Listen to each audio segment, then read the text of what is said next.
experimental method of research. So, Madam Dr. Vidhu Mohan is with us. We welcome her to this program, and she will be interacting with you on ethics in research. So, I won't stand between the two and request ma'am to interact on this very important topic on ethics in research. Madam, please. Mishra ji, please.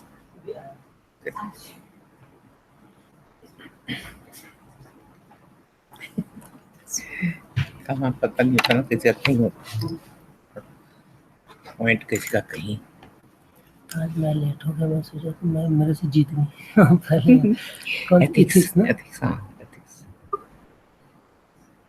ये चीजें कैसे आ जाती हैं बीच में? हाँ जी, वो एक virus इसकी वजह से वायरस आ जाता है। वायरस नहीं, मेरे में तो वायरस नहीं है, सिस्टम है वायरस में। इसमें एंटीवायरस नहीं है। एंटीवायरस है, लेकिन ये नेट हम लोग हमेशा चलाते रहते हैं, तो इसका मतलब मेरी पेन ड्राइव गई नहीं सही है। नहीं मतलब पहले जाकर मुझको फॉर्मेट करना पड़ेगा। कर दीजिएगा तो ज्यादा अच्छा रहेगा। सब चीजें गई। नहीं तो सेव कर देंगे। Thank you. Good morning, everybody. It's a nice weather and nice day. So let's start knowledge gathering in the nice weather. As Professor Bedi has said, there are no questions. But yesterday I felt that there were lots of questions, but the sound that was coming from you was not clear at all. So it was a lot of stress for us not to understand what you are trying to communicate. I hope what I'm talking, that is clear to you. Is it clear? Is my voice clear? कैसे पता चले?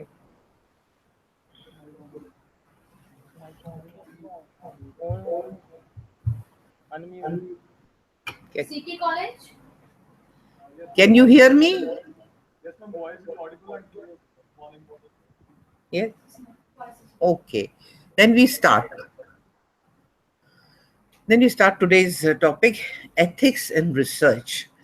You'd be wondering, why has the need arisen for that? Because the time period through which we are passing, there is a, you can say, bombardment of knowledge. There is a tsunami of knowledge in all areas of discipline. And as such, there are people who are with no scruples, people who want to just collect a number of research papers in their basket, and they don't mind using any fair or foul means to do it.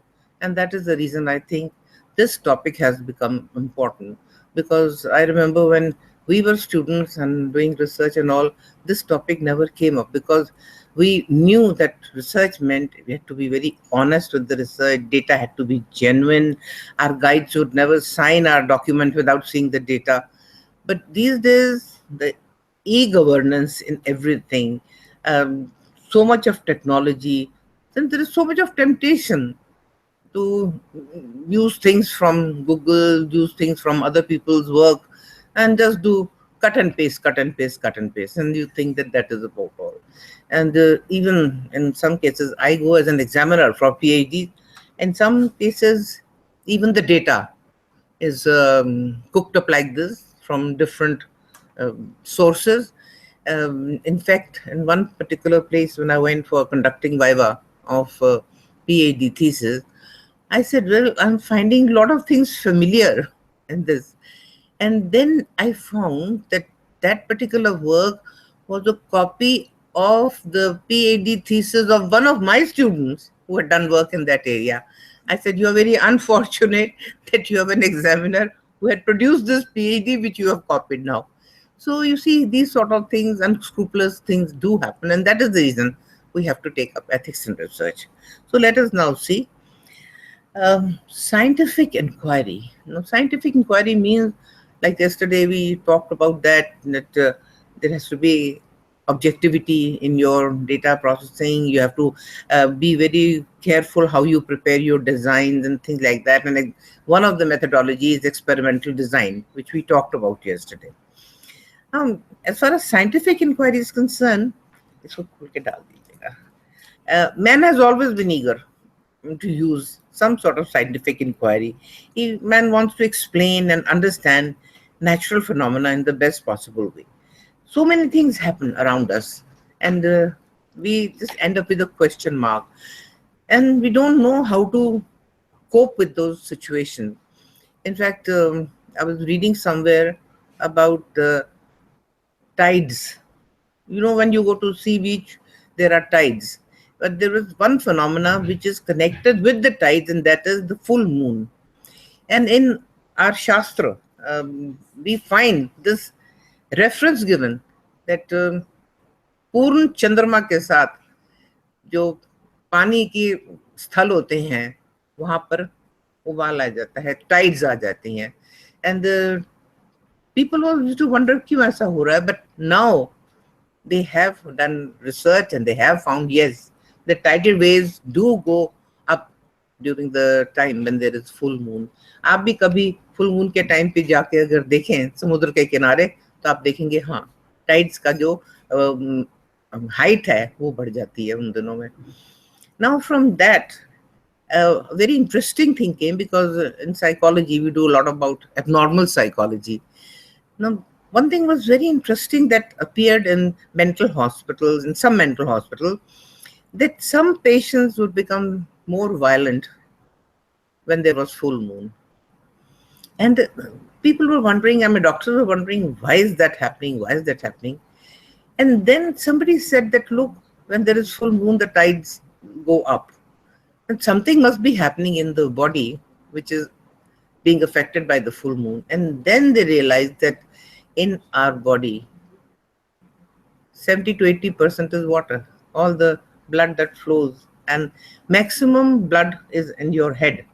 So when the moon is full, there's attraction of that water also, and the patient becomes more violent. Now, this is inquiry. Patients were reflecting angry behavior, and they were aggressive, and they were violent, and then this made a question mark for the doctors, and then they went into this sort of research.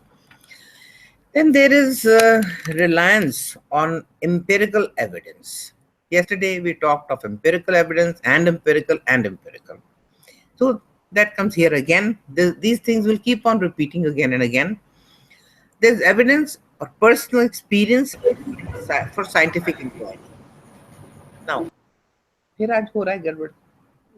उधर से उन्होंने SVEEP अच्छा पर मेरा disturb हो रहा है. Okay. Well, I heard some disturbance, so I'm just inquiring from these good people who are assisting me. What is happening? Okay. Now here, there's a reliance on empirical evidence. Yes, but empirical evidence also is based on personal experience, your personal observation. If you recollect yesterday, I talked of qualitative research where observation was there, was a field observation, field studies were there, observations were there. Now, in those observations, can't there be bias, individual bias? You are interested in something, you will see things according to what you are interested in, and that will create bias. So, first of all, you have to purge yourself of that bias to be able to do pure scientific research. Then the inquiry in due course of time. See, this inquiry began right from the time of Aristotle, Plato, Socrates, the old stalwart philosophers. They were the ones who were doing a lot of this work. And then gradually it kept on increasing, and then it became a systematic and logical. And when we talk of logic, we talk of inductive and deductive logic. I don't know whether you've heard these two words, inductive and deductive logic. I think my audience majority is engineers, and you can't do maths without, you can't do engineering without maths. Now in maths, it's pure deductive logic. You keep on deducing things from the upper premise. I'll give you a concrete example because I think illustrations help in understanding much better. In deductive logic, there is a general premise, and then certain deductions are made from that premise. For example, now the generic statement can be all crows are black. Do you agree with me? कौवे काले होते हैं कि नहीं होते? Okay, all crows are black. This bird is a crow. Therefore, this bird is black, and it is black. This is deductive. Now think of this in maths. When you do geometry, don't you do QED? Don't you write down and then therefore this is this? The deductions that you make. These are logical and these are scientific. Now in induction, the process is the other way around. In deduction, there is convergence. In induction, there is divergence. In divergence, what will happen is, another example I'd like to give to you. We'll say, she is a human being, he is a human being, he is a human being, you are all human beings. And through ages, a person who is born dies. All people who were born, they died. Mahatma Gandhi was born, he died. Nelson Mandela was born, he died. Kennedy was born, he also died. Mother Teresa also passed away. Lord Krishna also passed away. All persons who are born, jatasya hi dhruvam mrityum. This is said in Gita also, that the person who is born will die ultimately. Okay. Now you say, okay, 1% dies, 2% dies, 3% dies. Okay, then I'm also a human being. What will happen to me? I'll also die. Okay. Now from different centers where people were born, ultimately they died. Now we convert this into deductive logic. This was induction. From many evidences, you came to a conclusion that this. Now the general term over here would be, all men are mortal. Vidhu Mohan is a human being. All human beings are mortal. Vidhu Mohan is a human being. So she is mortal. She'll also die. Okay. So from induction, you have come to deduction. So you will see all your research, when you make a hypothesis, you try to make certain conclusion. This is induction and deduction combined. Is this clear? आपको समझ आया? तो फिर उधर आपको भी आया, तुमको भी आ गया होगा. I'm making this induction. जो मेरे सामने बैठे इनको समझ आ गया तो आपको भी आ गया, क्योंकि आप जब बोलते हैं तो मुझे समझ नहीं आता. आपकी साउंड इतनी गड़बड़ होती है आप. Now method of science. Again, some repetitions from yesterday have to be taken because we have to see where we are going unethical. बात तो ये है ना कि unethical कब हो रहे हैं. Identification and definition of the problem. If you remember the model that I showed with the circle, first thing was the scientific inquiry. You begin with the problem. ऐसा क्यों हुआ? Why did this thing happen? Formulation of a hypothesis. And it's very interesting. I was on research degree committee in a university, and the synopsis that the student was presenting, when it came to hypothesis, she was saying, this happens, this happens, this happens. I said, hypothesis is not, it happens. Yeah, it has happened. That will come only in the results finding. A hypothesis will be that you have seen this evidence, this evidence, this evidence, and in the present study, your expectations are that if this occurs, then this will occur. If this occurs, then this will occur. It has to be in future tense. Oh, and there was such a lot of argument on that. No, it has to be in the present. I said, how can a hypothesis be in the present? This is something news to me. Then I checked with many authorities in this area, including Professor Tulsi, you know, the director of this. She's a very learned person as far as research is concerned. So she said, "आप तो बिल्कुल ठीक कह रहे हो जो बात कह रहे हो." And then I checked with other people also. मेरी एक वाकई में जो इंटरनेशनल जर्नल की एडिटर हैं, तो मैंने उनसे पूछा, भाई आप तो एडिट करते रहते हो, क्या ये प्रेजेंट में देना चाहिए? कहते नहीं, प्रेजेंट में देखिए, एंड में तो ये देना चाहिए ना कि this is the expectation out of the study. आप ये तो नहीं कह सकते कि इस स्टडी में ऐसा हुआ है, इस स्टडी में ऐसा हुआ है. You can't say that. ऐसा होगा, that is your hypothesis. Then collection of data. What tools you are using, are you keeping total integrity over there? वहाँ भी ethics आपकी आती है. Now, yesterday I think somebody was trying to ask me a very strange question about emotions and suicide. Now, I want to ask counter question that does experimental method involve suicide and emotions? My topic is not related to that, but the question was there. So whatever you are doing must have relevance to your point of argument, whatever you are doing. And then your data collection has to be very meticulously safeguarded from any spurious matter, or if your tool is not proper, it can lead to a lot of problems for you. And then formulation and conclusion. Then you've done analysis, statistical analysis, but statistical analysis must lead to some sort of conclusion. Now, again, I'd like to give you an example of one researcher. This particular person had submitted her PhD thesis, and the title said the study, the present study is to see the differences between this and this. Okay, differences. But when I went through the result analysis, I found that she was doing correlations, she was doing regression, she was doing factor analysis, and also T ratio and also ANOVA.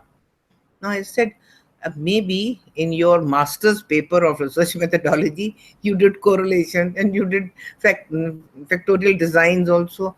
But do you bring all that hodgepodge together in this particular thing? Your title says you are studying differences between these two groups. So where will the correlation come? Am I correct? Correlation kahan se aayega? Now, people just think that because SPS 7 is available to us, just fill in the data and ask the SPS to do anything. And SPS will do anything. But SPS is not your master. If you use SPS 7 as your assistant, things will be better. But when that becomes your master, then you start doing all these funny things. And then, of course, I thrashed out all the correlational part. I said, there was no need for you to waste so many pages and so many efforts to do the correlation, because it is not relevant. It's not giving any sense to the work. You are looking at differences and you are giving correlations over here. Then verification and rejection of the hypothesis or acceptance of the hypothesis. Now, usually, my teachers and teachers before them used to say that it is better to use a null hypothesis than a directional hypothesis. Because in null, we are taking a two-tailed test.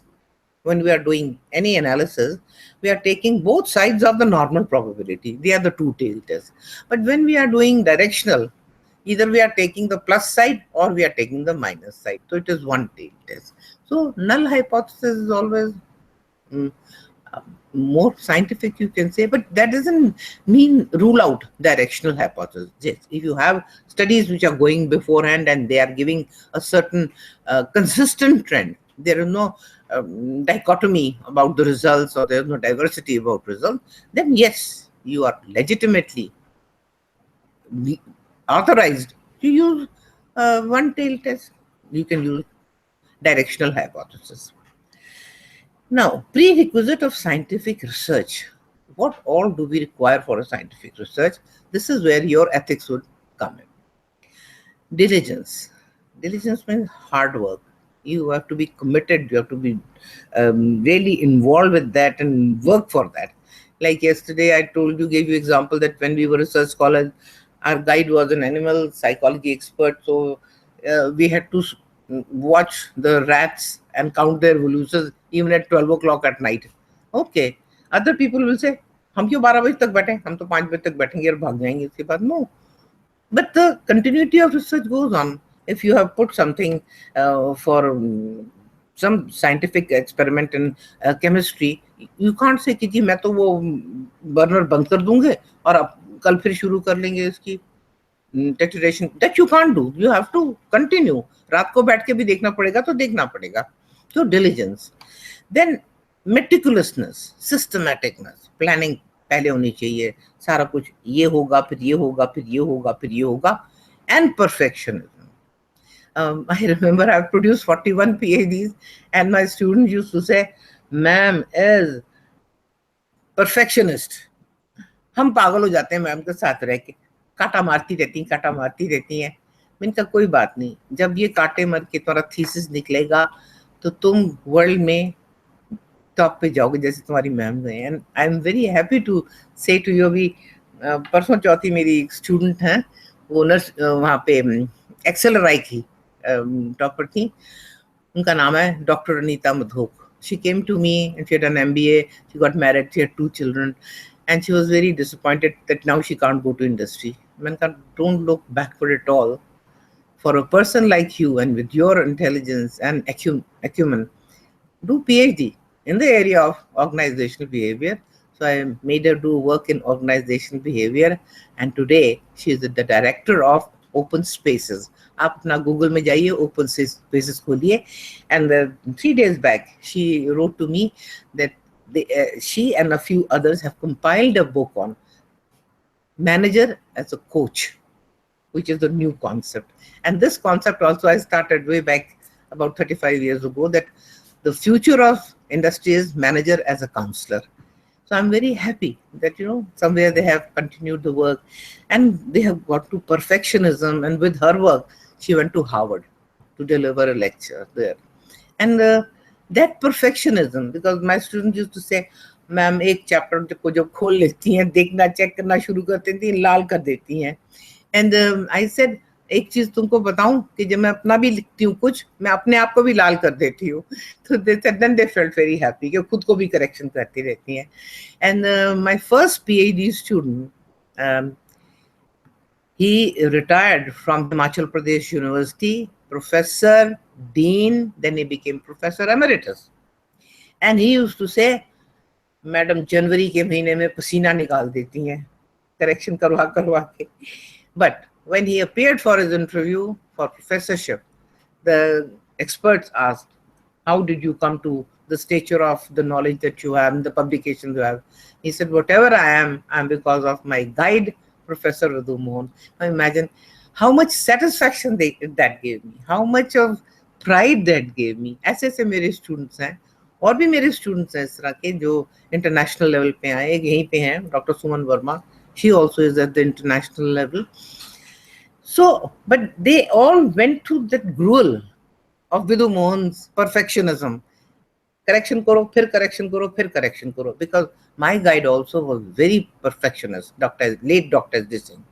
And without this, you can't really reach the heights where you want to go. Then logical reasoning and interpretation. अभी हमने logic की बात की है कि नहीं? Your deduction should be correct. अगर आपकी premise ही गलत है, तो deduction भी गलत होगी. So you have to be very careful. What is your premise? What are the earlier findings through which you are trying to deduct your conclusion? इसमें भी some people say, भाई इधर उधर का गोलमाल कर लो और काम चल जाएगा. That then they are called. Like I gave you the example of fossil case. वो fossil वाला पकड़ा गया फिर. Then painstaking observation. This is very important. कि आप जब data collect कर रहे हैं, it has to be very painstakingly data collection. I'll give you again an example of not my student but another person's student. There is St. John School over here, and she went for a data collection of one of the tests was intelligence test, Raven's Progressive Matrix, and she conducted that, and she gave the result to the child's parents also and to the school also. And the school said, my God, this child is mentally challenged because his score was very low on Raven's Progressive Matrices. I think only 29 or 30 out of 60. So the school said, we don't cater for mentally challenged. And he was in the 9th grade and he was doing perfectly okay. He was getting first class. Nothing of the sort. The parents, somebody told them, जाकर Professor Vidhu Mohan से मिलो. So they came to me for counseling and all. मैंने बच्चे से बात करी. मैंने कहा बात तो बिल्कुल ठीक ठाक कर रहा है. He is not mentally challenged at all. इसको mentally challenged कैसे कह दिया? I said, I don't bother क्या उसने कहा है. I will give my own test. I gave him Raven's Progressive Matrices only. And when he was doing, he said, but auntie, ये तो पेज था ही नहीं. ये तो पेज था ही नहीं. Out of 60 pages, about 20 pages were missing from the booklet which she had given. Now, this is not fair. You give a test which is incomplete and then you declare the child as mentally challenged and school वाले उसको निकालने को फिर रहे हैं. Is this ethics? You have to check each page. When I give a group test also, I always tell my clients, my candidates, देख लो इतने pages हैं, इतने आइटम्स हैं कि नहीं है, अगर नहीं है तो जिस किताब में नहीं है वो मुझे दो, and then they point out कि देखिए ये नहीं है, मैंने कहा oh sorry, you give it back to me, I will give you another booklet, because this is a responsibility that you have. अब कोई मेडिकल डॉक्टर है, उसको हार्ट सर्जरी करनी है और उसको हार्ट में जाके वेन्स ही नहीं उसको ढूंढनी आ रही, आईसाइट की प्रॉब्लम है, तो गड़बड़ करेगा ना, जिंदा जाएगा आदमी, मुर्दा लौट के आएगा, तो एथिक्स होगी कि नहीं होगी. तो इसलिए आपको पेन्स टेकिंग ऑब्जर्वेशन करनी है, आपका टूल ठीक है, सब कुछ ठीक है, एनेस्थीसिया देना है तो एनेस्थीसिया कितना देना है, कितना वो टॉलरेट करेगा, ये सब चीजें देखनी पड़ती हैं. अब ये चीज आपकी इंजीनियरिंग में आती है.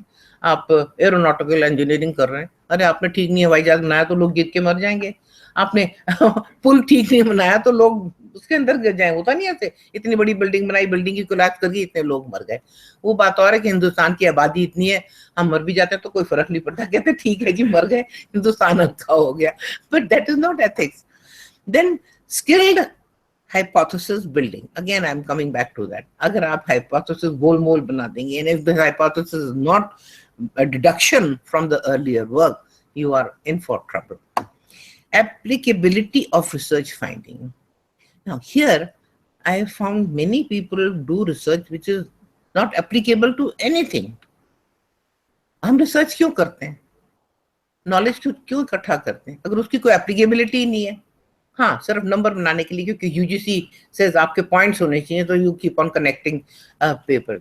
And I know अनस्क्रूपुलस people who have started publishing journal taking money, 5,000 लेते हैं और अपना छपवा लो. Now, हमारे टाइम में तो this was unheard of thing. Rather, if you were good and there were summer schools, you were invited and UGC paid for you. ये थोड़ी था कि आप अपनी पेमेंट करके अपने नंबर बढ़ाने के लिए ये चीजें कर लो. तो ये चीजें जो है, these are unscrupulous things. This is where ethics is lacking. And then capacity to add new information. कुछ आपने नया ऐड किया है, कुछ नया दिया है, that makes a difference. अब आपको जैसे मैंने कल बताया था कि about 35-40 years back मेरी रिसर्च जो शो कर रही थी, children are intelligent, yet their academic achievement is poor. They are not doing up to the mark. So I isolated factors after factors, and found that no, they were not affecting that particular. That means something was there else, and that led to the discovery of dyslexia. Dyslexia तो आपने सुना है ना, तारे जमीन पे तो सबने देखी होगी, टीवी पे भी रोज आती रहती है. So that thing, you are giving something. Or today, my students are working on dyslexia. They are training people for dyslexia. And I know there is one student of mine, Bharti Kapoor, over here. She had a boy who was dyslexic. 10th तक उसको कराया और 10th पास हुआ. You know, there are open schools. You don't have to do the regular part of this thing. And then he did 12th also. He took up psychology as one of his subjects. And then at the government level, NCRT level, and the education level, HRD level, I used to be invited for things like that. So I said, आप लोग blind को देते हैं assist करने के लिए, writer देते हैं. तो dyslexia वाले को जो बहुत मतलब आप diagnose करवा लो, and if that's a severe dyslexia, that child cannot write. उल्टा पुल्टा लिखेगा तो नंबर उसके 0 ही आएंगे. Why can't he get a writer? Or these people are very good at computer. वो कंप्यूटर पर सारा अपना क्वेश्चन आंसर कर लेते हैं. Provide them a computer. Computer साफ होना चाहिए, कोई उसमें इंफॉर्मेशन, कोई गूगल भी ना दो, कुछ ना दो, सिर्फ टाइपराइटर की तरह वो ब्लैंक करके उसको दे दो, and let him right, he will do wonderfully well. आपके अभिषेक बच्चन इसी के शिकार है, तो लोग, he is a top class actor, कोई कमी तो नहीं रहेगी. माइकल एंग्लो, क्या, look at the paintings that Michelangelo had done. So these people are competent, but you have to provide some information which can lead to their welfare. कि भाई क्या करो तो क्या हो सकता है. तो इनके लिए टेक्निक्स बनी है इन बच्चों के लिए, सब रिसर्च बेस्ड है कि कैसे वो लर्निंग कर सकते हैं. Then here ethical consideration, honesty in research work is mandatory in all these things. और जो मैं नेक्स्ट भी दिखाऊंगी उसके भी एंड में फिर कहूंगी कि ethics is necessary. That is the reason we are here today with each other. आगे इसको कंटिन्यू करें. Careful designing and sampling. Design, if design is wrong, your entire work can go wrong. And then sampling, because population आप सारी नहीं कर सकते. अगर आप कहें कि अभी हम एजुकेटेड वुमेन को स्टडी करेंगे, तो एजुकेटेड वुमेन तो करोड़ों में जाती होंगी, लाखों में तो जाती हैं. उसमें से फिर आप एक सैंपल कलेक्ट करेंगे. सैंपल आप कैसे लेंगे? कल जैसे मैंने बताया, इंसिडेंटल सैम्पलिंग नहीं होगी कि जो आया उसको ले लो, जो पहले औरत दिख गई उसको ले लो. नहीं, आप एक मेथोडोलॉजी यूज करेंगे और फिर सैम्पलिंग उसमें से करेंगे. Then control of variables.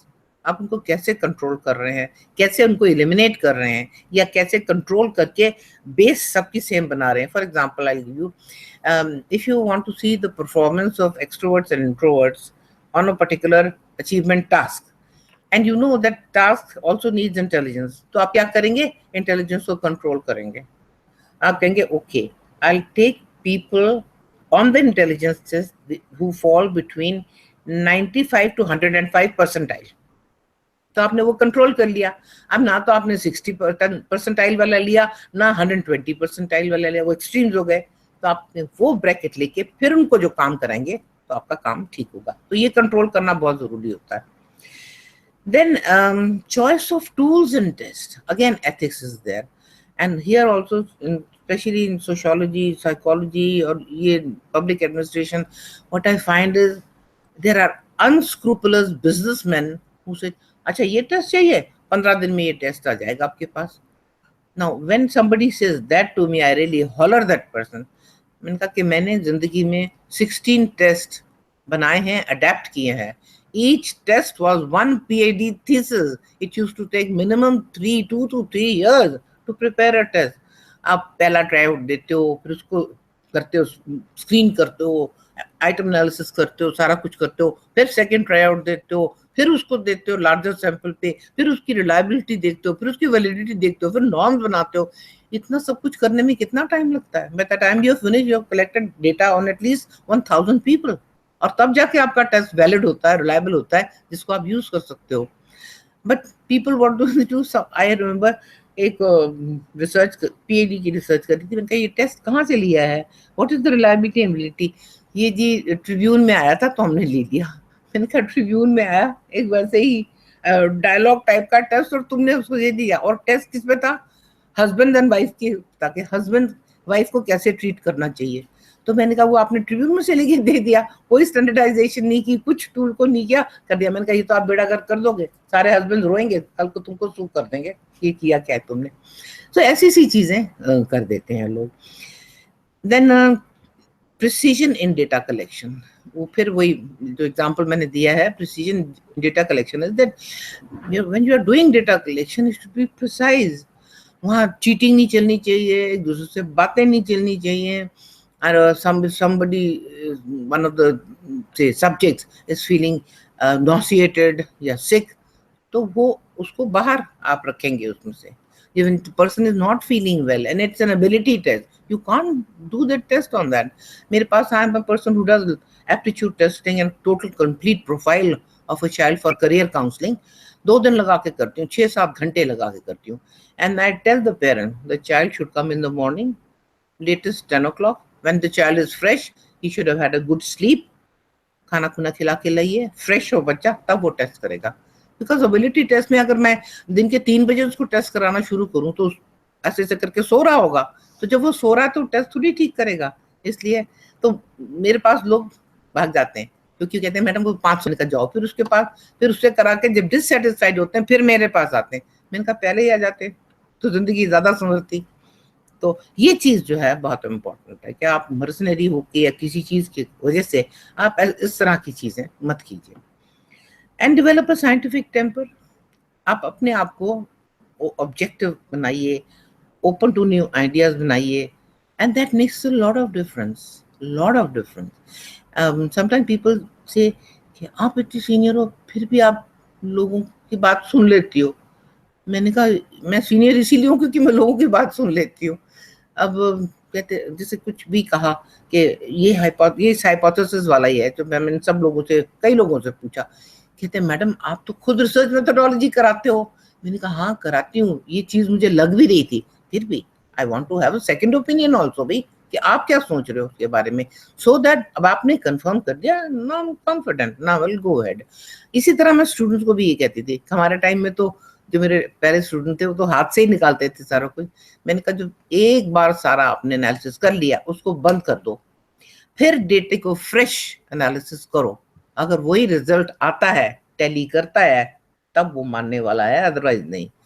अब कंप्यूटर मिल गया है, SPS 7 मिल गया है, तो अब देखिए स्टूडेंट क्या करते हैं, वो पूरा जन्म पत्रा मेरे पास ले आते हैं एंड जैसे मैंने कहा कि because I have worked with my hand with the data, the raw data, तो मैं तो डेटा देख के ही मुझे पता चल जाता है कि ये क्या क्या आएगा। तो एक लड़की आई ऐसे जन्म पत्रा लेके पूरा, और जो निकाला, मैंने कहा ये तो किसी हालत में स्टैटिस्टिकली सिग्निफिकेंट आ ही नहीं सकता, तुम्हारा कैसे आ गया, और 0.001 पे सिग्निफिकेंट निकाला हुआ। मैंने कहा ये कैसे निकाल दिया, आई एम रियली सरप्राइज, ये गलत किया है। नहीं मैडम गलत कैसे किया, कंप्यूटर ने निकाला है, मैंने हाथ से थोड़ी निकाला है। मैंने कहा ठीक है, अब तो ऐसा करो, पहला काम करो, go and check your data, what have you punch, तब पंचिंग कार्ड होते थे। मैंने कहा देखो जाके पंचिंग क्या करी है। पंचिंग में पता चला जहां 0 1 लगाना था उसने 1 0 लगाया है। अब आप सोचिए 0 1 और 1 0 में कितना फर्क है, तो नेचुरली रिजल्ट तो फर्क होने ही थे। तो इसलिए you have to be very very scientific in your data analysis and perfectionist. घड़ी घड़ी इसको टेस्ट करके देखो ये चीज है कि नहीं है। और मुझसे इसलिए भी डरते थे, मैं कहती थी सारा डेटा लेके मेरे सामने लाओ, क्योंकि मुझे पता था लोग नकल मार के डेटा कर लेते हैं, चीटिंग करके डेटा कर लेते हैं। मैंने कहा मैं साइन तो करूंगी, डेटा मेरे सामने होगा। तो मेरे स्टूडेंट जितने भी 41 निकले, सारों का डेटा जेन्युइन डेटा है।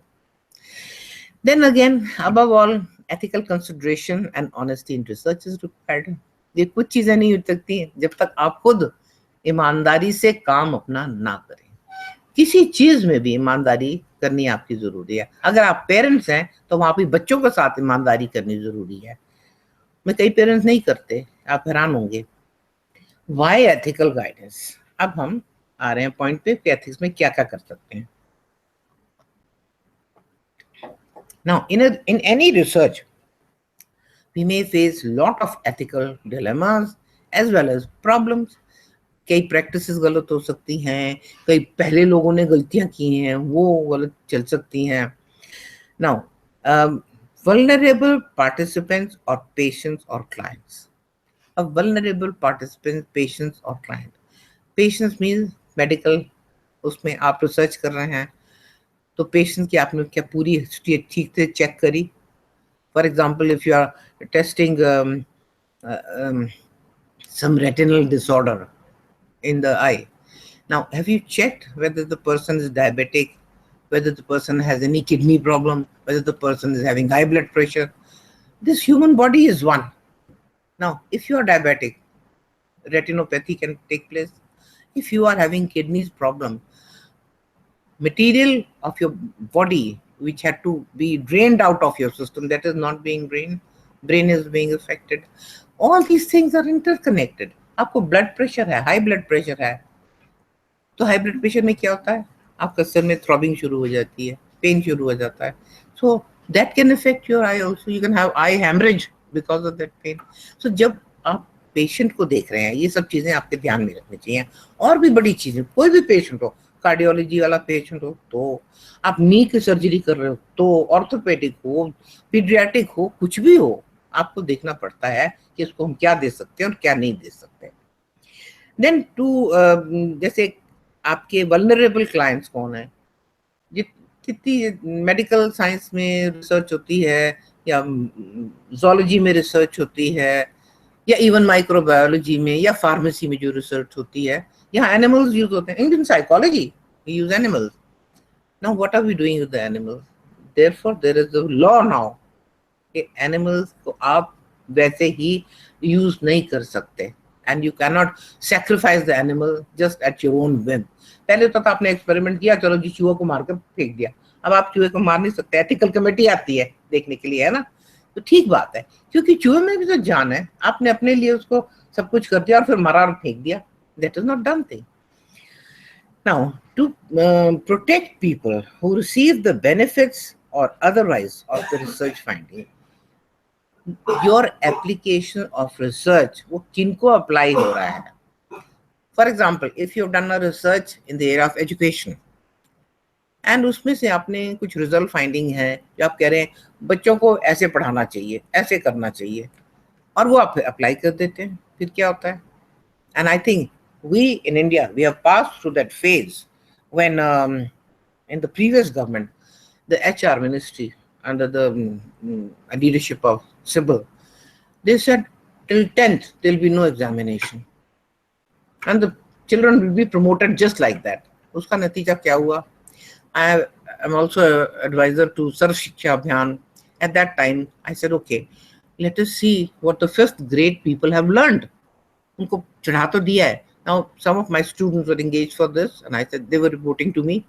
So one person came and said, ma'am, 90% of the children of 5th grade cannot sign their name, cannot write their name even. So they are having dyslexia.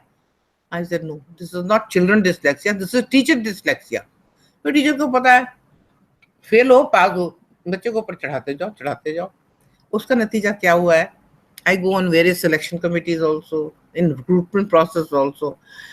वो phase के जो निकले हैं, समझिए कोई 5-7 साल पहले के जो लोग निकल रहे हैं, कम से कम 4-5 साल उस कैटेगरी में आते हैं, वो जिनके इम्तिहान ही नहीं हुए. उनको जब आप कुछ भी पूछो, they are blank, absolutely blank. अभी मुझे बुलाया था एक, नाम नहीं ले रही, उस यूनिवर्सिटी का मैनेजमेंट वालों को पढ़ाने के लिए, और उनका था आप इनको इमोशनल इंटेलिजेंस कराइए. उनका yes I will do it because my own model self growth skill touches a lot of emotional intelligence and talk to them about emotions also. I said, ठीक है, I'll talk about emotions also. Now, to understand emotions, you have to know your own body system. Without that, you can't. तो मैंने उनको पूछा, मैंने कहा आपने autonomic nervous system के बारे में पढ़ा है? You will be surprised, leaving about 2% of those MBA students. Others are all sitting like that, blank, totally blank. मैंने कहा आपने ऑटोनॉमिक नर्वस सिस्टम नहीं पढ़ा, तो आपने बायोलॉजी में क्या पढ़ा है? ह्यूमन बॉडी के बारे में क्या पढ़ा है? मैंने कहा सेंट्रल नर्वस सिस्टम पढ़ा है. मुंह खुला है. तो बायोलॉजी में क्या पढ़ा है फिर बताइए? क्या can you study biology without these things?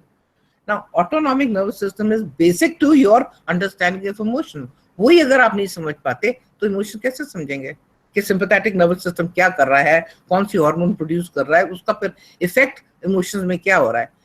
अब जो बॉडी में रिएक्शंस एंगर के होते हैं, क्या फियर के वही होते हैं? आप सोच के देखिए, एंगर और फियर के रिएक्शन एक होते हैं? बिल्कुल फर्क होते हैं. But you have to know the human physiology to be able to understand those things. तो ये मैं सिर्फ एग्जांपल्स आपको दे रही हूँ कि भाई आपने रिसर्च की है, एथिकल डिलेमास की बॉदरेशन ही नहीं की, और आपने सोचा ही नहीं कि भाई जो रिजल्ट आएंगे उससे वल्नरेबिलिटी किसकी होगी. अब ऐसे MBA वाले जब निकलेंगे जिनको कुछ बेसिक कॉन्सेप्ट ही नहीं है, तो आप सोचिए कंपनी वाले लेके जाएंगे. कंपनी वाले बड़े होशियार होते हैं, वो मेरे जैसे लोग को बुलाते हैं, क्योंकि as a psychologist I can give you the man. आप जॉब प्रोफाइल दे, मैं आपको मैन प्रोफाइल देती हूँ. यहाँ महात्मा गांधी में भी किए हुए हैं, गवर्नमेंट लेवल पे किए हुए हैं, इंडस्ट्री लेवल पे तो मैंने सिलेक्शन करके दी हुई है इस तरह की. तो उसके अंदर मैं कंपनी का नाम नहीं बता रही, उन्होंने 100 इंजीनियर्स बुलाए और मुझे कहा कि आप टेस्ट करके दीजिए. मैंने 3 घंटे का टेस्ट बनाया, और 100 में से आप सोचिए कितने इंजीनियर सिलेक्ट होंगे? 10. और बस 90 को कुछ नहीं आता था, सबके 90% मार्क्स थे. तो इसका मतलब ये है कि आपने जो पढ़ाई करवाई, जो चीजें कराई, it was not ethical at all. आपने इंटरनल असेसमेंट में 40 नंबर दे दिए, जो स्टूडेंट अच्छा था उसको टॉप निकाल दिया. अच्छा था मतलब आपके लिए अच्छा था, आपको गिफ्टें ला के देता था, तो आपने नंबर ज्यादा दे दिए. पढ़ाई आती थी नहीं आती थी, उससे कोई फर्क देना नहीं. अब आप ये सोच के देखिए, ऐसा इंजीनियर निकले तो ब्रिज टूटेंगे ही टूटेंगे ना, सड़कें गड्ढे पड़ेंगे ही पड़ेंगे. ऐसा डॉक्टर आपको मिल जाए, फिर आप क्या करेंगे? आप डेंटिस्ट ऐसा मिल जाए, अब पता नहीं कितने लोग डेंटल चेयर पे बैठे हैं. मुझे तो पता है, एक मेरे डेंटिस्ट ने क्या किया था, एक दांत निकलवाना था, आधा दांत टूटा अंदर छोड़ दिया, आधा दांत निकाल दिया, और वो ब्लीडिंग होती रही। 24 घंटे दांत में से ब्लीडिंग हुई है। लेकिन जो अच्छा दांत निकालने वाला होता है, within 1 hour the bleeding stops. So आपकी एथिक्स नहीं थी, आपने निकाला, आपको निकालना आता नहीं था, तो वल्नरेबल तो हो गया ना, पेशेंट तो वल्नरेबल। इसी तरह as a teacher, you the children who are sitting in front of you, they are vulnerable. आप गलत रिसर्च करवा के उनको आगे निकाल देते हैं, वो they are vulnerable. Then to protect people who receive the benefits or otherwise of research findings. कई बार गवर्नमेंट लेवल पे ही होता है, इकोनॉमिस्ट है, रिसर्च करी, अपनी रिसर्च कर दी, अपना सेंसस मन गढ़ंत चीजें प्रोजेक्ट कर दी, और पूरी पूरी पॉलिसी उस पर डिपेंड कर गई, पूरा नेशन उसमें डुबकियां लगा रहा है। This could be in healthcare, application of science in everyday life, and interventions and treatment. Her area में रिसर्च पे आप बेस करते करते, अब ये जितनी आपकी टेक्नोलॉजी है कितनी एडवांस हो गई है, अब घड़ी घड़ी मुझे पूछना पड़ रहा है आपको मेरी आवाज सुनाई दे रही है? अगर मान लो मैं ये बातें की जा रही हूँ पर आपको सुनाई नहीं दे रहा, तो इट्स यूजलेस। अब कल क्या हो रहा था, आप कोशिश कर रहे थे कुछ पूछने की, वो आपकी आवाज ही यहाँ तक नहीं पहुंच रही थी, कट कट के टूट टूट के पता ही नहीं लग रहा था कि आप क्या पूछ रहे हो। तो गड़बड़ होगी कि नहीं होगी? जो बेनिफिशियरी है वो बेनिफिट नहीं कर पाए। इससे अच्छा है इसकी जगह आप फेस टू फेस कर दो, या एक दूसरे को समझ तो सकें, अगर क्वेश्चन है तो पूछ तो सकें, ये तो ना चीज हो। तो ये सिर्फ थोड़े से एग्जाम्पल्स आपको दे रही हूँ कि ये हमारी एवरीडे लाइफ में हो रहा है। फिर आप खाना क्या खा रहे हो, जो एग्रीकल्चर यूनिवर्सिटी में रिसर्च हो रही है वो जो ठीक हो रही है, लेकिन जो फार्मर है वो केमिकल कौन सा डाल रहा है, उस केमिकल का आपको क्या नतीजा हो रहा है, कि आपने ये चीजें सोच के देखा? The vulnerability of the people who are using that. तो you have to protect public and all people from this sort of harm. अब उसको कई जगह अनकंट्रोलेबल, अब जैसे ये टाइम था वीट की जो क्रॉप्स थी वो कटी, वीट निकला, उसके बाद क्या किया, तो स्टम्प बचे उनको आग लगा दी। आग लगाने के बाद वो धुआं कहाँ आया? हमारे शहरों में आया। शहरों में जो एस्थमेटिक थे वो पीजीआई पहुंच गए या हॉस्पिटल पहुंच गए। तो आपने कनक तो उगाई, ठीक है, आपने अच्छी नस्ल की उगाई, वहां से अच्छा सीड लेके आए based on research, but what you did with this stubble? लोग क्या क्या थके जा रहे हैं कि पोल्यूशन बढ़ रही है, तबाही हो रही है, फिर भी आप करे जा रहे हो, और लॉ एनफोर्समेंट हो नहीं रही प्रॉपर, जिससे कि पकड़ो उनको सजा दो, 2-3 को अच्छी सजा हो जाएगी, सब सीधे तार हो जाएंगे। अभी आई वाज वेरी इंटरेस्टेड, कभी कभी आप टैक्सी में जाते हो तो ड्राइवर्स आपसे बातें करनी शुरू कर देते। एक उबर का ड्राइवर था तो वो बात कर रहा था, कहता कुछ मेरे से पूछ, मतलब I don't know because maybe I am a psychologist, I am a counsellor, मैं हेल्प कर देती हूँ, मेरी ये बीमारी है, मेरी बीवी ये है, वो यहाँ नहीं होता, वो नहीं था, तो बातें चलती रहती हैं। तो इससे मैम मैं सिंगापुर गया हूँ। मैंने कहा अच्छा, बड़ी अच्छी बात है भाई, ड्राइवर होकर तुम सिंगापुर होके आए हो। कहता है सिंगापुर जैसा कोई देश नहीं, हमारे देश को तो उसका एग्जाम्पल लेना चाहिए। हाँ, मैंने कहा बिल्कुल, वहां पे सड़क पर थूक दो तो भी 5,000 फाइन होता है, ड्रग्स लेके जाओ पूरा उम्र जेल में रहते हो, निकलने की कोई राह नहीं होती। मैंने कहा वो हिंदुस्तान में अगर हो जाए तो स्वच्छता आ जाएगी, सब सीधे तार हो जाएंगे, और पुलिस वाला पीछे से रिश्वत ना ले ले, चलान करे तो पूरा चलान करे, ऑटोमेटिक चलान हो, उसके बीच में कोई हाथ ना हो, फिर सब ठीक है। तो ये हो तब। अब ये चीजें जो है अनएथिकल है, आप कह देते हो, पॉलिसी बनाते हो, वो करते हो, पर पॉलिसी की जो इम्प्लीमेंटेशन है वो अनएथिकल हो जाती है, तो कोई फायदा तो होता नहीं उससे। वही चीज आपकी रिसर्च में है। Now in ethical guidance there is principle of respect for human dignity, क्योंकि आप जो भी कर रहे हो ह्यूमन बीइंग्स को इफेक्ट हो रहा है ना, चाहे फिजिक्स में कर रहे हो, चाहे केमिस्ट्री में कर रहे हो, इफेक्ट तो ह्यूमन बीइंग्स पे ही हो रहा है ना। तो आप देखिए कि क्या करते हो फिर उसमें। Now there is right to self determination and right for full disclosure. Right for full determination क्या इसका मतलब है? कि जो आपसे इफेक्ट हो रहा है उसको पूरी डिटर्मिनेशन का अधिकार है। जैसे फॉर एग्जांपल, फिर मैं मेडिकल उसमें फार्मास्यूटिकल में जा रही हूँ, उसके अंदर आपकी फार्माकोलॉजी में आप ड्रग्स बनाते हैं, गोलियां बनाते हैं, पहले चूहों खिला के करके बंदरों तक लेके आते हैं, फिर आप इंसानों पे लेके आते हैं, और फिर वो क्लिनिकल स्टडीज होती हैं। अब क्लिनिकल स्टडीज में you can't force a patient to take it. वो अगर आपका वॉलंटियर बनता है तब आप उसको खिला सकते हो, नहीं तो आप नहीं खिला सकते। जैसे मेरा अपना काम भी, वो खैर that was not clinical trial but it was an experiment on cortical stimulators and cortical inhibitors, जो मैंने कल आपको बात भी की। तो पहला काम मैं कहती थी, मैं बता देती थी, देखिए मैं आपको ये वाली चीज दे रही हूँ, इसका इफेक्ट आपको 1 घंटा तक लास्ट करेगा and it is not going to have any detrimental effect afterwards. पर हाँ, अगर आप उसको लेना शुरू कर दोगे टाइम एंड अगेन, तो फिर इसका आपके ऊपर डेट्रीमेंटल इफेक्ट होगा। ये सब पूरा बता देती थी। Then I used to say, are you willing to be my subject? कई लोग कहते थे नहीं जी हम तो मैडम दवाई नहीं खाएंगे। मैं कहा कोई बात नहीं, थैंक यू फॉर कमिंग, पर आप दवाई नहीं खाना चाहते ना जी। और जो खाना चाहते थे, देखना चाहते थे क्या हो रहा है, क्या चेंजेस आ रहे हैं, okay, then they had the right to determine whether they want to take it or they don't want to take it. And full disclosure, I have to tell them कि देखो इस दवाई का ये होता है, इस दवाई का ये होता है। अब आप खाना चाहते हो तो खाइए, नहीं खाना चाहते तो ना खाइए। Now, humans are autonomous agents capable of controlling their own activities. हम कहते हैं ना हमारी कॉन्स्टिट्यूशन में जो है आर्टिकल 21 इक्वालिटी, लिबर्टी, फ्रीडम, ये सब मानते हैं ना, तो ये भी एक तरह की हमारी फ्रीडम है कि हम ना कह सकें। जानवरों बेचारों को हमने फ्रीडम नहीं दी, उनको पकड़ धकड़ के जो भी मर्जी कर लेते हैं, स्कीमिया कर देते हैं, ब्रेन डाइकोटमी कर देते हैं, कुछ भी करते हैं, लेकिन इंसान के साथ ऐसा नहीं कर सकते। हाँ, वॉलंटरली अब ऐसा हुआ है कि जैसे ब्रेन डेड पेशेंट होते हैं तो उनके रिश्तेदार खुद ही कह देते हैं कि इनके ऑर्गन्स वगैरह हम डोनेट कर देते हैं, तो वॉलंटरी डोनेशन है, आप जबरदस्ती नहीं करा सकते ना। एथिकल कंसिडरेशन, अब यहाँ देखिए काफी सारी चीजें आपकी आएंगी। एक तो जब आप रिसर्च कर रहे हो तब, एक जब रिसर्च को पब्लिश कर रहे हो, दो तरह की कंसिडरेशन था। तो पहले हम ये देखते हैं इन्फॉर्म्ड कंसेंट, कोई जो मैंने कंसेंट की बात की कि भाई वो कंसेंट देने को तैयार है कि नहीं, इसके देखिए क्या क्या चीज करनी है। Provide information about the study, आपको स्टडी की जिस्ट को बतानी पड़ेगी कि मेरी स्टडी से ये मैं करने जा रही हूँ और you will be a part of the study. Then there is obtaining informed consent। ये तो है कि आपने कंसेंट ली, इन्फॉर्म कंसेंट, पर इसको और तरीके से भी बड़ी यूज किया जाता है।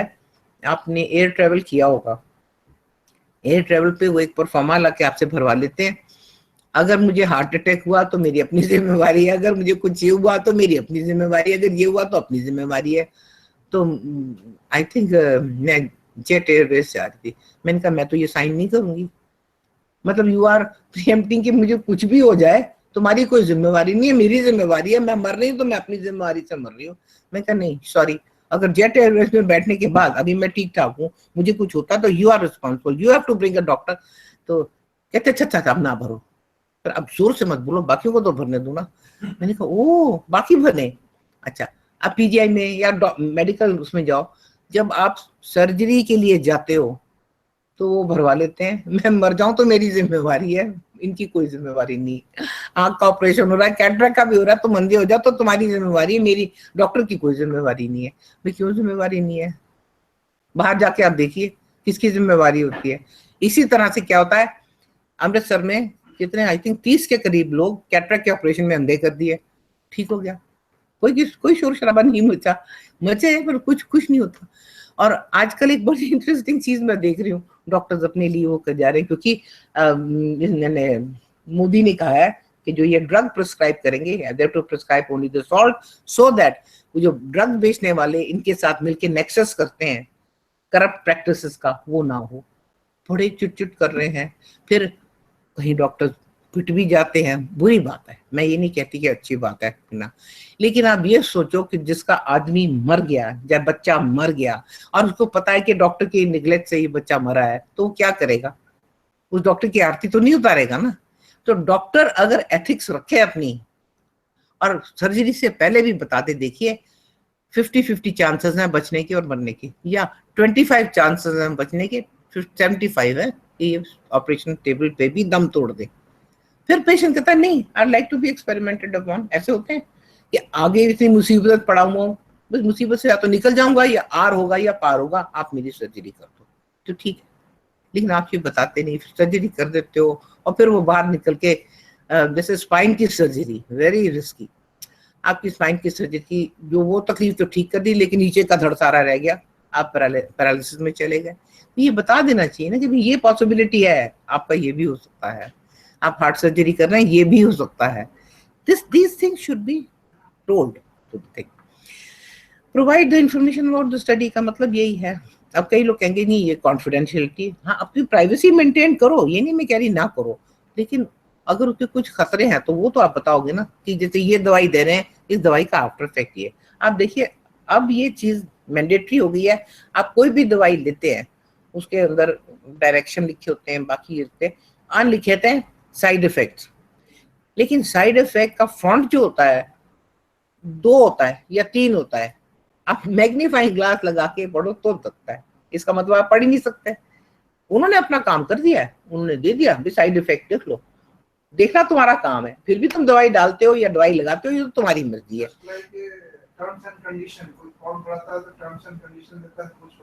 हाँ वो बहुत छोटा होता है। इंश्योरेंस वाले, आप हेल्थ इंश्योरेंस कराओ, बाहर जा रहे हो, मैंने कराई हुई ना, बाद में पता चलता है कि पहले 20,000 तो अपने पल्ले से खर्चो, फिर वो खर्चेंगे और फिर वो ये नहीं है वो नहीं है, वो कार्ड नहीं था, वो कार्ड नहीं था, आधार नहीं था, 50 लफड़े आपके कर देंगे। फिर बाद में मैंने तो देना ही बंद कर दिया, मैंने कहा अगर वहां जाकर मैं डॉलर्स करके इलाज कराना है तो क्या फायदा, करा लेंगे वो, चलो, या अपनी दवाइयां साथ बांध के लेके जाओ। तो धीरे धीरे आपका क्या होता है, फेथ उठना शुरू हो जाता है। देन ऑब्टेनिंग इन्फॉर्म्ड कंसेंट, ये नहीं कि अनपढ़ से अंगूठा लगा के कंसेंट ले ली, डॉक्टर ये करते हैं ना, अंगूठा लगवा के ये कंसेंट ले ली। Now elements to be included, क्या चीज है, purpose of the study, briefly आप क्या कर रहे हो, क्यों कर रहे हो, पर्पस बता दीजिए। देखिए मेडिसिन में भी आई थिंक जैसे रिसर्च इंस्टीट्यूट है पीजीआई, तो अगर वो रिसर्च नहीं करेंगे तो आगे इलाज कैसे ढूंढेंगे। जैसे आप किडनी का है तो इलाज आके आजकल पेनक्रियास पे हो रहा है अभी, क्योंकि इतने लोग डायबिटिक हैं, तो हाँ पर्सन इज डायबिटिक और वो अपना अलाउ करता है कि I can be a guinea pig for this.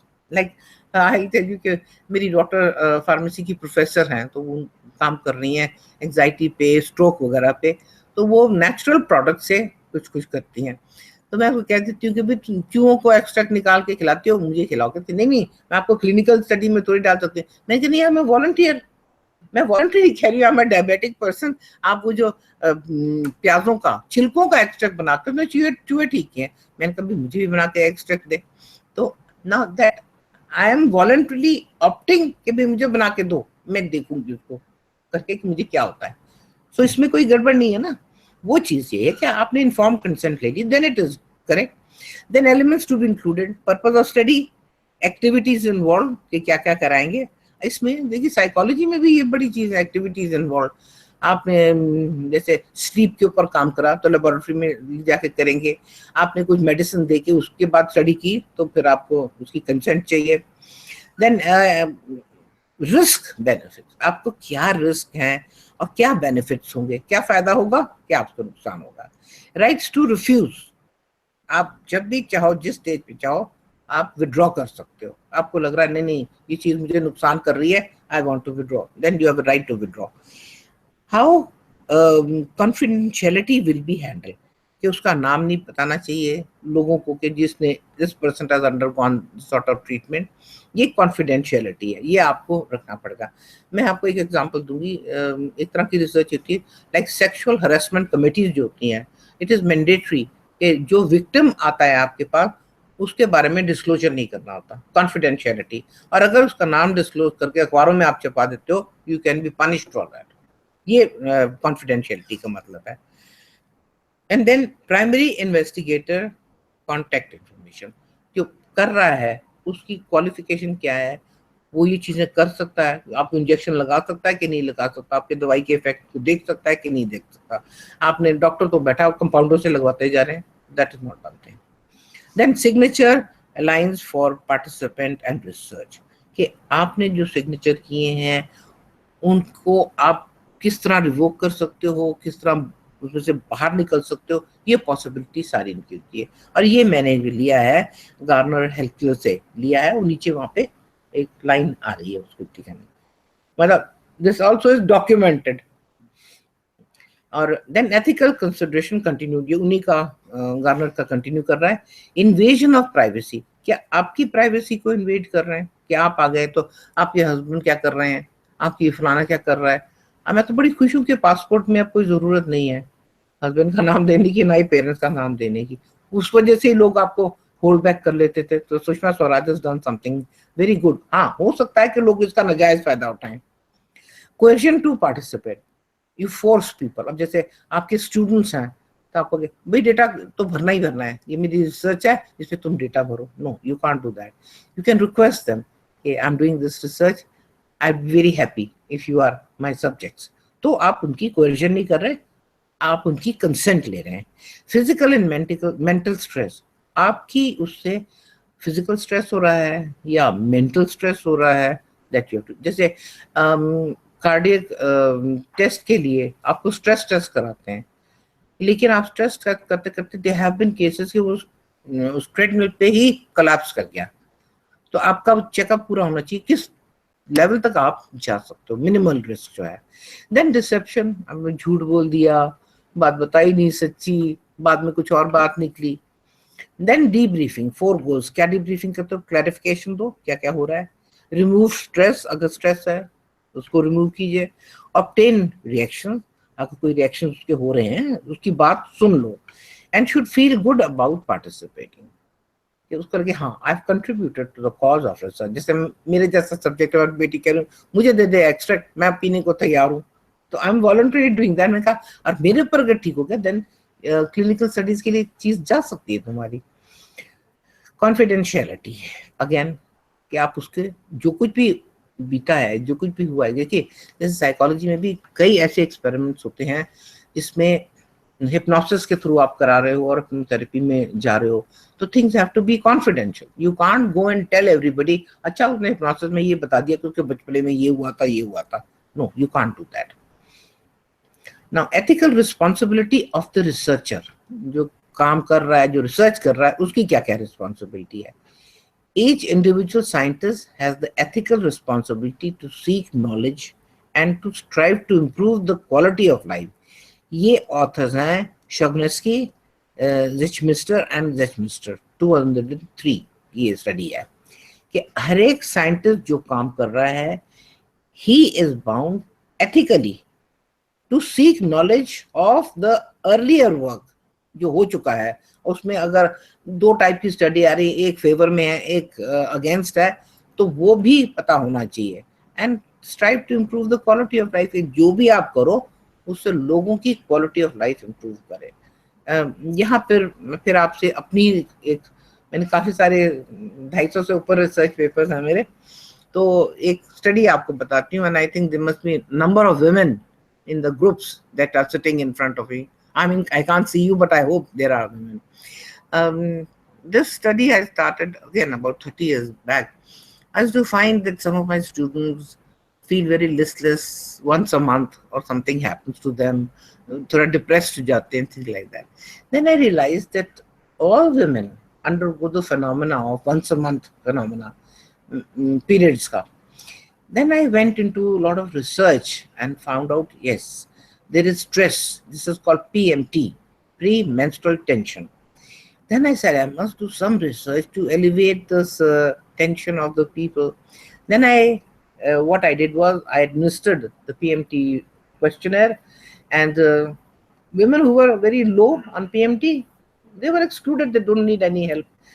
जो midway आते थे, they did need help, and जो plus side पे जाते थे, extreme PMT, they needed terrible help.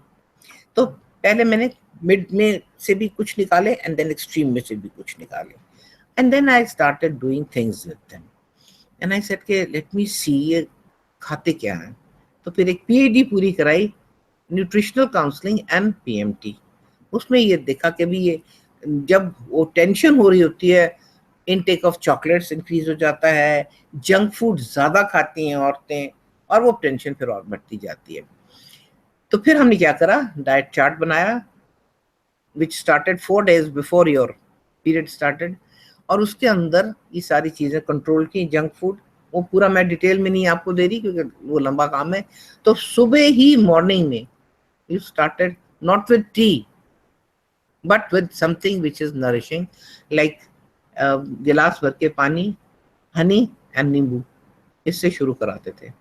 फिर ब्रेकफास्ट पे नो पराठा शराठा, आप पोहा खा सकते हो, आप दलिया खा सकते हो, आप ओट्स खा सकते हो, और ये सब खाने से पहले whatever fruit you have to take, the fruit has to be taken before, not afterwards. And then एक fruit है चीकू, which is very very beneficial, potassium chloride होता है और वो इस स्टेज में औरतों को बहुत हेल्प करता है। तो 3-3 घंटे में आपने थोड़ा थोड़ा करके खाना है। यू कैन टेक, जैसे 11 बजे की टी ब्रेक है तो टी ना लो, आप सोया मिल्क पी लो, आप लस्सी ले लो, but take something which is healthy. वो सारे ऑप्शन दी हुई थी। इसी तरह फिर खाना कैसे खाओ, फिर टी ब्रेक में इवनिंग में instead of taking samosa pakora and things like that, वो करने से इन औरतों को 6 महीने हमने इनका ऐसे रखा है। दे सेड आपने हमारी जिंदगी बदल दी है, we are feeling so happy, we are feeling so comfortable, हम आपको छोड़ के नहीं जाएंगे। नहीं, मैंने कहा आप छोड़ के तो जाना पड़ेगा, भी 6 महीने हो गए, अब आप खुद इस चीज को फॉलो करोगे।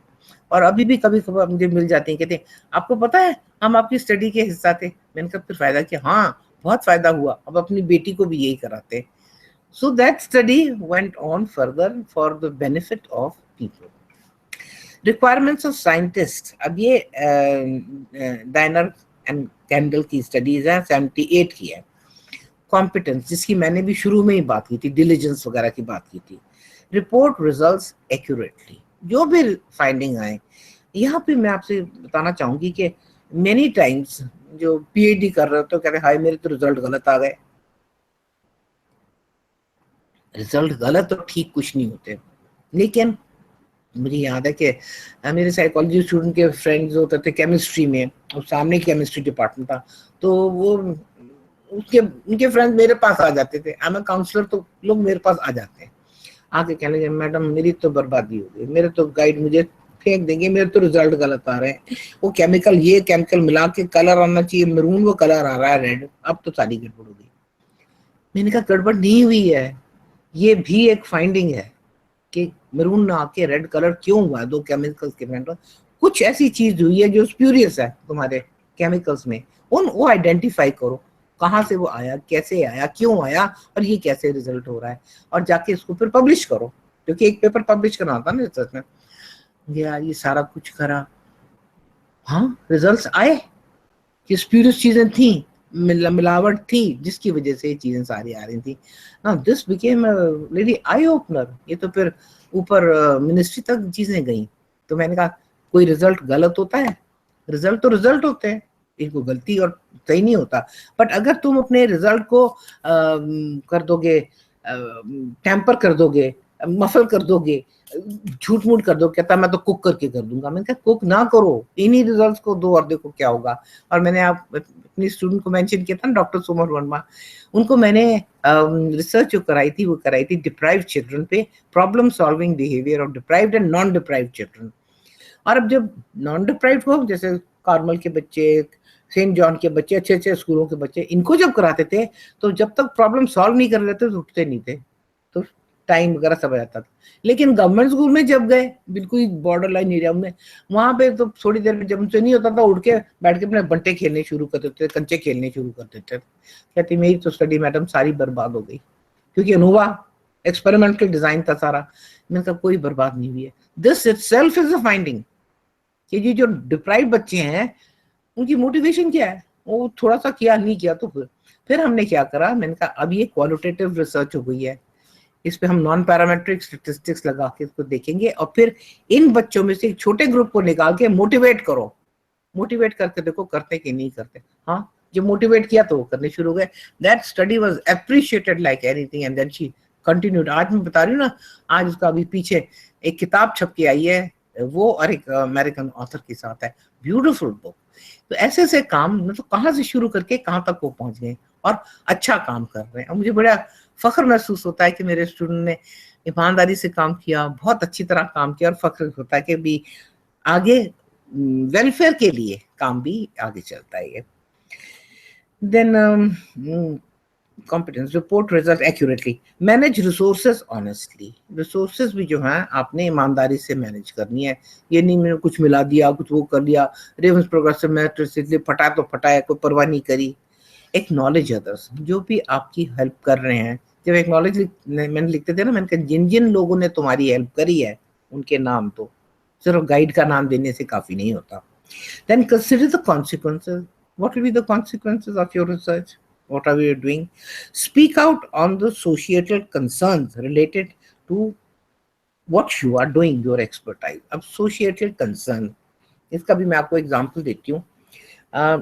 मेरा एक काम है जो feminine worth के ऊपर है, because I found that when I'm doing gender sensitization, women themselves disparate themselves, अपने आप को हीन भावना में डाल लेते हैं, लो सेल्फ एस्टीम होती है। So I said, let me now do work and find out what are the parameters on which this low esteem comes. तो ये सर्वे किया, सर्वे करके टेस्ट बनाए, PhDs भी कराई इसमें, लेकिन जिस्ट मैं आपको बता रही हूँ क्या था, 13 वेरिएबल्स हमने आइडेंटिफाई किए। उन 13 वेरिएबल्स में एक ये था, फॉर एग्जाम्पल, पहला बच्चा बेटा होना चाहिए या बेटी, औरतें खुद कहती थी बेटा। एक और उसका आइटम था, पहला बच्चा कोई भी हो, डजंट मेक एनी डिफरेंस, उसको कोई टिक नहीं करता था। इसको टिक करते थे कि पहला बेटा होना चाहिए। फिर मैं उन औरतों के साथ जेंडर सेंसिटाइजेशन करती थी, मैं कहती बेटा होना चाहिए, वो बेटा आपको बड़े होकर घर से बाहर निकाल देता है, बहू अच्छी आ गई तो ठीक है, या डिपेंडेंट ऑन दैट बहू, लेकिन क्या बेटी आपको छोड़ देती है? कुछ भी हो जाए बेटी तो फिर भी आपको लेके जाएगी ना, आपके पास आएगी ना, दौड़ी दौड़ी आपको मदद करेगी ना। तो इसलिए why should you bother about this कि भाई बेटी होनी चाहिए कि बेटा होना चाहिए। अब उन लोगों को जिनको मैंने ऐसे कराया था, बुढ़े हो गए हैं, बेटों ने बाहर निकाल दिया, मुझे कहते हैं मैडम आप बिल्कुल ठीक कहते थे, बेटी है जो इस वक्त आके हमारी सेवा करती है, बेटा कुछ नहीं करता। मैंने कहा फिर इस बेटी को आपने पहले तो कहा था है बेटी हो गई, क्या करें। जो भी बच्चा होता है उसको एक्सेप्ट कीजिए। एक और चीज थी कि भाई फाइनेंशियल इंडिपेंडेंस होनी चाहिए, तो उसमें था कि भाई आप जो तनख्वाह कमा के लाती हैं किसको देती हैं, पति को, सास को, या अपने आप रखती हैं। कहते नहीं जी पति को दे देनी चाहिए तनख्वाह ला के कमा के। और मैंने कहा फिर वो उस जमाने में जरा सस्ता भी टाइम था, 10 रुपए रोज दे देते हैं कि चाय नाश्ता, चाय समोसा जो खाना होगा खा लो। मैंने कहा फिर आपकी इज्जत क्या हुई इसमें, आपने कमाया और कमा के लाके उनको पकड़ा दिया। मैंने कहा क्या वो जो कमाते हैं जॉइंट अकाउंट में आपका नाम भी डालते हैं? नहीं, वो नहीं डालते, ये आर्मी में होता है, डिफेंस सर्विसेज में होता है। तो ये मैं आपको ये इसलिए बता रही हूँ कि भाई सोशिएटल कंसर्न्स हैं ये। अब देखिए जेंडर में अगर औरत को हम एम्पावर कर देते हैं तो पूरा घर एम्पावर हो जाता है। एक एम्पावर्ड औरत बच्चों को अच्छा ब्रिंगअप करती है, घर अच्छी तरह चलाती है। जब मैं मैनेजमेंट में कराती हूँ ना, कहती हूँ कि a good manager should follow the footsteps of a good housewife who runs the home very accurately. मैंने कहा सबसे पहला काम करती है वो इन्वेंट्री मैनेजमेंट करती है। पहले तारीख से पहले ही 29-30 कोई देख लेती है, आटा है कि नहीं, चावल है कि नहीं, चीनी है कि नहीं, पूरी लिस्ट बना लेती है और पूरी चीजें आ जाती है, पूरा महीने में चलता है। मैंने कहा जो मैनेजर ये इन्वेंट्री मैनेजमेंट कर लेता है वो ठीक चलता है। फिर एक खैर हंसने की बात है, डॉक्टर रांगनेकर होते थे, बहुत मशहूर मैनेजमेंट के, तो वो कहते, वो उन्होंने एक एग्जांपल दिया हुआ था कि how to manage your boss. ये बड़ी तकलीफ होती है ना कि बॉस से लड़ाई हो रही है, how to manage your boss. तो वो कहते थे बॉस की ईगो जो है ना वो सेटिस्फाइड रखनी चाहिए। और वो कैसे सेटिस्फाइड रखे, उनका एक एग्जांपल दिया कि एक उनका फ्रेंड था, बहुत सीनियर मैनेजर, ये वो सारा कुछ, वहां उनके पास जाते थे, सुबह बैठ के चाय वाय पीते थे, गप्पे शप्पे मारते थे। तो कहते थे वहां अक्सर मैं देखता था, थोड़ी देर बाद वो आ जाती थी, उनकी मिसेस कहती थी अरे देखिए ये बोतल नहीं खुल रही, प्लीज उसको खोल दीजिए ना। तो फटाक से जोर लगाते थे, बोतल खोल देते थे। कहते जब वो हस्बैंड उनका इधर उधर गया या कोई और पार्क नहीं था तो वो टिन ओपनर से टिन खुला लेती थी। तो जब गए तो कहती, उन्होंने पूछा आपसे ये बोतल खुलती नहीं थी? खुलती थी। तो आप तो अपने हस्बैंड के लेके आई। मैंने जब कहा ये खुलती नहीं है और आप खोल दो, उन्होंने खोल के कितने उनके चेहरे पे खुशी आई। कहते हाँ खुशी तो आई। कहते यही तरीका है, अब मैं कुछ भी काम सीरियस भी करवाना होगा मैं ऐसे ही करवा लेती हूँ उनसे, बोतलें बोतलें खुलवा के, कॉर्क खुलवा के, टिन ओपनर खुलवा के, and then he feels happy, managing the ego of the boss. This is just an joke, ये कोई रिसर्च वर्क नहीं है, थोड़ा सा आपको खुश करने के लिए कह दिया है मैंने। Problems with attaining informed consent, उसमें क्या क्या प्रॉब्लम आ सकती है? स्टडी की वैलिडिटी कॉम्प्रोमाइज हो सकती है, उसमें जो पार्टिसिपेट कर रहे हैं उनके साथ दिक्कत हो सकती है। For example, if you are doing work on children, children may not be able to give a voluntary consent or informed consent on what you're trying to do. In that case, it is their guardians who will give consent for the child participation. Then assent from a participant like animals, अब वो कैसे देंगे assent? वो तो नहीं दे सकते, उसमें आपकी ethical consideration from the animal society जो बनी हुई है वो लॉ उसमें इम्प्लीमेंट होता है, और वो कंसिडरेशन आके दिखी जाती है कि आप एनिमल को खामखा के लिए टॉर्चर तो नहीं कर रहे, स्टडी में जितनी जरूरत है उतनी करो, उसके बाद एनिमल को फ्री छोड़ दो, उसको सेक्रीफाइस करने की कोई जरूरत नहीं है। अब ये ल्यूडिकरस केसेस इन्फॉर्म्ड है कि ये फनी चीजें भी क्या होती हैं, no more than minimal risk, ज्यादा रिस्क ना लेने, इसलिए मिनिमम इंफॉर्मेशन दो। Waiver will not adversely affect rights welfare, ये क्या कि हम ये वेवर कर दें तो आपके ह्यूमन राइट नहीं इफेक्ट होंगे, मतलब गप मार दी आपने। Then research could not be feasibly started out otherwise, अगर आप ये नहीं दोगे तो हम रिसर्च ही नहीं कर सकेंगे, हम आप पे डिपेंडेंट हैं। ये लुडिक्रस, ये फनी चीजें हैं कंसेंट लेने के तरीके में। Now principle of respect of human dignity, ये शुरू में मैंने आपसे बात की ह्यूमन डिग्निटी की, कि एथिक्स ह्यूमन डिग्निटी को बनाए रखने के लिए कितनी जरूरी है। Right to self determination and right of full disclosure, कि एक तो your subject has full right to self-determination, and he also has the right to know what he is or she is being subjugated to. These are based on the principle of human respect and dignity. हम कहते हैं कि each person should have his own respect, उसकी respect और dignity maintain करने के लिए ये लिबर्टी उसको देना कि वो पूछ सके, सवाल कर सके, that is very important. Now, humans have a right and are capable of self-determination and controlling their own destiny. वो अपनी डेस्टिनी खुद कंट्रोल कर सकते हैं, उन्होंने करना है करें, नहीं करना ना करें। Now, autonomy. Autonomy means कि खुद मुख्तार आप हैं कि नहीं हैं। Voluntary participant and withdrawal. Voluntarily आप participate करो, withdraw भी कर सकते हो। कोई आप पे फोर्स, कोएर्शन नहीं होना चाहिए। फुल डिस्क्लोजर मिलना चाहिए, no deception and voluntary consent. ये चीज जो है आपको ह्यूमन डिग्निटी के साथ जोड़ती है। Then free and informed consent, consent में कोएर्शन नहीं होना चाहिए, फोर्स नहीं होना चाहिए, वो देना चाहता है दे। इन्फॉर्म्ड कंसेंट में participants have adequate information and comprehend the research. Research का मुद्दा क्या है, गोल क्या, they understand that also and the information that you give, अब तुम्हारा ये होगा ये होगा ये होगा।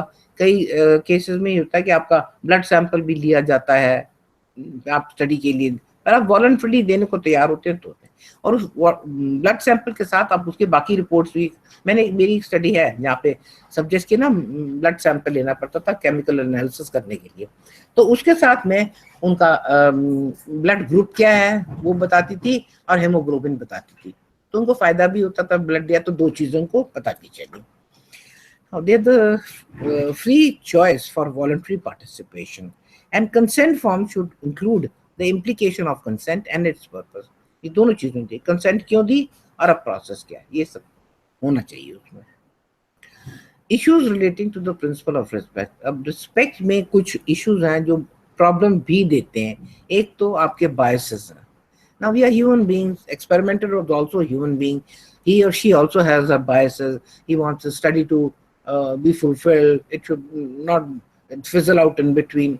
Now, bias resulting from distorted information.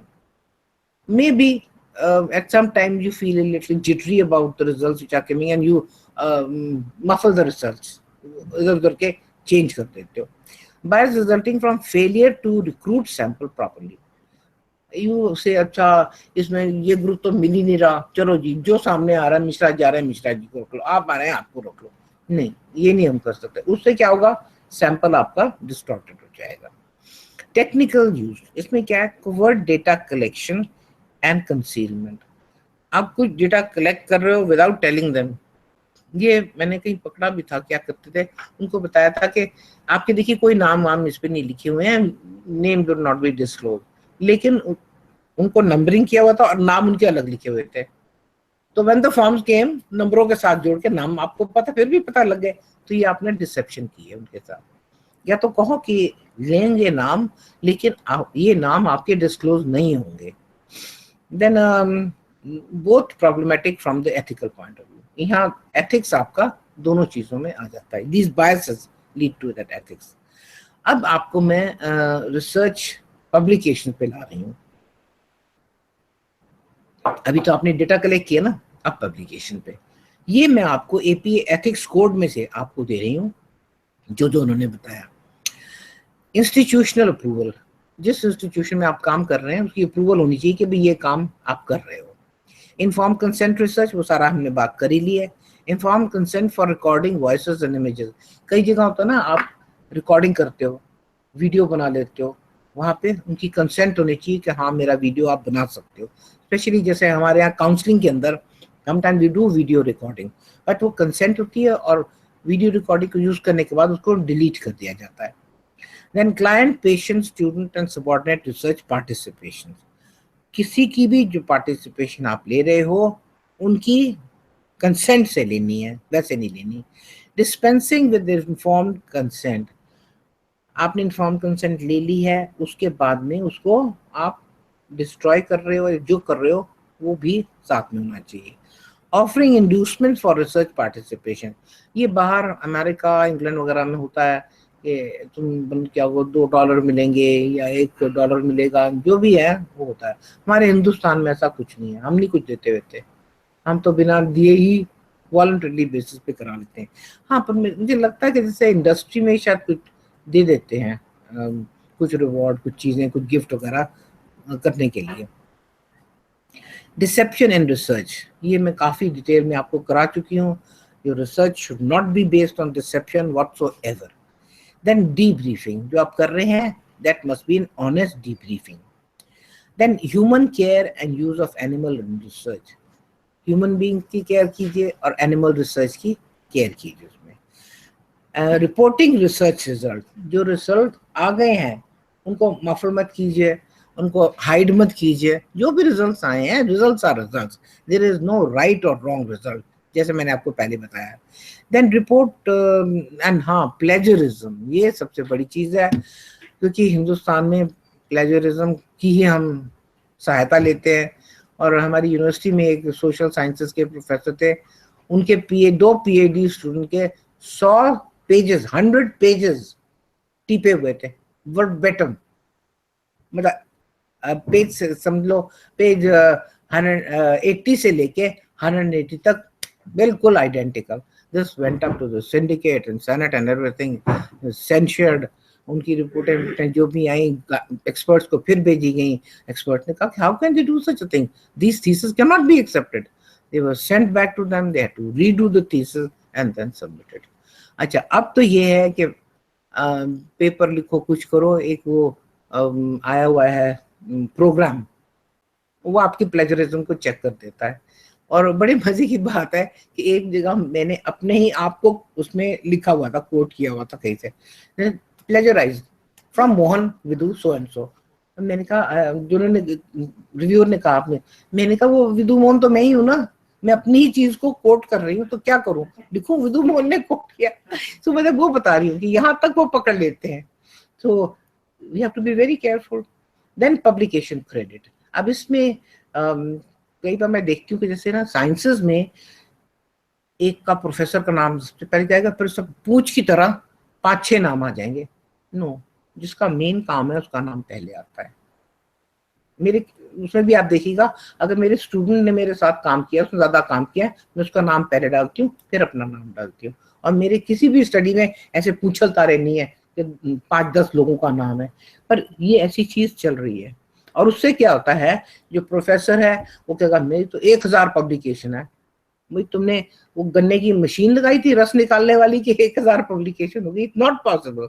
लेकिन ये ऐसी चीजें, ये भी अनएथिकल है।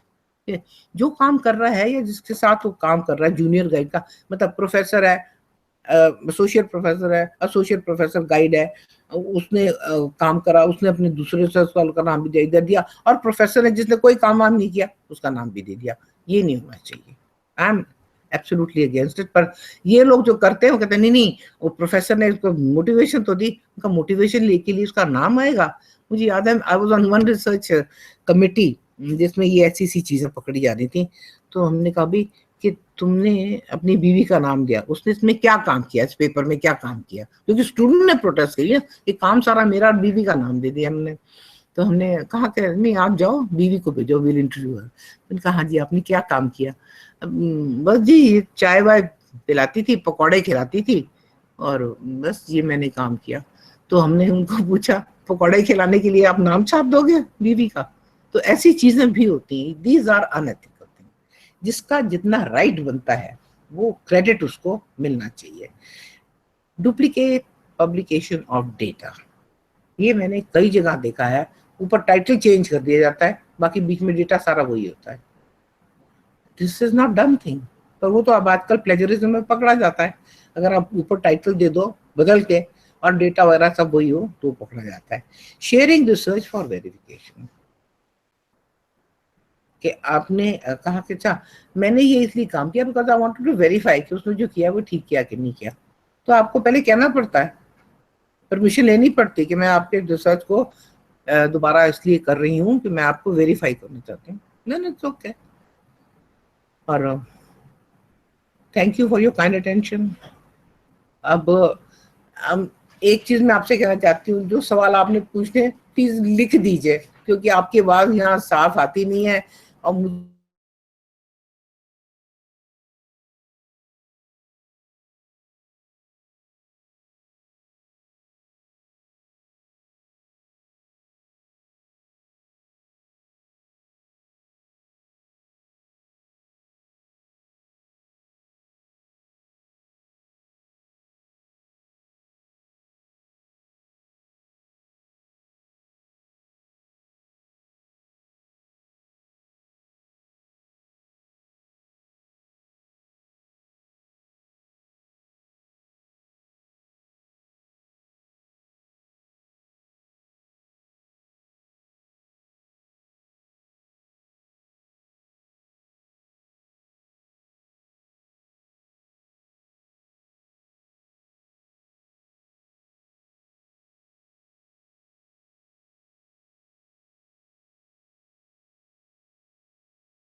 From Gandhi Learning College, is there any question?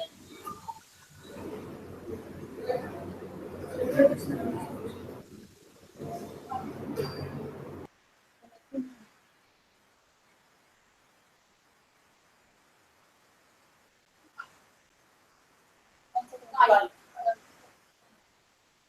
Ghaziabad.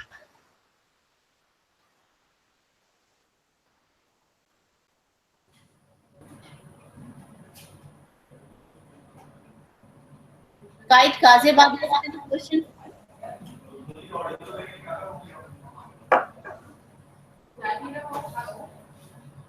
Yes, ma'am. Thank you very much. I think all the centers are very much clear about today's discussion.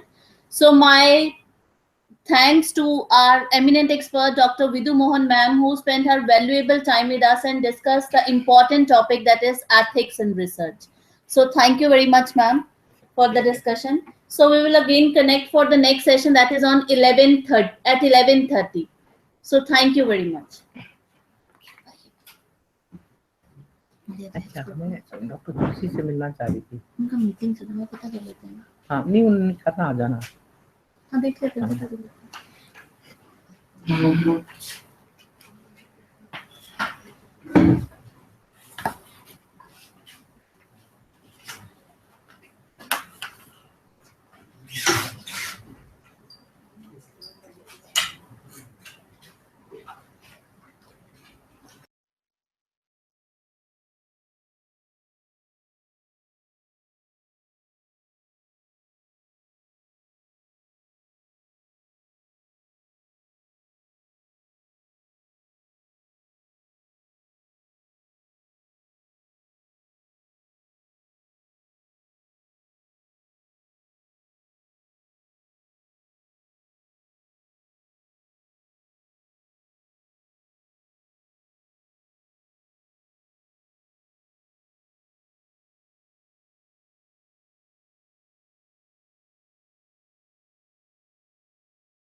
Sir ମାନ sir କହିଲେ କ'ଣ ପ୍ରକ୍ଟର ଇଏଟା ପଠାନ୍ତୁ ଆପଣ ମୁଁ ପଠେଇନି ତ ଆପଣ ମୋର କ'ଣ ବାକି ଅଛି ସେ ପ୍ରକ୍ଟର ସେଇ ଯୋଉଟା ପୁରା ସ୍ଲାଇଡ୍ ଆସିଲା ଆପଣ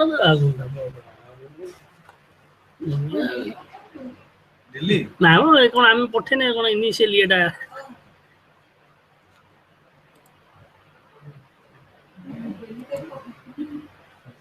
କିଛି ତାର ନା କ'ଣ ହଉଛି ମ୍ୟାଡ଼ାମ ବୋଲେ କ'ଣ ଏଇଟା ଠକିବାର ବାଟ ହଁ ସତ କଥା ତ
ତାପରେ ଆସିଲେ ସେ ଯିବ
ନମସ୍କାର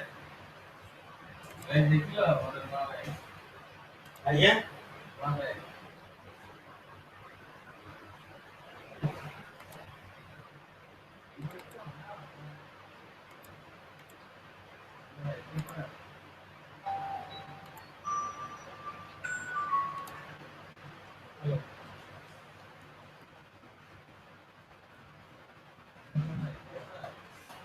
ଆଜ୍ଞା କଣ କହୁଛନ୍ତି ଆଜ୍ଞା ଭଳିଆ ବ୍ୟାକଗ୍ରାଉଣ୍ଡ ନେଇ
କଥା ନହେଇକି ଲେଖୁଛୁ ନା କୋଉଠି କଥା ହେଇ ଦେଖୁଛି କୋଉ ପିଲାର କଣ ହେଇଛି ଆମେ କହିଲେ କଥା ହବା ଦରକାର ନାହିଁ ଆମର ସବୁବେଳେ ସ୍କ୍ରିନ୍ ଅଛି ହେଲା।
Welcome to the second. It's my profound privilege to introduce Dr. Reggie Bhuvnendran. He is a statistician with MSc in Demography, MA in Economics, and PhD in Demography from Kerala University. He has 8 years of research experience and 13 years of industrial experience in official statistics. Presently, he is working as Assistant Director at Labour Bureau under the Union Ministry of Labour and Employment.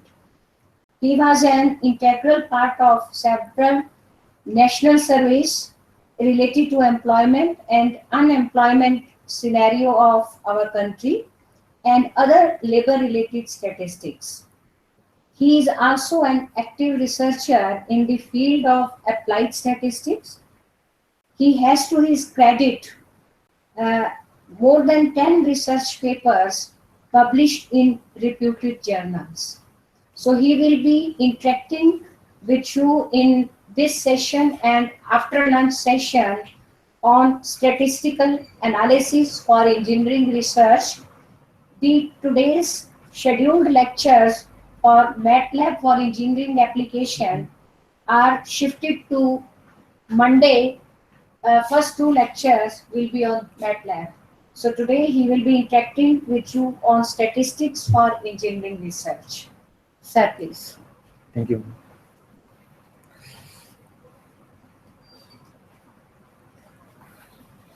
Thank you. Good morning, all. So today's topic of discussion is statistics. Regarding statistics, this session intended to cover about basic statistics and statistical methods like descriptive statistics, inferential statistics, and statistical data. Mainly in day-to-day life, we are dealing with a lot of statistical techniques. For example, in the day-to-day life, we are using several type of sampling, and we are judging some results from samples. For example, we are cooking in the kitchen. We are cooking rice. We can after boiling the rice, after a particular time, we stir it and take some take some portion of rice and check it whether the rice is properly cooked or not. That is a purely we can say that a purely layman statistics. So based on the sample, we will judge that the entire portion of the rice is properly cooked or not. So we are using, knowingly or unknowingly, we are using a lot of statistics in day-to-day life. So first of all, we will discuss about what is statistics.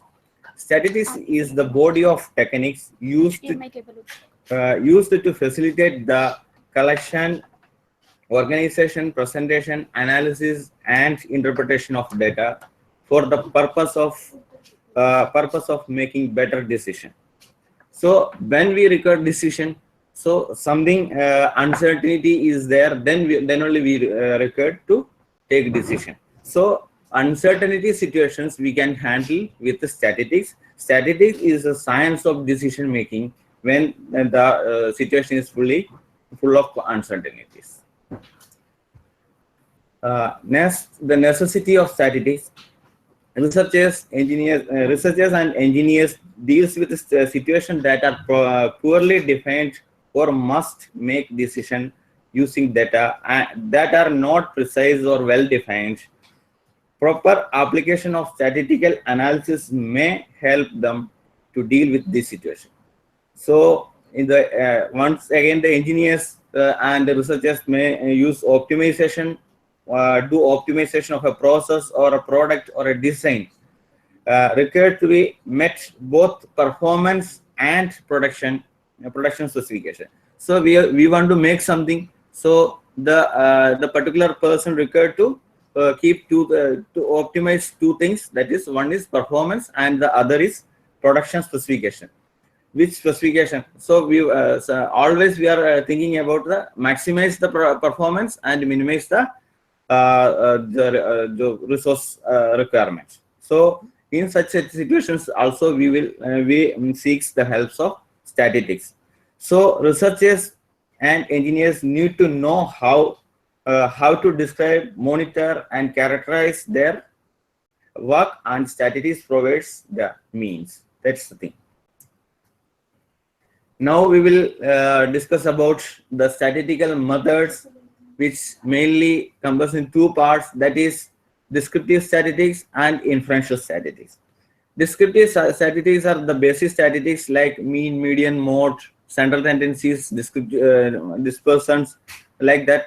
Some basic techniques are involved in the descriptive statistics. And inferential statistics, we are making inference from the sample-based statistics to the population statistics. That we will discuss in detail. So from the picture, we can see that the population, the left side round indicates the population. Population has a lot of things, and from the population, we are taking some samples. That is the right side blue square is there, and from the population, we are taking some.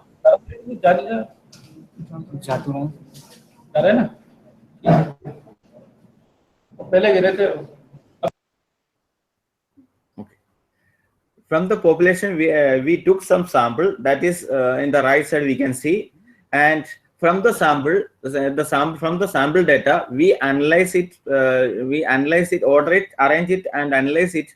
Then we can generate the statistics like minimum, maximum, mean, mode, variance, standard deviation, such basic statistics. These are descriptive statistics. We can generate such descriptive statistics. Also, we can present the descriptive statistics in graphical format like pie chart, bar chart, histogram, or other graphical methods. From these statistics, we have to generalize. So from the sample, we calculated some mean or median for that sample. So we have to generalize this sample based result to the population. So because the generalization is a process that is called, for that process we use inferential statistics. So we have to inference the results, sample results to the population results. So that process is called inferential statistics. That there is a lot of tools for inferential statistics that we will discuss in the afternoon session. So next topic is descriptive statistics. Descriptive statistics are the techniques to summarize data in tabular, graphical, and numerical methods. So what we will do, we will collect the data from the field or sample based data. So we will have to summarize it, arrange it, and summarize it. So these techniques are commonly known as descriptive statistics. In descriptive statistics, process involves collecting data, organizing and summarizing data, and presenting it. Collecting data means we want to experiment the performance of a engine, of an engine or car engine. So what we will do? So we will collect first. We will decide which what are the parameters we want to collect or we want to measure. So first we will decide the parameters we want to measure. After that, we will collect, select some sample engines and collect the data from that sample engine. After that, we will organize that data in a particular manner, and after that, we will process it and summarize it. Then we will present the data. This is the entire process of descriptive statistics. The purpose of descriptive statistics is to describe the situation. So we have to describe. So what we will do, we will collect the data from different sample engines and we have to summarize it and present it. And present it means we have to tell to the company management or some to R&D groups that this is the situation of this engine regarding these parameters. So our purpose is to describe the situation. For example, a management of a car company would like to have a better understanding the cost of parts used for an engine service. So that is the interesting thing for the car manufacturer, because they want to know how much costs are paid by the customers of their car owners for an engine service. So we have to collect the data. First, we will collect the data. We will select some service stations. We will select from service stations from different places or particular place, and we will identify some engine services of that particular car, and we will take the data regarding the cost of parts the owners paid by. So in such a way, we collected the data. So below I shown is the data we collected. The cost of parts of 30 engine services were collected and presented here. The first car service, engine service, was costed by 9100, second 7800, and so on is there. So this is the data. So in order, this data gives a vague idea to the management. So what we will do, we have to summarize and present to the engine company management. Then only they will get a quick analysis or quick idea about this analysis. This example we can first we will summarize it using a tabular format. Then we will go how to make it in a summarize in a graphical format. First, the tabular format. So the data, the previous data, we can see that the data are here. 30 number of data are there. First, we will check which is the minimum number and which is the maximum number. Okay. So maximum number is 10,900 and minimum number is 5,200. So we can make it into classes. So class intervals we can make. So I started with 5,000 and made a 10 class interval. So 5,000 to 5,900, 6,000 to 6,900, 7,000 to 7,900, so on, 10,000 to 10,900.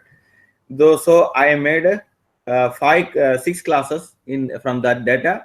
After that, I counted from the previous data that how many car services cost between 5,000 and 5,900. So we can find that only 2 car services was there. So accordingly, we filled all the data 2, 4, 13, 2, and 2, 6, and 3. Total of the frequencies will be 30. Is 30. So this 2, 4 we can term it as frequency of that particular class. So we can see from this data, frequency data also, the highest frequency fall in that group 7,000 to 7,900. So we can easily say that maximum people paid between 7,000 to 7,900 rupees. So accordingly, we can we can take the percentages of frequency. So first frequency is 2. 2 divided by 30, we will get to the frequency, percentage of frequency, that is 6.7. Like that, we can calculate the frequency of each frequency, percentage of each frequency, that is 6.7, 13.3, 43.7, like that. It should be added up to 100. So again, we can go through the percentage frequency. The highest number is 43. So we can, from that figure also, we can conclude that the maximum cost borne bear by the car owners is 7,000 to 7,000, between 7,000 to 7,900. So again, we can present this the same figure in a tabular form also. So in the below that in the graphical form, the below graphical form is there. So here I draw a histogram. So in the x-axis we can see the class interval, and y-axis we can it's there in frequencies. So from the graph, from the first look, we can see that 13 is the highest peak. So 13 represents 7,000 to 7,900. So we can conclude that 7,000 to 7,900 is the maximum people paid for the service cost. So before going to the other descriptive analysis, we have to require to understand the type of statistical data. Okay, there is different types of statistical data. So first classification is quantitative and qualitative data. Quantitative data involves attributes such as sex, occupation, location, or some other categories. So simply saying, this type of data is a categorical type. Categorical means we are simply assigning some values to for representing some characteristics. Suppose gender or sex, we can represent male and female. We can assign 1 for male and 2 for female. Like that, we can classify good, very good, or like that. So we can assign 1 for good, 2 for very good. Like that, we can, such type of variables are called categorical variables or quantitative variables. Qualitative variables, qualitative variables. Next is quantitative data. Quantitative represents the quantity or amount of something such as length in centimeter, weight in kilograms, like that. Whatever may be quantity, we are representing in the in some numbers by quantity. So such data are called quantitative data. So next type of classification is discrete data and continuous data. Discrete data assumes values that can be counted, like 10, 15, 12, 13, like that. Such values we called discrete data.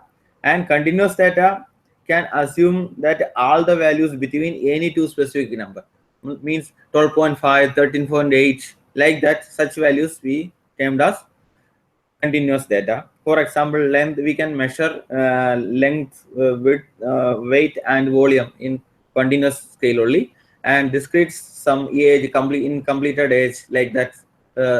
Such data we can quantify in discrete data. So statistical data, again, some more classifications are there. So on the basis of their measurements, we can classify statistical data in two categories.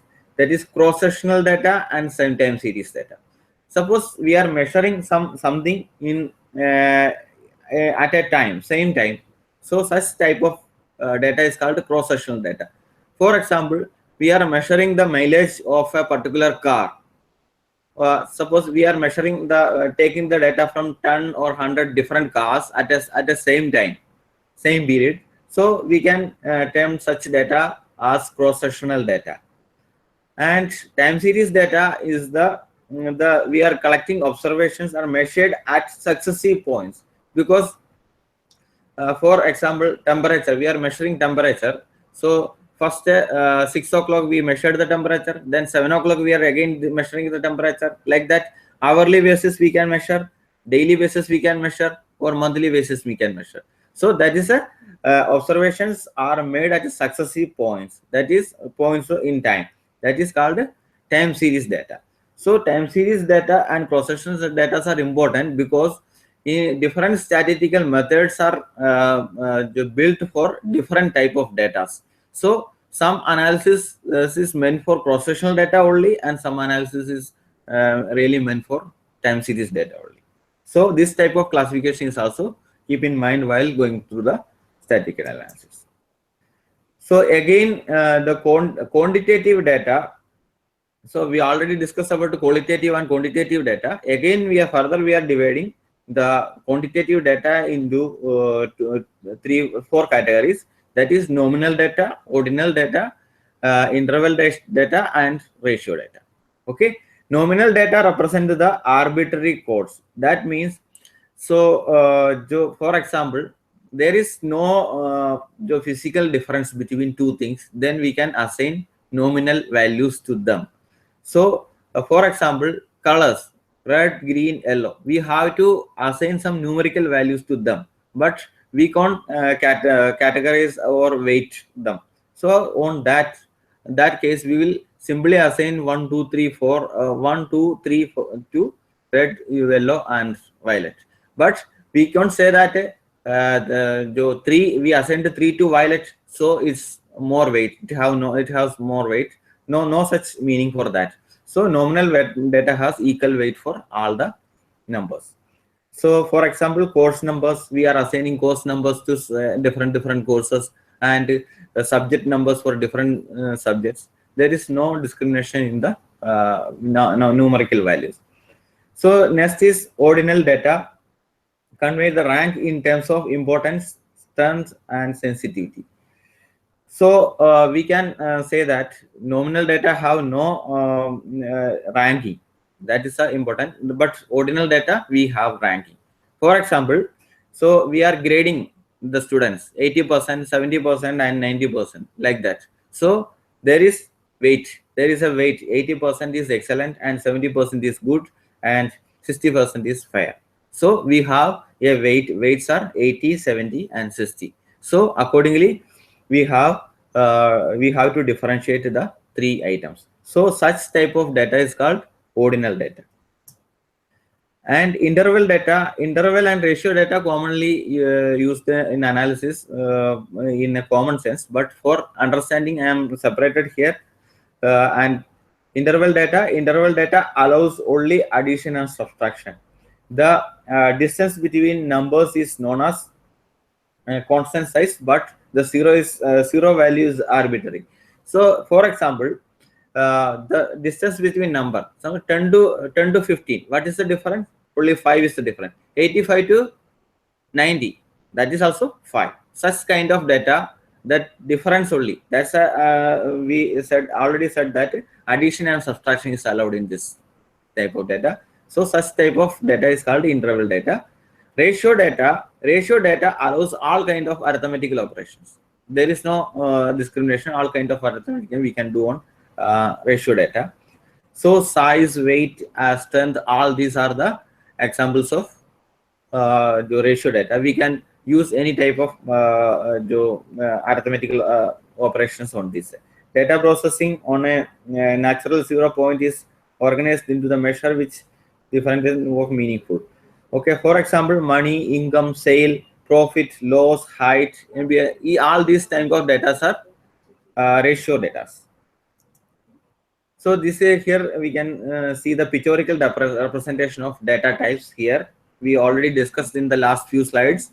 So the left side, the scale of measurement is there: nominal, ordinal, interval, and ratio data. The columns are represent categorical, discrete, and continuous. Above that, quantitative is there. All the qualitative data are categorical. Okay, so nominal data, all the categorical data are nominal and ordinal only. Okay, nominal data, for example, male, female, we can assign 1 for male and 2 for female, but there is no difference in 1 and 2. 1 and 2 holds equal value. Ordinal data, that is, for example, good, better, best. So we can grade it 1 for good, 2 for better, and 3 for best, like that. So the next is quantitative data. Quantitative data have two categories: discrete and continuous category. So again, under quantitative data, ordinal scale is will come. So ordinal scale we can measure descriptive and continuous data also. The same way, interval scale also we can measure in descriptive and continuous, but ratio we can measure in continuous only. For example, discrete scale is 10, 15, 20, 25, like that we can measure that. Continuous we can 5.2, 6.2 or 8.6, like that. Any way, any fraction we can measure that. Next is measures of central tendency. We already discussed about the tabular and graphical representation of descriptive statistics, and now we'll go to the other measures of descriptive statistics, that is measures of central tendency is a part. So measures of central tendency, the purpose is to describe where distribution's middle or center value. So many times we use the center value as a representative picture for a data or a situation. So for example, average age of students in a class, so that will give a meaningful value to the others. So sometimes the students of that class age from 20 to 25. So we can easily say that. Otherwise, we have to say 20 years students 4 numbers, 21 years 3 numbers, like that. If we have to describe that, so we can easily convey that average age is around 23 years. Okay, so that is the easiest way, and it will convey the meaning easily to others. That is the thing. Okay, the actually measures of central tendency contains totally 5 measures. So commonly used are 3: mode, median, and mean are the 3 measures commonly used. There is geometric mean also there, have harmonic mean also there, but commonly used the 3 means. We will discuss the 3 averages here. So three central tendencies here. So first is mode. Mode is the how we can get mode from a data. Mode is the most frequent value of the distribution. If you place all the data, if you after gathering all the data, we have to count each data how many times it's repeating. So we can say that the highest number of repeating data is the mode of that series. So for example, below the example is there: 10, 15, 12, 15, 12, 10, 12, 20, 18. So from this we can see that 10 repeated for 2 times, 15, 12 repeated for 3 times, 15 2 times, and 20 1 time, and 18 1 time. So from this 12 repeated maximum times, that is 3 times. So mode of this series or this distribution is 12. So the one of the important thing is the mode is the only measure that can be used within nominal level of measurements. So there is no value difference between the numbers. So we can use only mode. So in the case of this males and females, so how we can say that mode we can use that. Otherwise, how we can male for 1 and female for 2? If you take a simple average, that will give 1.5. Is it meaningful? That's not meaningful. So that is why the level of measurement is important. So mode is the only measure can be used with a nominal level of variables. Next is median. Median, the most value of the distribution. Sorry, middle value of the middlemost value of the distribution. Then in order to get the median, what we will do? First we will gather the data, gather the distribution or data, and what we will do? We will arrange it in ascending order or descending order. The best practice is to ascending order, is descending order. Then count the total number of observations, number of values in that distribution. So here the example is here. We have 2, 2, 6, 9, 11. Total number is 5. 5 observations are there. So what we will do? We have to add 1 with 5. 5 is an odd value. That's why we have to add 5 plus 1 is equal to 6 divided by 2 is equal to 3.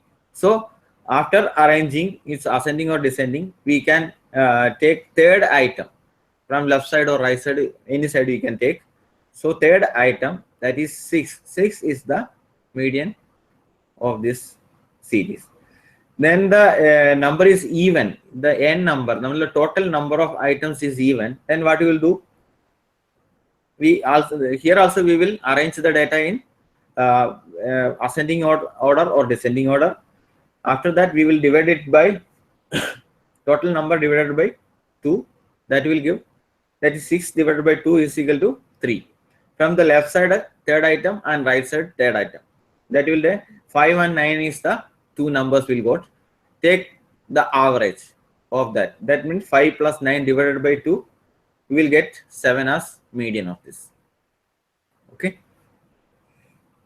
So in the case of mode and median, is a benefit is this will not affect the extreme values, because we are not considering the extreme values, higher value or lower value of this series. We are concerning about the middle value of the series. So in order to overcome this demerits, we will the statistician find that mean. Okay, mean is defined as the sum of all the individual observations of a distribution is divided by the number of observations. Okay, actually how we can derive mean? Take the sum of all the observations and divide it by total number of observations.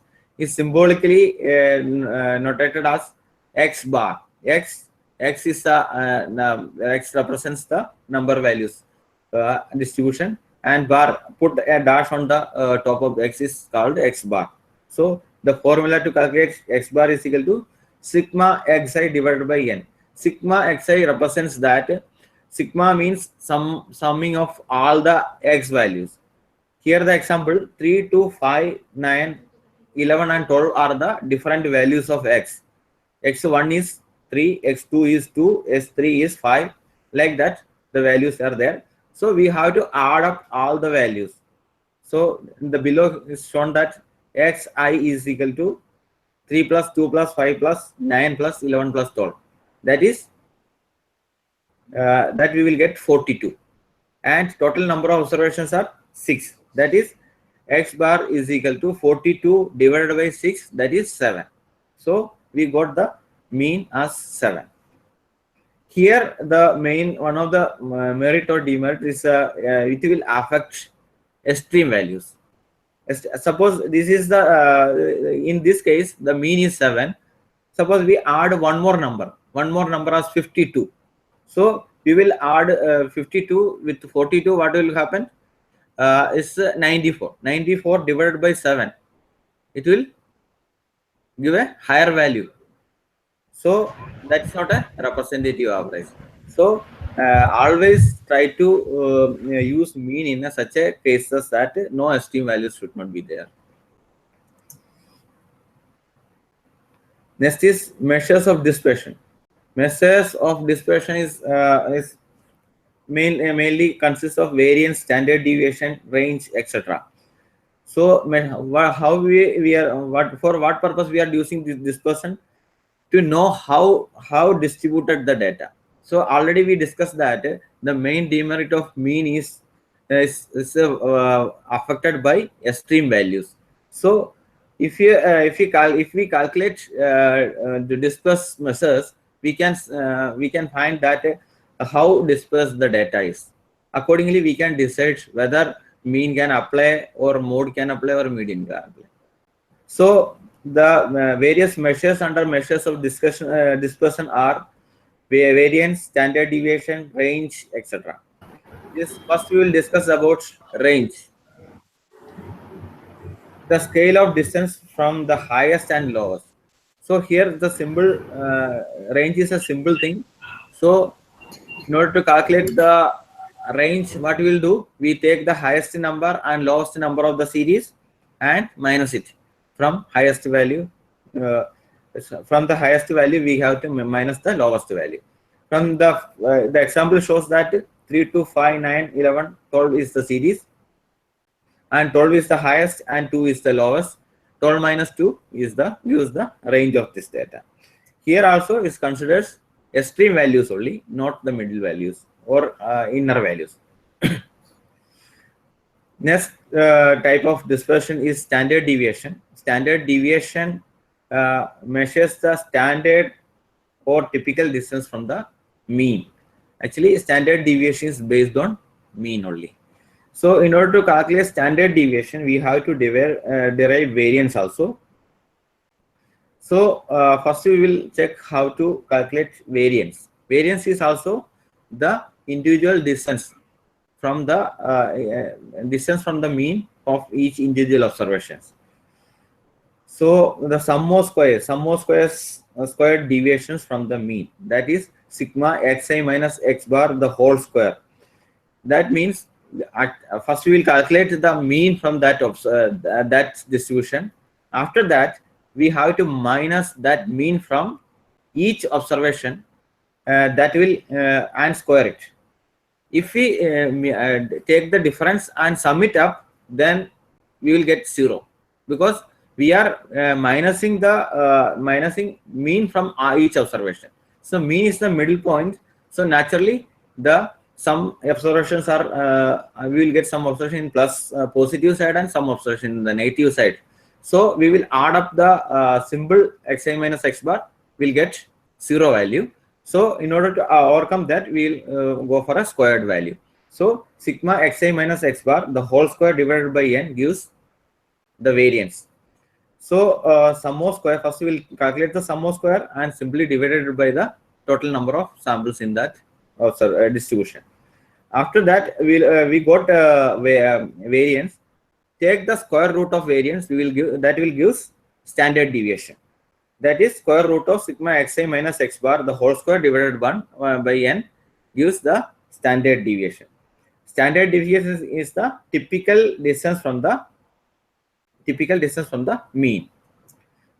It says that how disperse the data. So from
see that the 163 is the mean, and the standard deviation we can say that 3 is the standard deviation. So add 3 from 3 to 163 and minus subtract 3 from 163. So we will get 160 and 166. That we can simply say that mean plus or minus 1 standard deviation. So we can see that if you go for the data, we can see that around 68% of the total observation will come under this range. And the same thing, mean plus or minus 2 standard deviation, around 95% of the total observation will come under this range. And so on, 97% of the 99.97% of the observations come under mean plus 3 standard deviation range. So calculating the variance, here the example how to calculate the variance and standard deviation. Number of credits taken by a sample of 8 students in a class. So we can see that 8 students, number of credits, each students how many credits they taken. So 10, first student 10, second 9, 13, 17, like that. We recorded all the data and sum it up, that is 112, 112. So we have to calculate the mean first. So 112 divided by 8, that will give 14. So next step, what we will do? We have to subtract this mean from each individual value. So 10 minus 14, that will give 4. 9 minus 14, that will give minus 5. Like that, we have to calculate xi minus x bar in the next column. So the total will add up to 0. Otherwise, some mistake is there. Total should add up to 0. Okay, then we have to square it up. So minus 4 square, 16. For minus 5 square, 25. Like that, we square it up. Again, add it up. The total is 72. So 72 divided by 8. 8 is the number of observation. We'll get 9. 9 is the variance.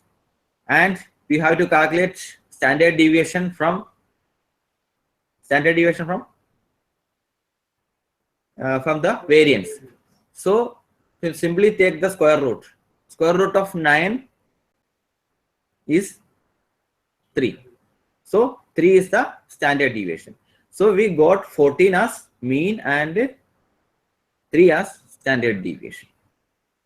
So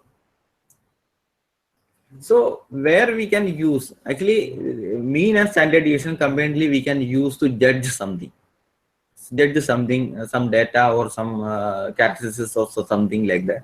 So here I present an example here that the width of the road. Suppose we want to measure the quality of road by measuring the width of the road. So we, for example, we took 3 highways. We took 3 highways: highway 1, highway 2, highway 3, and measured the width at different points for 10 kilometers.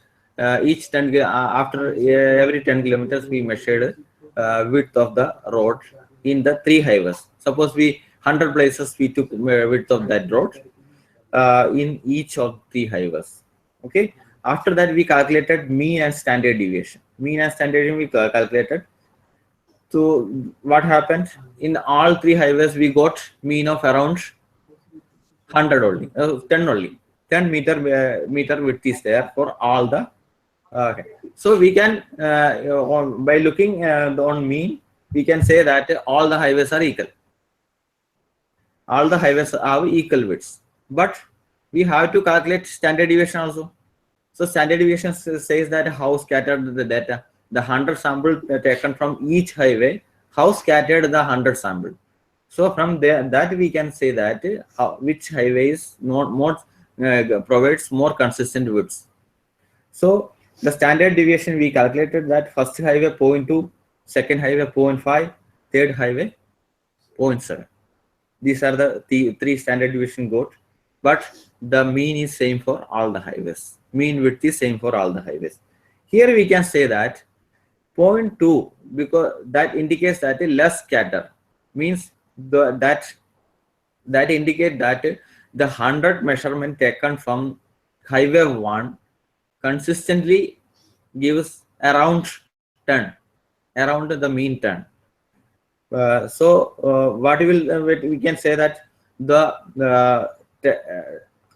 most around 66% of the data is coming between, is measured data is coming between 9.8 and 10.2, and 99% of data is coming between, the width is coming between 9.4 to 10.6. So if we calculate in such a way, the second case, so 97% of the width is coming between 8.5 and 11.5. So the variability is high in second and third. So we can conclude that highway 1 is better. when compared with the 2 and 3. Okay, so the high standard deviation shows that a data is widely spread. The widely spread data's mean is less reliable. And the low standard deviation shows that the data are clustered closely around the mean and more reliable. So the same case we can say that the company, so for example, Maruti Swift, we have to measure the average mileage. So we are taking we have to take the samples from different cars, 100 cars or something. So accordingly we measure some other cars, other company cars like Honda or same category cars. We measured that Honda or like Hyundai, like that 3 cars we are take. The average mileage we can take, and accordingly we can calculate standard deviation also. Using these techniques, we can say that which cars gives a consistent mileage in that. So mileage may vary. Mileage Swift gives 22, or and Hyundai gives 21, or this one another car may gives 23. So lekin Swift's average, this standard deviation is very, very small. Then we can say that even though the mean is smaller than this one, so Swift is giving 21 kilometer and the standard deviation is around 1 only. So the range is between 21. First standard deviation level is 20 to 23. Sorry, 22, 22. But in the case of 23, Hyundai gives 23 kilometers. But what happened? The standard deviation is 4 or 5. That will, the first standard deviation will go to 20 to 28. That their variability is wide and consistency is less.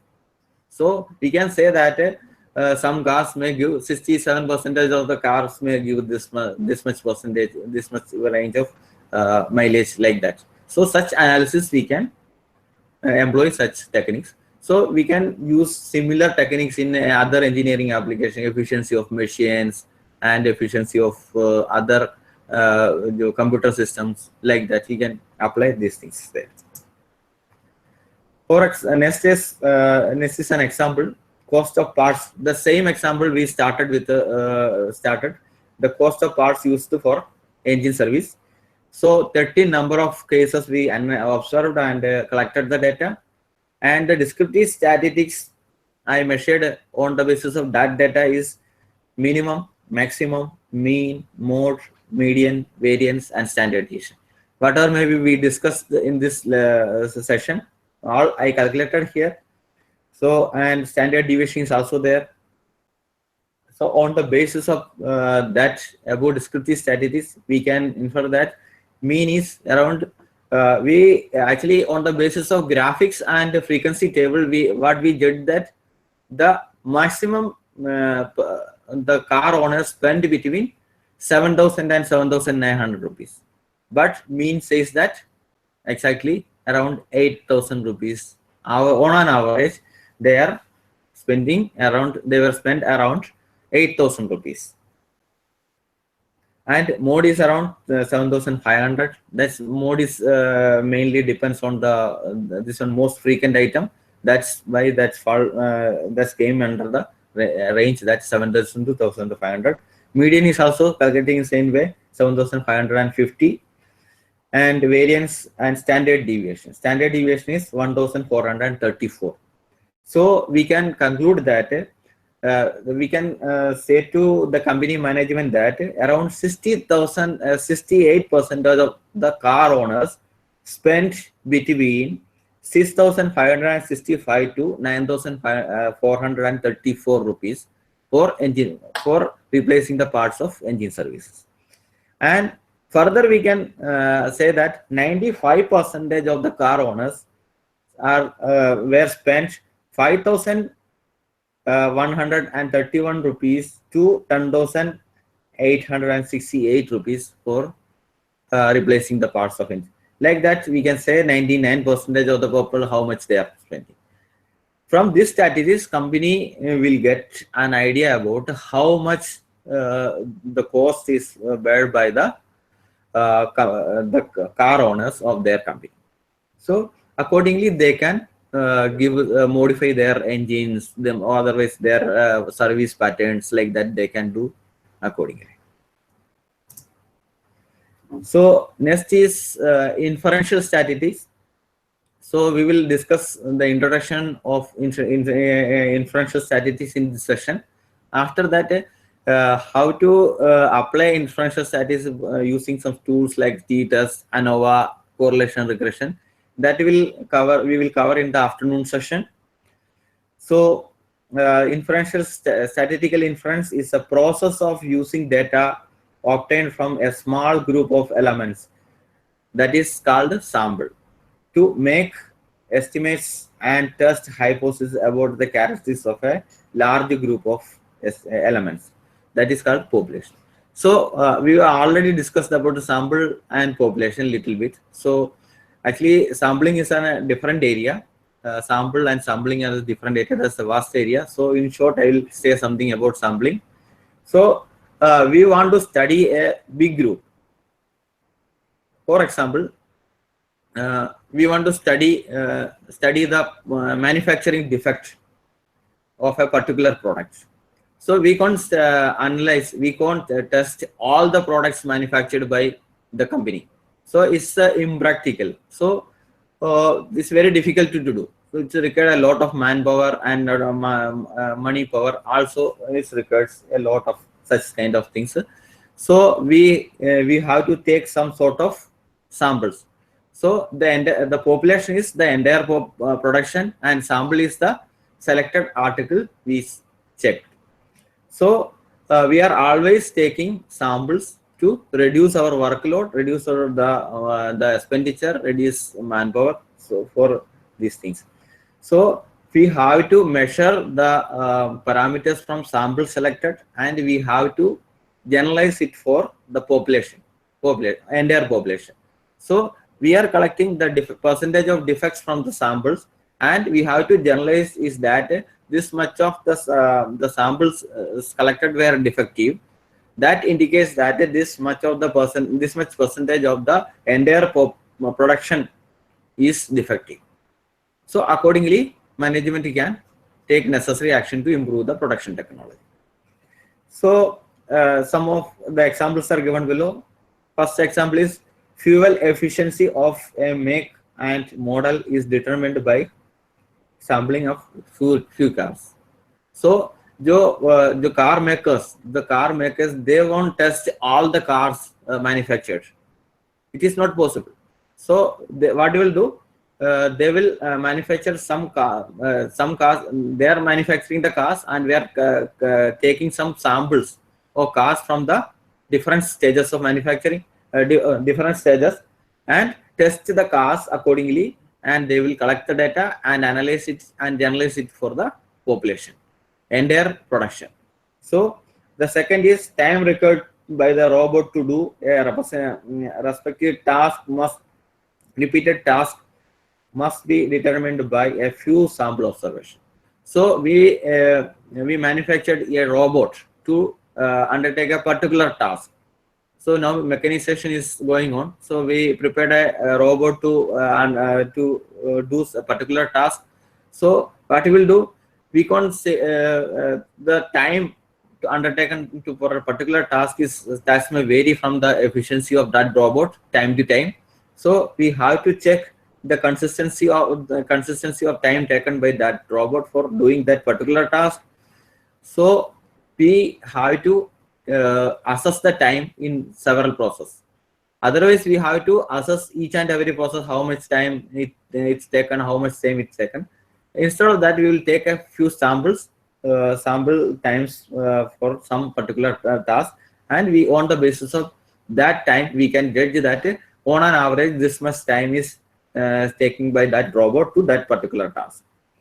And third is strength of steel is determined by laboratory experiment, because so strength of steel, we can't send all the steel manufactured by the company to the laboratory for testing the strength. So what we'll do, we will take a sample portion of that steel and send it to laboratory for testing, and we are generalizing it for the entire produced steel.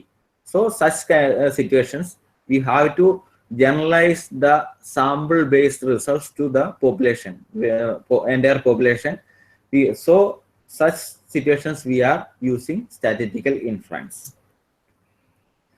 Statistical inference involves estimation, hypothesis testing, and the purpose is to draw conclusion or inference about population characteristics from the sample. Population and sample. We are already discussed about that. Population is the entire group, and sample is the some groups collected, some elements collected from the entire group.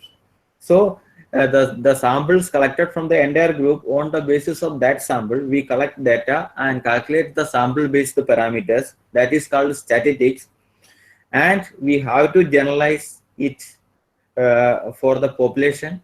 So sample mean we calculated on the basis of sample, and standard deviation, sample standard deviation on the basis of standard sample, and we have to generalize this sample mean and standard deviation for population, for the entire population. That is called a parameter. So this process of generalization based on sample mean and so based on sample statistics is called inference, statistical inference. So here the diagram shows that how inference process works. The process of statistical inference indicate that first, the example is the same of cost of production, cost of parts used in the engine services. First one, population consists of all the engine services. Average cost of parts is unknown. So in that case, the entire population is taken. That is all the engine services. All the engine services, the cost of parts is unknown for us or for the company. And we for knowing that the cost of parts for engine service, we took 30 samples from that the entire population. From that sample, we assessed the cost of each case, each engine service cases, examined and collected the data accordingly. The sample data provided a sample average cost of 80. So in the last slide, we saw that the average cost of engine service was 8,000 only per engine services. So we derived the mean statistic as 8,000. The value of sample average is used to make an estimation of population average. So we calculated the sample average, and we have to measure generalize it for population average. So here we take the help of the inferential statistical inference for generalizing it to population. So this is the end of the first session. So next here now we will do some practical things with the help of Excel. Microsoft Excel is the common tool. So each and every on all computers we will get with Excel software. So I choose the Excel software for this purpose. There is a lot of statistical softwares are there, SPS, SAS, Stata, SPSS, and R. A lot of statistical specific purpose tools are there. But Excel is a common thing. It have ample statistical capabilities also. So I used this software for demonstrating how to do the descriptive statistics. So first we will open the Excel, then enter the data. Here the data is already entered. The data is same as the service cost of the service cost of in engine service. Then here first data is 9,100. Second data is 7,800. So we have to calculate the summary statistics here. So first summary statistics. How count is summary statistics, one of the summary statistics. that is n. And here we have to count the data. So here is 30. So how to count in Excel?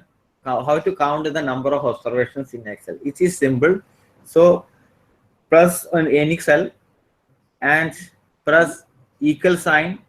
After that, we have to type count, C-U-N-T, count. It will show here, count is here. Then select the range or number of values. So we have to select like this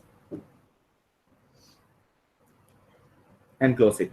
Close the bracket, press enter. It will give the total number of observations in that number. Accordingly, set next type of this is minimum, maximum we have to calculate, and mean, median we will calculate here.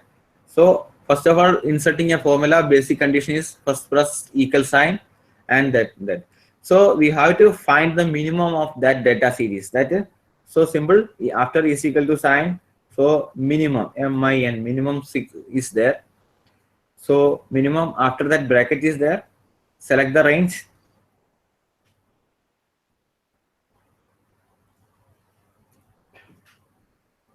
Okay, minimum we got at 5,200. Like the same way we can calculate maximum. Max is the function maximum.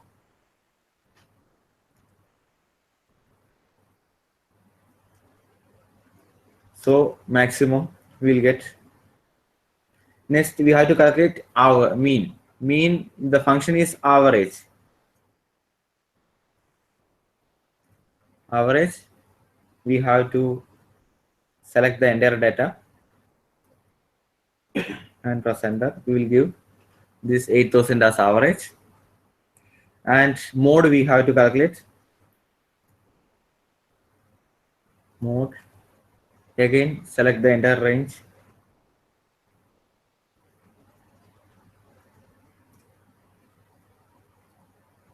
Mode, we got the mode, then median is there, is equal to median.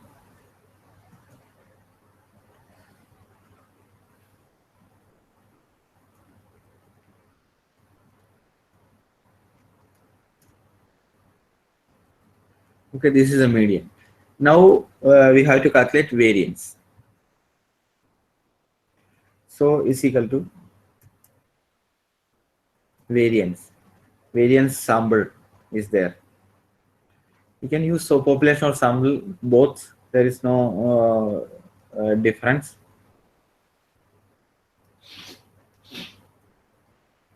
So select the range. We will get variance of this series. Again, standard deviation we have to calculate.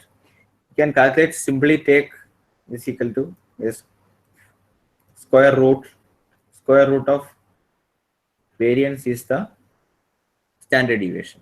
You can directly do this. Otherwise, there is a function also. Standard deviation dot s is the function. Select the entire range. We will get the standard deviation. So these are the descriptive statistics we already discussed here. In this way, we can generate the descriptive statistics. But in the specific purpose,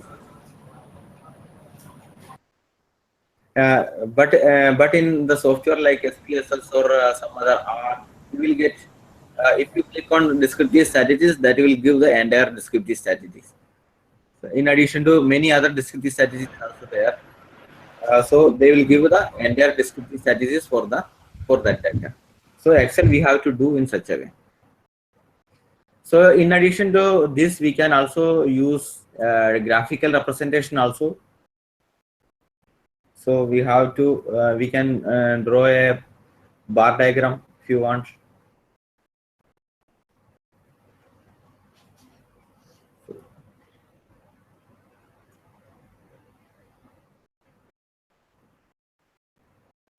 This is the bar diagram. We can and one main thing is we have to do the histogram, that we prepared that. That for that we have to define the range first, 5,000,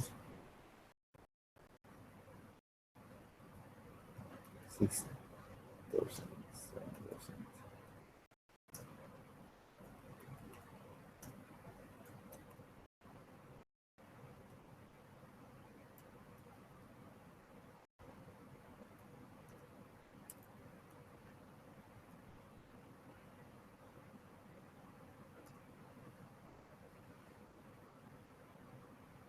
For that, we will go to data analysis and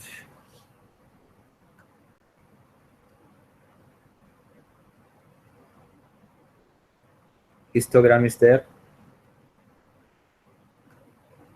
So input range is, you have to give the input range, and the bin range is this one, the range, the class we prepared, and output range we can define it as here, anywhere the blank space you can click. So this will give the frequency. Okay, in this way we can make the frequency. On the basis of this,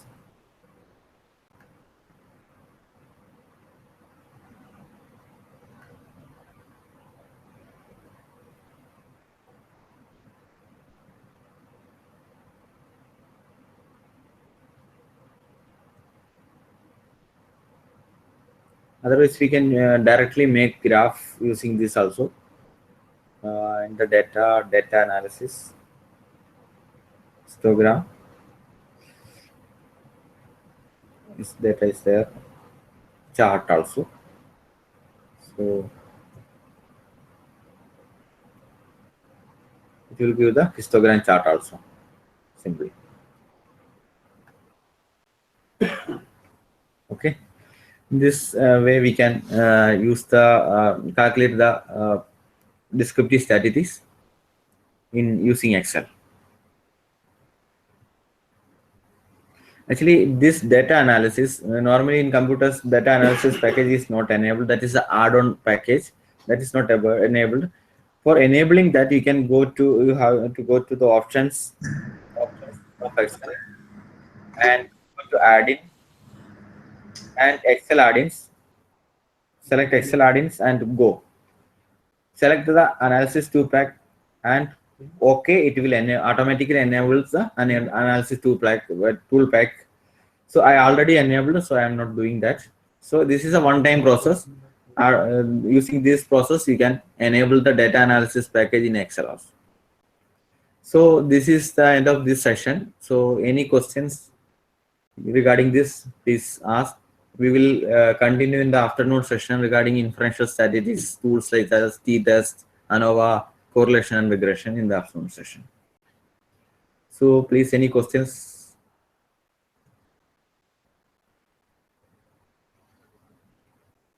Yes, any of the nodal centers, if we have any question, they can switch on your mic and ask.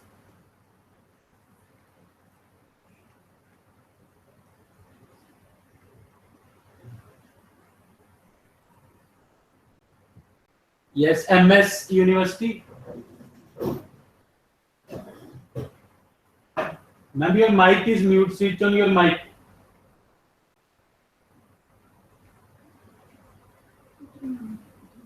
Ma'am mic switch on कर लीजिए अपना laptop से.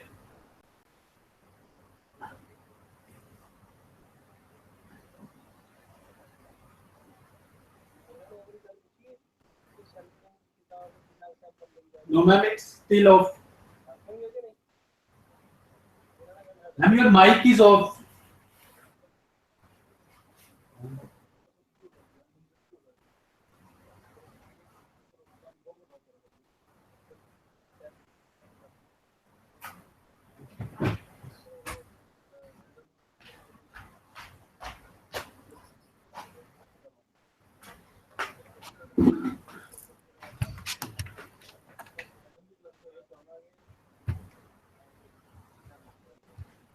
Excel में हम लोग चाहे तो कोई भी एनालिसिस कर सकते हैं Most of the common analysis are in Excel, even regression. Specially कोई डाउनलोड करे दूसरा No need actually. Simple analysis you can do in Excel. There is Excel how ample capabilities in statistical analysis, but we have to add that add-on pack. That pack that is inbuilt only. We have to enable it only. हां obviously Ma'am, or you can. Hello. what earlier Yes, ma'am. Yeah, what started Excel yeah. That's why I chose Excel, because all knows Excel. All system have Excel package also. नहीं रस भी हैगा रस भी हैगी ਵਿੱਚ ਪਰ ਹੋਰ ਬਹੁਤ ਕੰਮ ਹੈ ਛੋਟੇ ਛੋਟੇ मैम भी बहुत उपर है मेरा आप एक बार रीलोड कर लीजिए अपने स्क्रीन so that आपका माइक वर्क कर जाएगा. मैंने आना हैगा Till then, we have any question from City Group of Colleges? Jalandhar? कहते कहते हाँ जी, good afternoon, sir.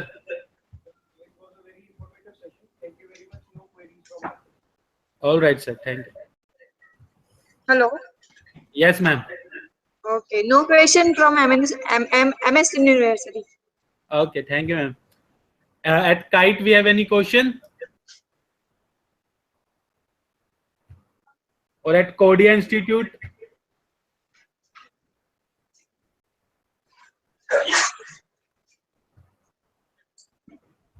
All right, then if we have no more questions, then we can have our lunch break and we will reassemble at 2 o'clock. Thank you so much, sir.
गया sir.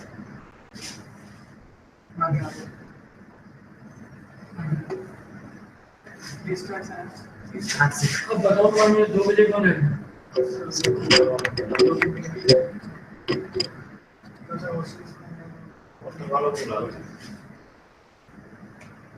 तुम 4 जने हो ना, चारों जने जाओ hostel वालों के साथ खाना खाओ और उनको घर यहाँ भेजो, फिर तुम जाओ। मेरे को यहाँ पे आदमी चाहिए तुम्हारी जिम्मेदारी। सुबह जिनके 4 नंबर में सही है उनके जिम्मेदारी मैं तो वो यहाँ आ जाए, फिर तुम निकल जाओ या तुम जाके वहाँ से मार्केट करके उनके घर भेजो। कैसे करके मुझे यहाँ आदमी चाहिए, अच्छे लिए मेरे को नहीं आता है तो तुमको यहाँ बैठना, ठीक है? क्या हीरो खाना तेरे को मैं यही खिला दूंगा, तेरे रूम पे खाना ना जाके खा लूंगा, उसकी भी चिंता मत कर। मेरी प्रॉब्लम है तो सोल्यूशन नहीं होगा तो जाएगा नहीं, खाना खाना है पानी पीना चाहिए।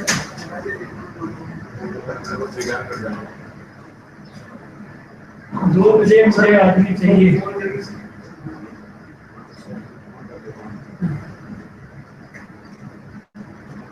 6 और 6 12 आदमी तो 6 सुबह में 6 शाम 6 नहीं है तो 5 हो, 5 नहीं तो 4 हो, ऐसे नहीं कि एक ही हो या नहीं हो, वो नहीं चलेगा।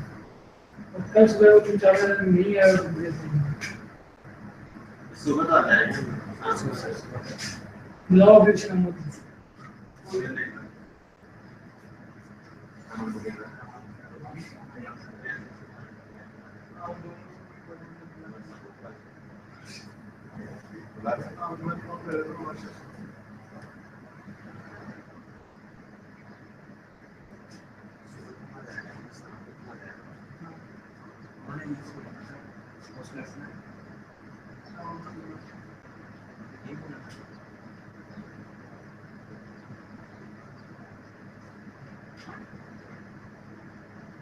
कैमरे को लाइट है बंद करो।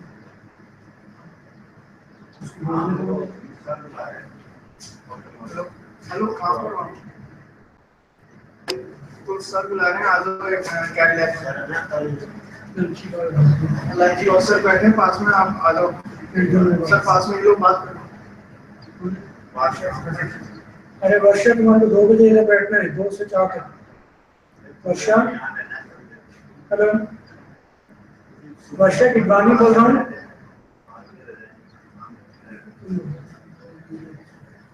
हेलो हेलो हाँ हेलो, आवाज नहीं आ रही सर से बात करो।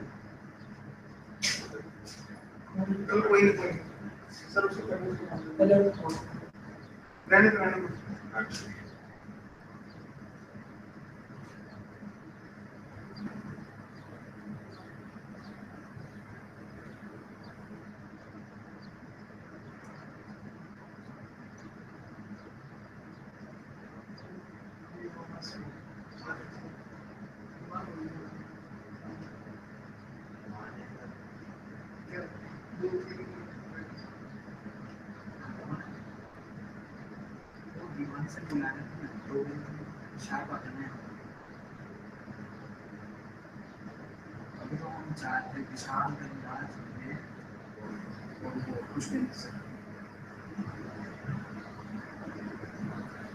तुम्हें 4-5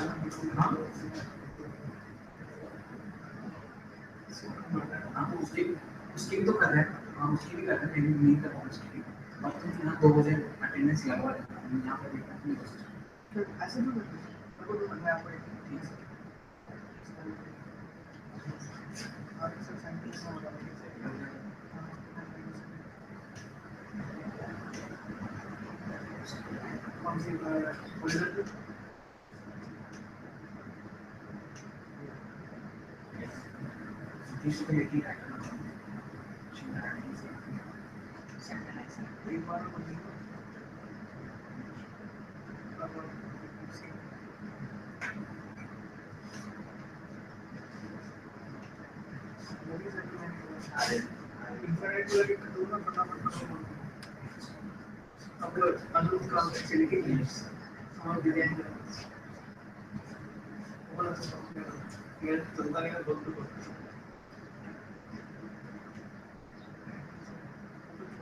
हेलो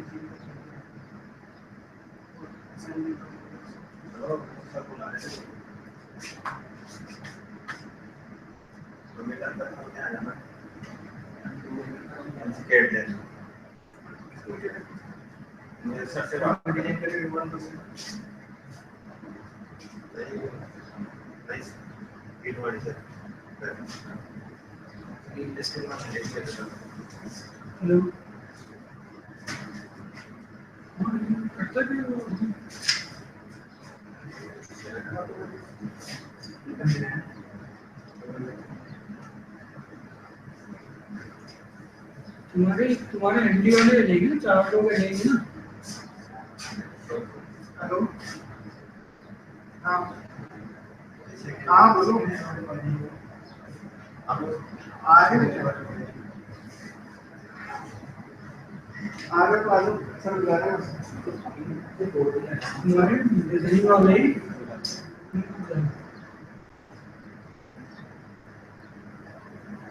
तुम्हारे डेजिग्नेशन चल रही है।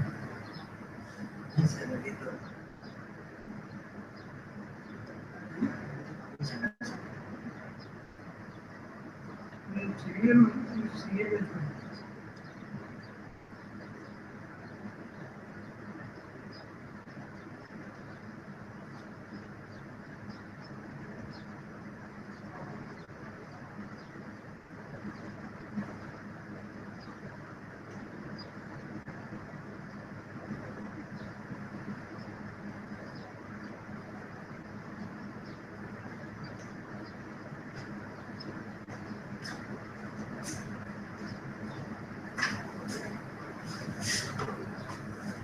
आएंगे सर, कौन आएगा?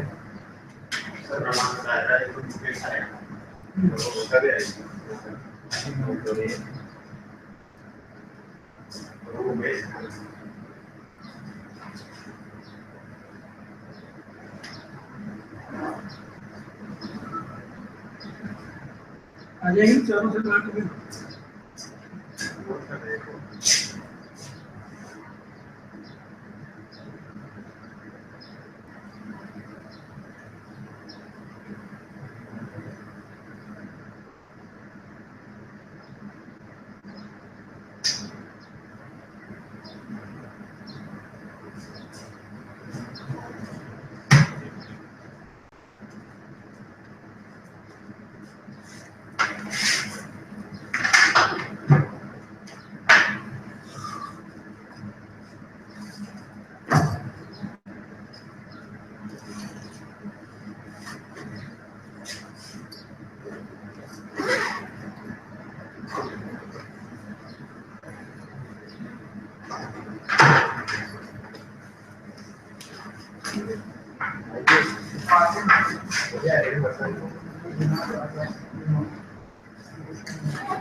बाकी तीनों ने तो बोल दिया ना, नहीं आएगी बाकी तीनों। एक बार दो एक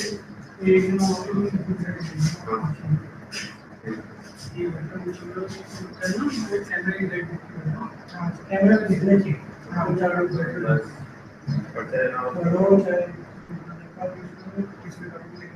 कैमरा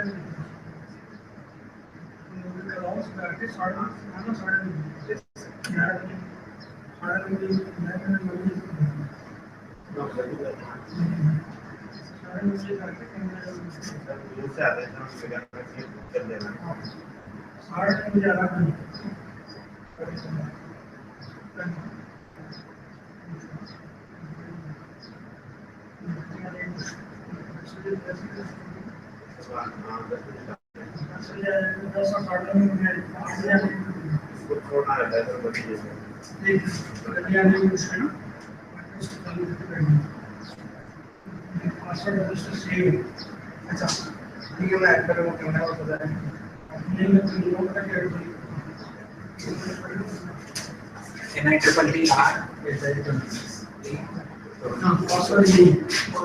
तो उसका आ जाएगा।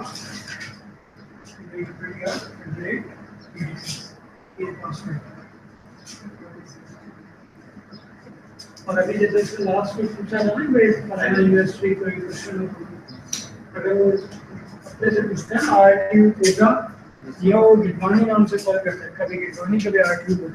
तो यहाँ पर ना एक ये जैसे ये म्यूट बना रहे, वैसे अपने यहाँ भी इस पे म्यूट बना है। No question।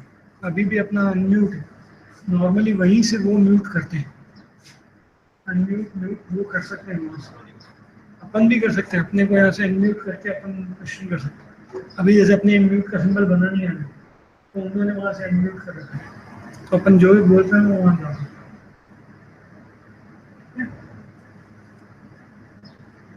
Certification में सब।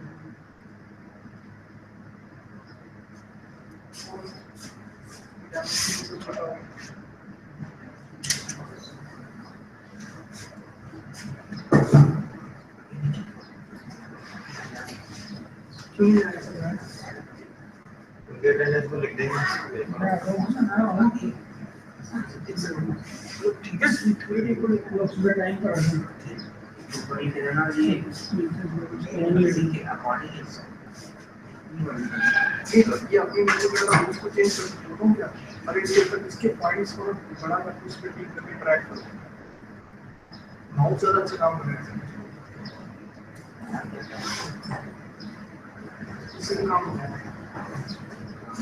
चले वो समझ रहा हूँ।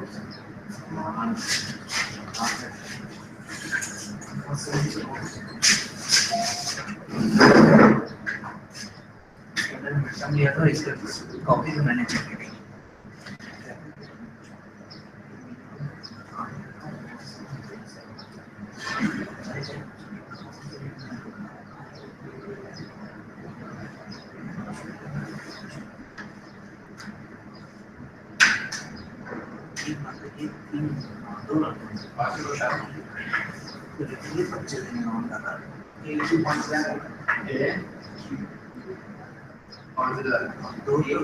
पाँच हजार दो नहीं 4-5 ऐसे जो शाम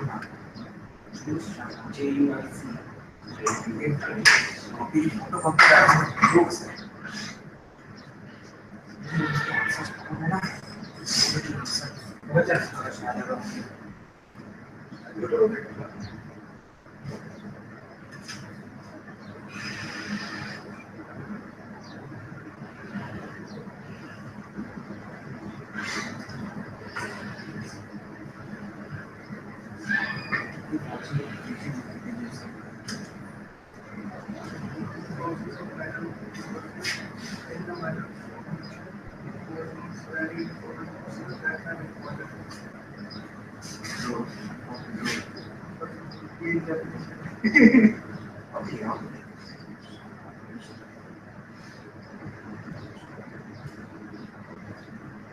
हाइड्रोलिक पंप का हाइड्रोलिक वाला हाइड्रोलिक पंप का जिंदगी में शायद से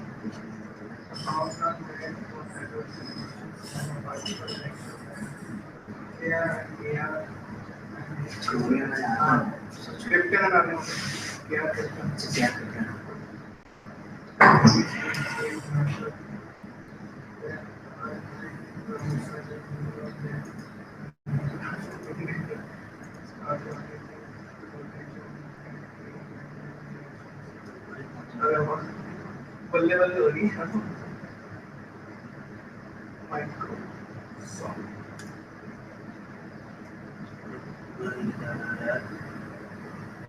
साथ जाना चाहिए सबको, किसको? साथ जाना चाहिए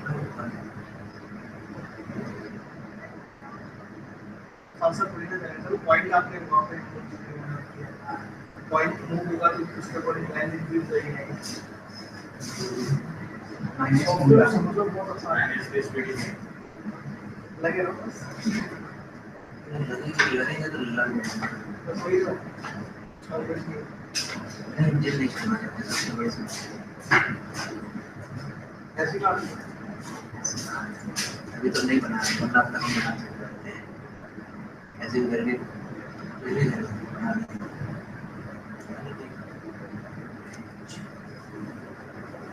तो आप डायमेंशन दोगे तो वैसे ही करेक्ट हो जाएगा, उसमें प्रॉब्लम नहीं। जैसा बनाना बना दो, लास्ट में डायमेंशन तो ऑटोमेटिक एडजस्ट हो जाएगा।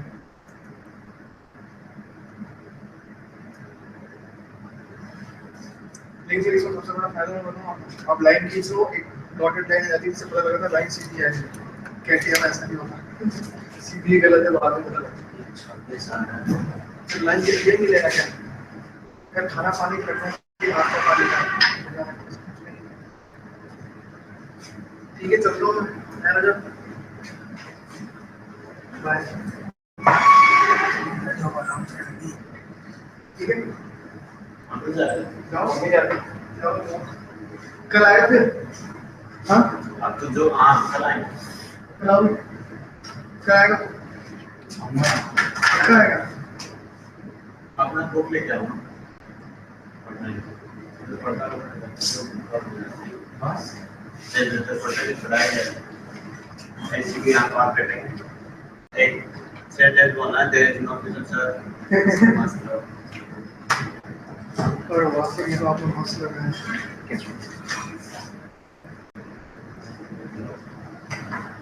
इसके अंदर लोगों को वो यार ट्रेडिंग इन्वेस्टिंग करते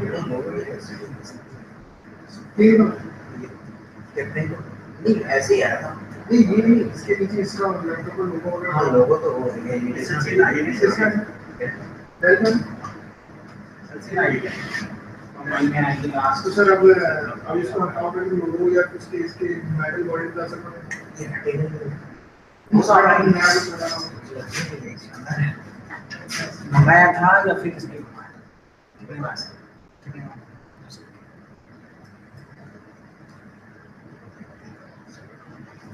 अभी तक पढ़ा है क्या रिकॉर्ड इसका ये वो तो फ्लिपकार्ट में रिकॉर्ड करते हैं, अच्छा अच्छा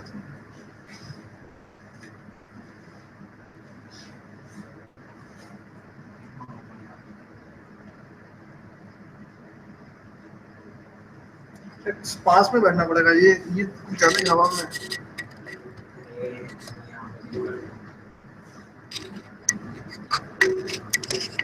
उस वाले स्क्रू को नीचे कर लेना थोड़ा हम एडजस्ट करेंगे ये था 299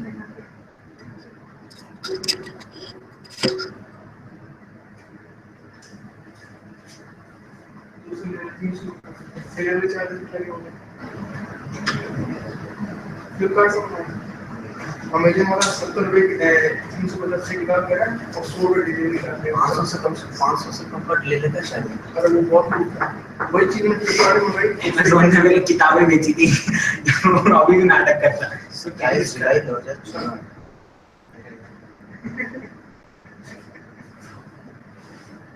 चलो ठीक है, बताओ मैं आपको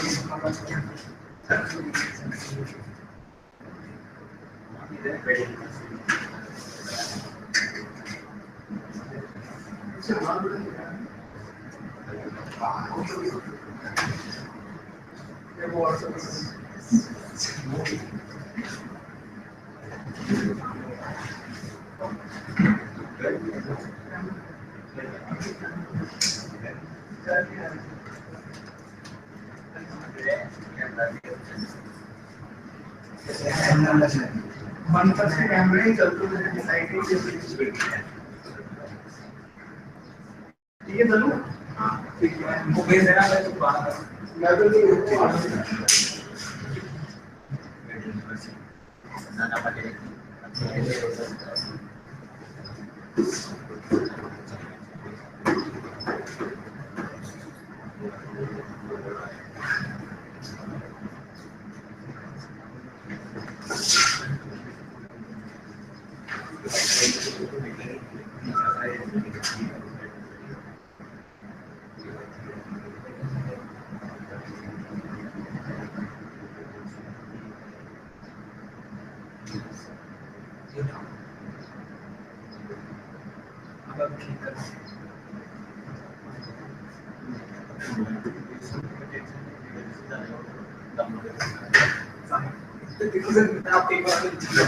कैसे करता हूँ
इसका नाम सुना नहीं होता कर सकती है मतलब बेबी को लिख देना ये बेबी को ये बेबी से हम तो ये से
Now we have baby.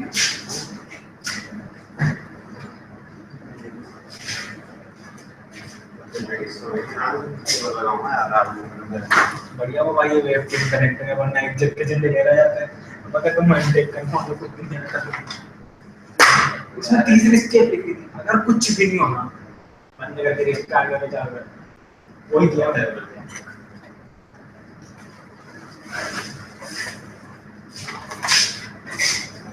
पूरा आसमान से बनना पड़ेगा, आसमान से बनना पड़ेगा, अपन को कुछ बताएंगे। वैसे एक डायलॉग बोला कल,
कोई भी नहीं है।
किसी की पहले नहीं है भाई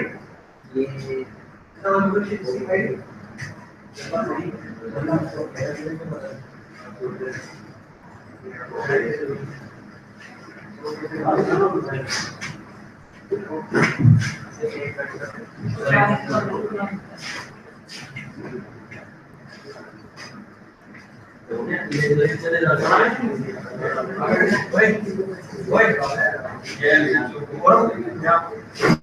यूनियन कैसे करते हैं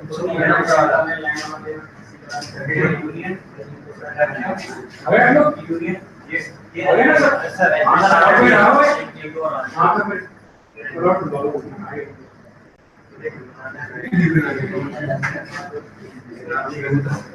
एक बात आते हैं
छोड़ देना।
दो एक जगह पर नहीं, दो स्टूडेंट एक जगह पर नहीं बैठे, जो एक्स्ट्रा में इधर इसको स्टार्ट करें।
डिजिटल माउस वाला थोड़ा सा खाना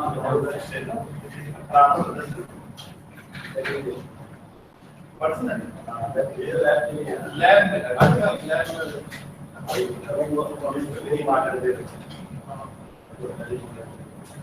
हमने तो भाई लैब के लिए घुमाए हैं यहाँ हम एक्चुअली सर यहाँ मैंने हम तो बात करते हैं बाकी वो है लैब के लिए लैब के लिए अब वो खराब हो गया तो ज्यादा देखा तो क्या मेरी बात नहीं वो मंगा ले बेटर लैब से तो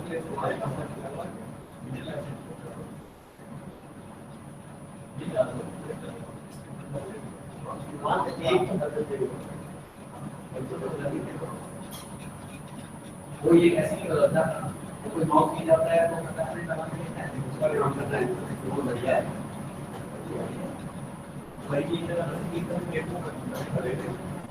और ऐसे ही गाँव तो धीरे धीरे दिन में सब लोग कॉम कर रहे हैं ज्यादातर के बदले जाते हैं तो इसी टाइम पे आपको ये सब करके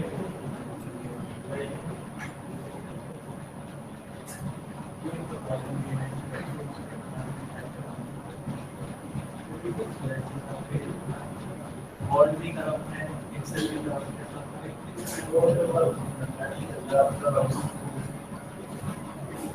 या तो हम करते हैं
कितने सेंटर हैं? वो यहाँ से पता चल जाता है। अच्छा, जहाँ जहाँ बंदे दिख जाते हैं वो सेंटर जुड़े हैं। जहाँ ब्लैक है वहाँ नहीं जुड़ा।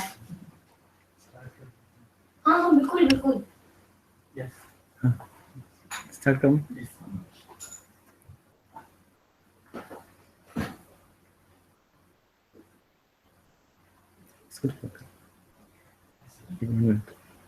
इसमें देखिए तो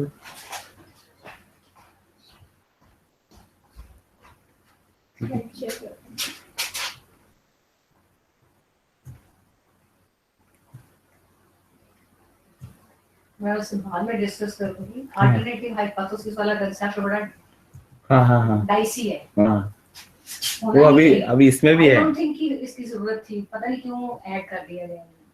नहीं, इसमें भी कुछ डिस्कस कर रहे हैं क्यों ना इन्फ्रेंशियल स्टैटिस्टिक्स के लिए हमारे को कुछ नहीं पर माइक तो नहीं बाद में करेंगे। हाँ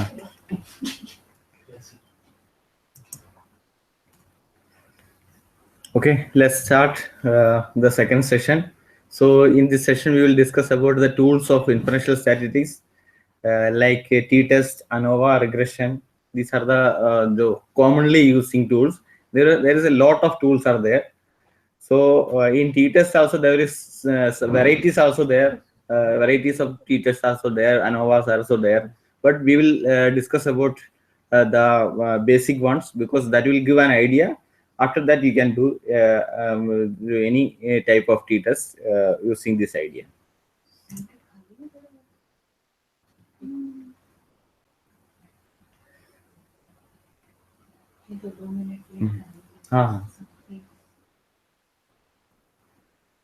Please, all the nodal centers, call your participants. We are about to start our session.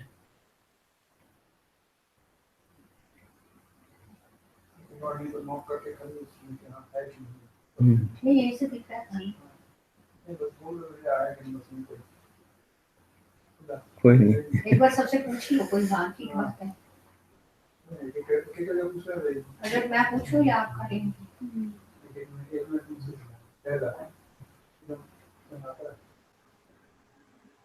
Yes, at city group of colleges. वही उनका लंच ब्रेक चल रहा है। City group of colleges.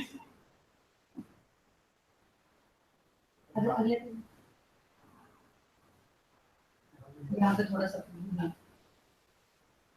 कि एमएस बड़ौदा है, बड़ौदा तो नहीं बाबा है क्या नाम? ये तो भरा रहता है। इसमें देखते हैं तो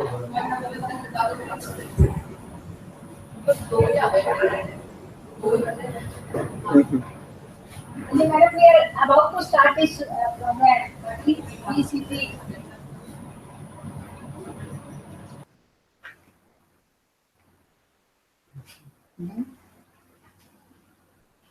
फिर कुछ हुआ प्लीज दिखाना बाकी के सेंटर्स जहाँ भी एक ही है। सर एक वंदना आज करा ही लो आपका ना उसमें डेजिग्नेशन लिखना वो सारा थोड़ा सा दिखा दे।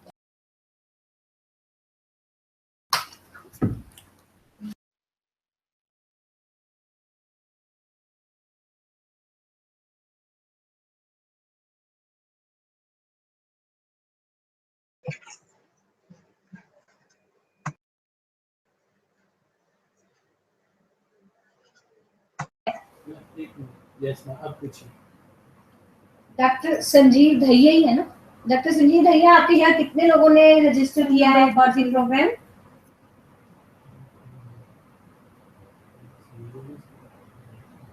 We are going to start the afternoon session. Okay madam. आप अपने बाकी सब लोगों को बुला लीजिए। Okay madam. और कितने लोग रजिस्टर हुए हुए हैं प्रोग्राम के लिए? Because I am कितने लोग हैं? सर कितने लोग आपके यहाँ पे पार्टिसिपेंट्स? 24 तो अभी तो बहुत कम आए हैं, आप प्लीज सबको बुला लें। आफ्टरनून सेशन शुरू हो रहा है, आप इवनिंग तक मिलेंगे तो आपको समझ नहीं आएगी बात का। Okay madam. हाँ जल्दी करें प्लीज। आगे बड़ौदा, ये सिटी है। हेलो जी, आप मैडम कितने लोगों ने रजिस्टर किया आपके यहाँ से? कौन सा राइट, आपके कितने लोगों ने रजिस्टर किया हुआ है? क्योंकि आपकी कुर्सियां बहुत खाली पड़ी हैं, please call others also. Right, Ghaziabad आप सेशन शुरू कर रहे हैं। Hello yes, how many of students have participants have registered for your institution? 30, तो आप अगर के काफी लोग नहीं बैठे हैं, प्लीज कॉल अदर्स। उनको हमने मैसेज कर दिया, they are on coming. Okay, thank you ma'am. अभी का एक बार दिखा दो, पता चल जाएगा। Thank you start.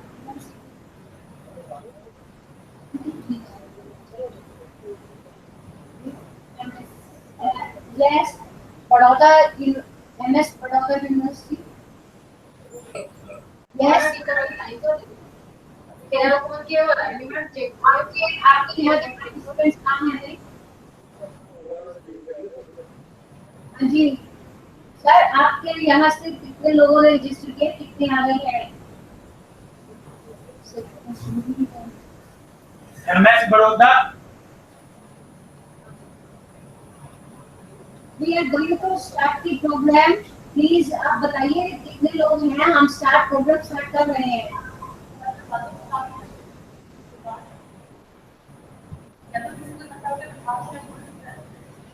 Gandhi group पर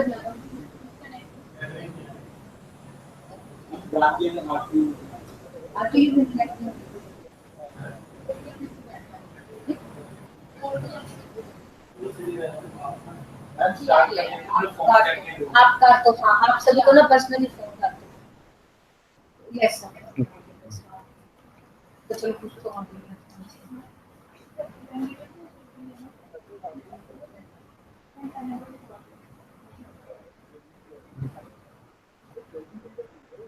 या बाद में कर देना, ये चेक बाद में अकाउंट ट्रांसफर होता है ना कि आप बाद में वो तो ठीक है, ठीक है। ये फिर मैं उनको साथ में दे दूंगा। ठीक।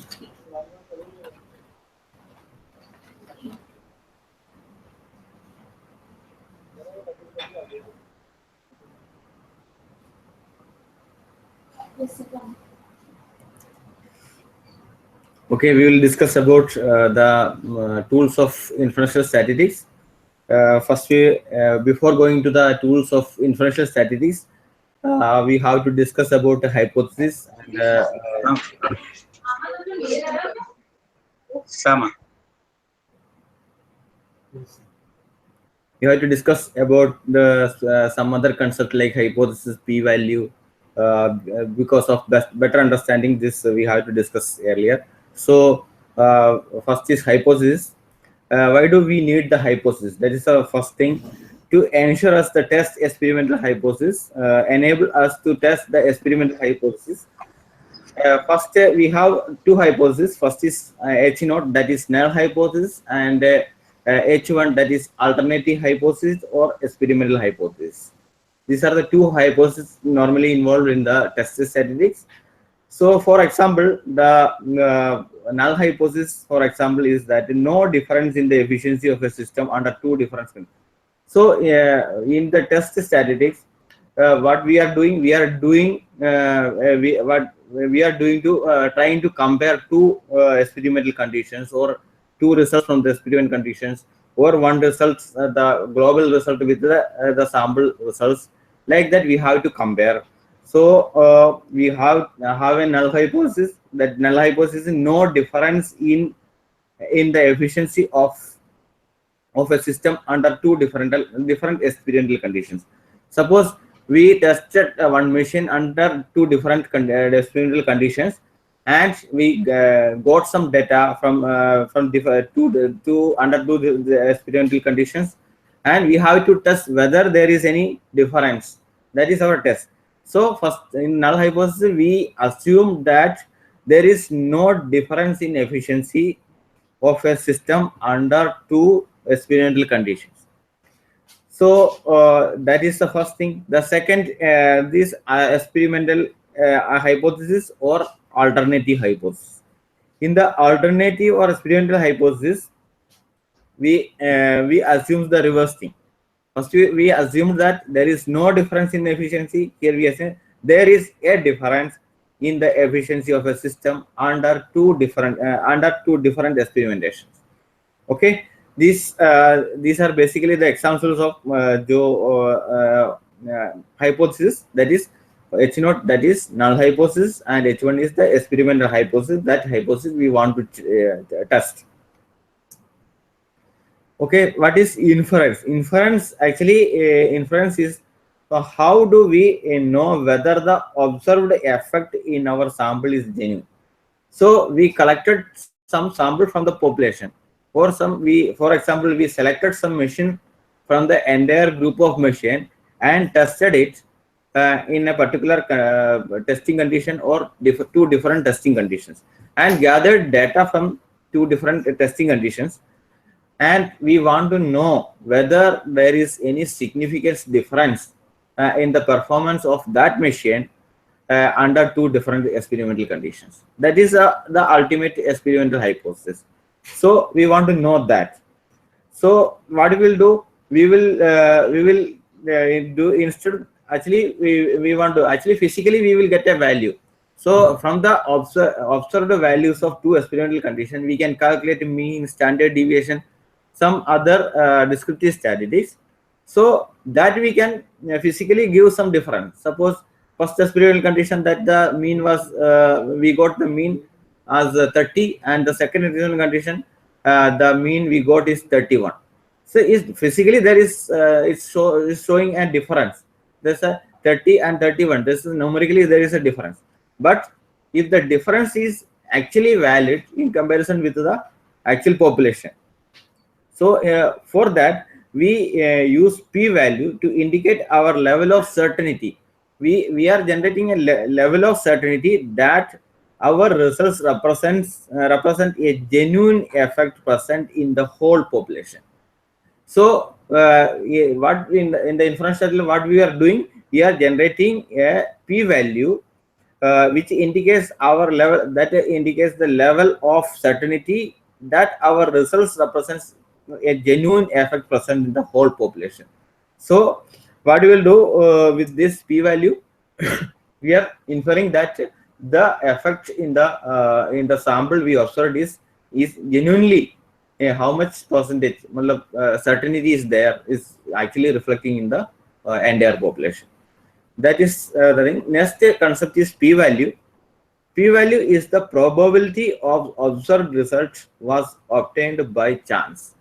So I already discussed about the two experimental conditions. We got two sample means or sample whatever maybe their performance parameters.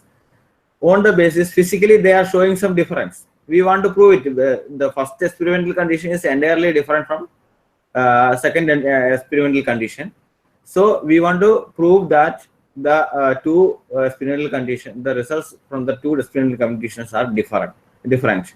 So using this p-value, actually the p-value indicates the probability of the observed results was obtained by chance. So the observed difference, that is 30 and 31, that is a difference of 1, came not due to by chance. So sometimes we are saying, casually we are saying that occurred due to chance. That's due to a chance. So sometimes in the deficiency of sample or experimental conditions, the actual difference may show in the results.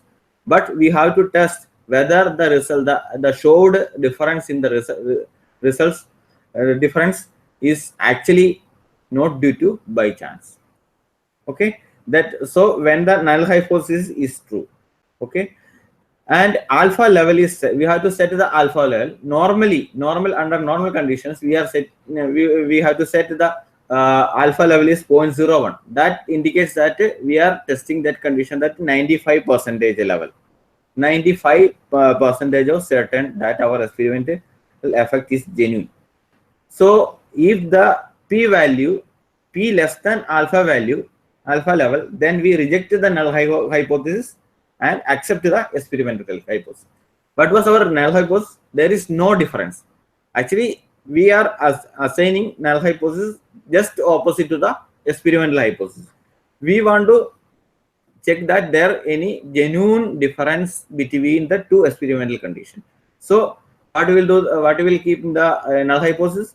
There is no genuine difference in the null between the two experimental conditions.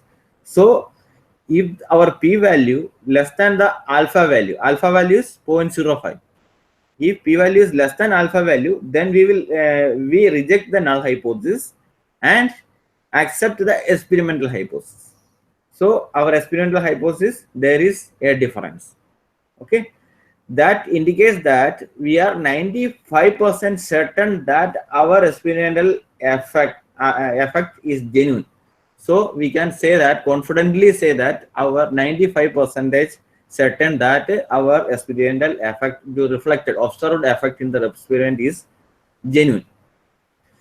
Okay, then the p-value greater than alpha value, then we reject the experimental hypothesis and accept the null hypothesis.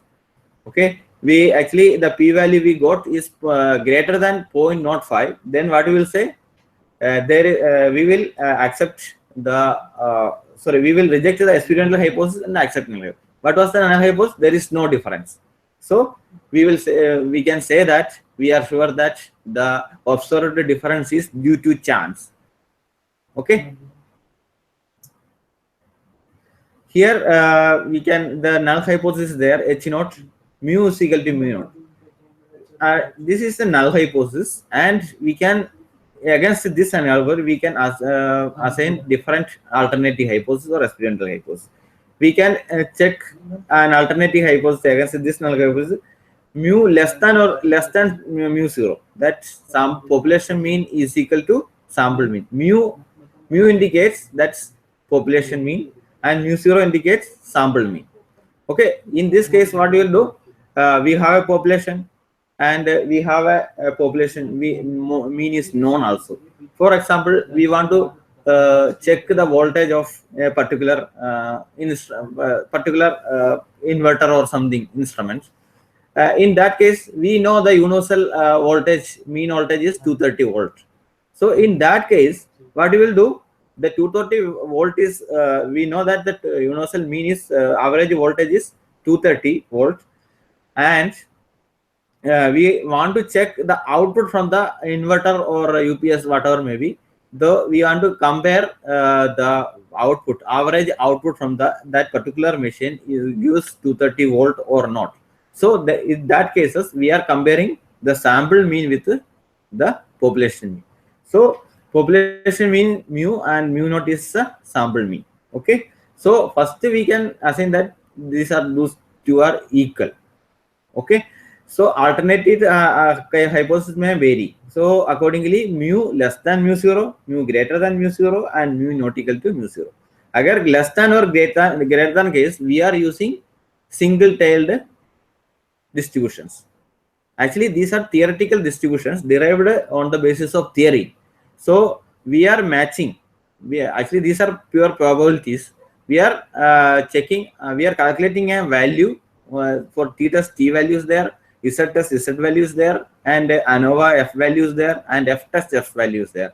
So all these cases we are calculating the t statistics, f statistics, whatever may be, on the basis of sample parameters like mean, standard deviation, like that sample parameters, and we are calculating that statistics and compare with the theoretical population.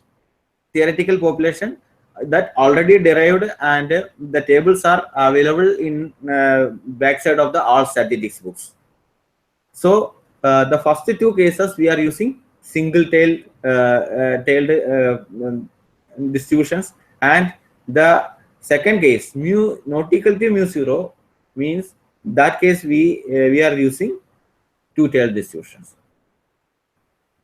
So actually this is based on the rejection region, because mu less than mu 0, that is left tail, actually left tail alpha portion we are rejecting. All other portion, if our t statistics or whatever maybe statistics coming in the other region, falling in the other region, we will accept that.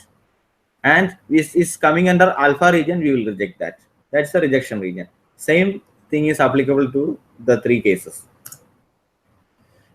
Actually, we discussed about hypothesis and p-value. These are the fundamental things knowledge required for the t-test, ANOVA, and other tests. So once we discuss about these things, we will go to t-test directly. What is the need of t-test? First of thing, to compare two means. Suppose I already said that we want to compare two type of engines. Suppose, for example, average mileage of two cars or two engines, two series of engines. So we want to compare the average mileage. In that case, we can select some car from the first series of engine, select some car from the second series of engine, keeping some standard criteria, control variables are also there. So after that, we will get to the average mileage for each series. First series of car, first series of engine, and second series of engine. We can on the average and standard deviation variance. We can calculate on the basis of sample. After that, on the basis of the statistic calculated, we can compare. We can test that whether the results observed, the mean calculated mean observed from these two showed some difference. If they showed some difference, the difference is actually valid, or due to the difference is showing due to chance. This we are testing. The difference between, actually how we are doing the t-test, that is the second thing. The difference between the mean divided by pooled standard error of the mean. How can we calculate t-test statistics? That is difference between means divided by the pooled standard error of the mean. So in the next slide, we will discuss about the calculation. T-value is equal to difference between group mean divided by variability of the group. So in the top, the two peaks, two data are there, two distribution of data are there. First, the difference between group mean. That is the first thing. And second thing, variability of the group. Variability, that means how much spread the data. So both the group, how much spread the data, we have to calculate. So the equation is x1 bar, that is the mean of the first group, x2 bar, that is the mean of the second group, divided by SC, the standard error of the variability of the group. That formula is standard error of x1 bar minus x2 bar. Okay, this will get, if calculate this, you will get the t-value. Standard error of x1 bar minus x2 bar, again the formula is there. That is square root of s1 square divided by n1, s2 square divided by n2. S1 square, we already discussed that s1 square is the variance of the first group, and s2 square is the variance of the second group. So n1 is the number of observation in the first group, and n2 is the number of observation in the second group. So accordingly, we can calculate t-value.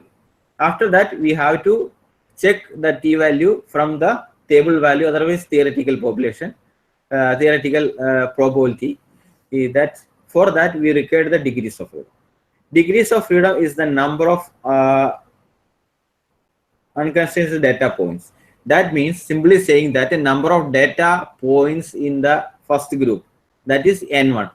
The degrees of freedom, we can calculate the number of data points minus 1 will give the degrees of freedom. Okay, can use t-value and degree, find the, actually next our step is to find the p-value from the table. There is t table is there, t distribution table. From the t distribution, we are actually statistician derived t tables, and from that, with the help of t-value and degrees of freedom, we can find the associated p-value. Then compare the alpha level. That is the thing involved in. So here I demonstrated a t-test result. So here is the t-test result is there. The t-test, here I did a 2 sample assuming unequal variances. Okay, we did two experimentation under 2 conditions, and we collected data and calculated mean and standard deviation, and for first group and for second group also we calculated. Okay.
Observations is 30-30 and hypothesis mean difference is 0. So mean difference is 0 and degrees of freedom here is 45, and t statistics is minus 27.53, and p value 1 tail, t critical, t 2 tail, and t value. This is the entire result. We have to get from take decision from using this value. So our null hypothesis is H naught is on the right side. We can see that H naught is mu1 is equal to mu2. Sample 1 minus sample 2 is equal to 0. That means we assume that our the two means, the means of first sample and second sample are equal. We assumed in such a way that, and H1 mu1 minus mu2 not equal to 0. So there is the alternative or experimental hypothesis. What is our alternative or experimental hypothesis? There is a difference in mean of first experiment and mean value of the second experiment. So we can, from this we can conclude that we do a 2-tailed test inequality. We selected inequality of variance here. So that is we already discussed in the previous slide that there is inequality is there. Then what we will do? We will do a 2-tailed test. Okay. If t statistics less than critical value of 2-tailed or t is greater than critical value of 2-tailed, we reject the null hypothesis. Okay, this is the condition. Thus, we can, in the case 20 is our critical value, 20 is actually our t value we got is minus 27. From the results, we can see that our t value, the calculated t value is minus 27.53, and our 2-tail critical value is 2.01.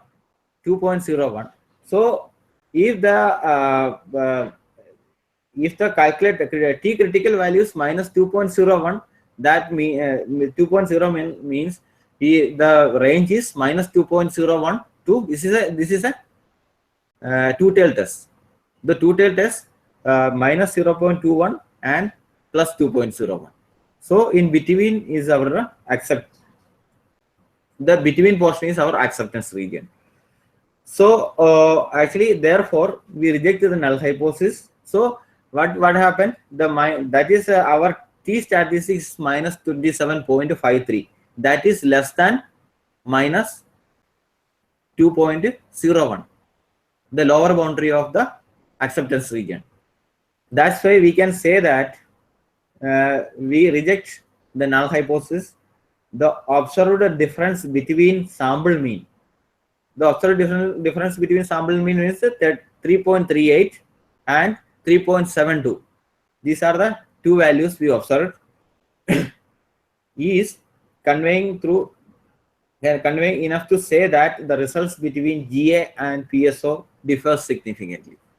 That means what we can conclude that the results results obtained using GA and PSO are different. They have genuine difference. Okay, though their difference is only point something difference, but they are genuine in nature.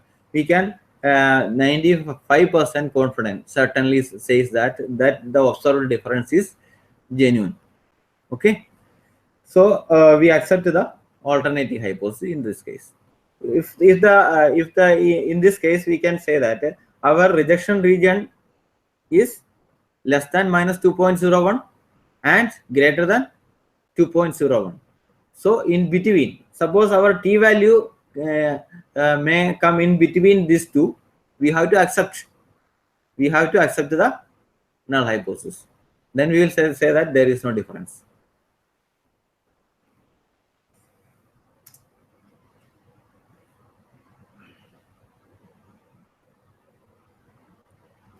Next, this is the one type of t-test is there, and different types of t-tests are there.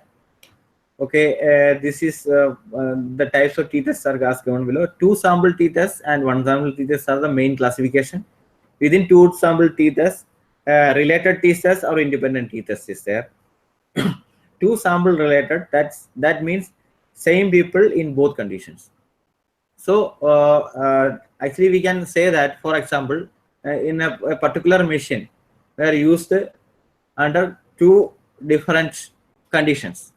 So that we can in such cases we can use related 2 sample t-tests and 2 independent samples, so that we are conducting the experiment simultaneously and taking the value of getting the value data, and in such cases we can use independent 2 sample t-test.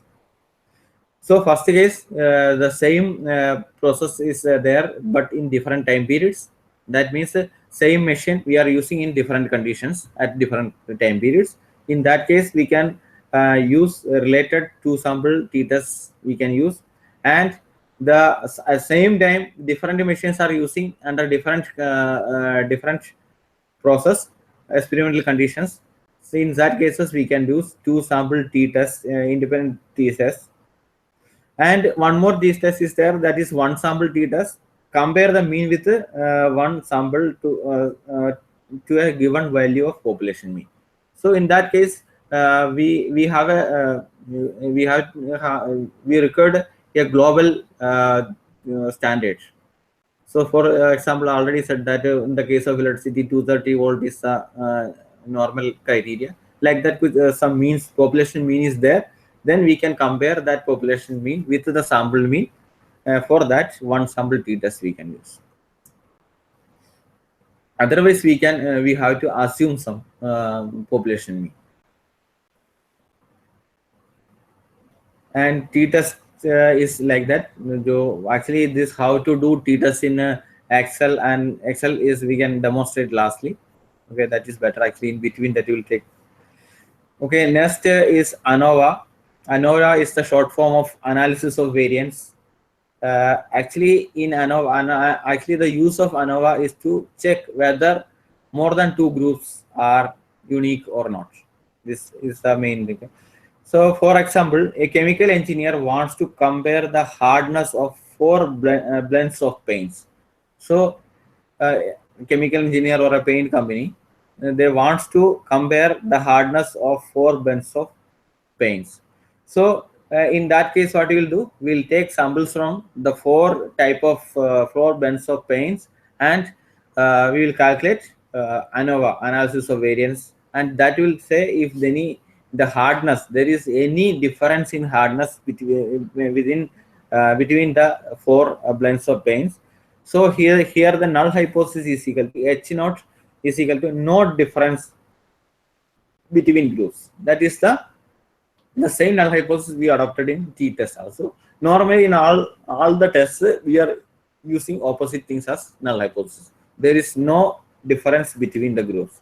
And the experimental hypothesis, difference between the group. There is a difference between the groups. So after that, next process is to calculate ANOVA is to calculate F value. F is the between group variance divided by within group variance. What we will do in the ANOVA, we are within group, we are calculating the variability within group and between group.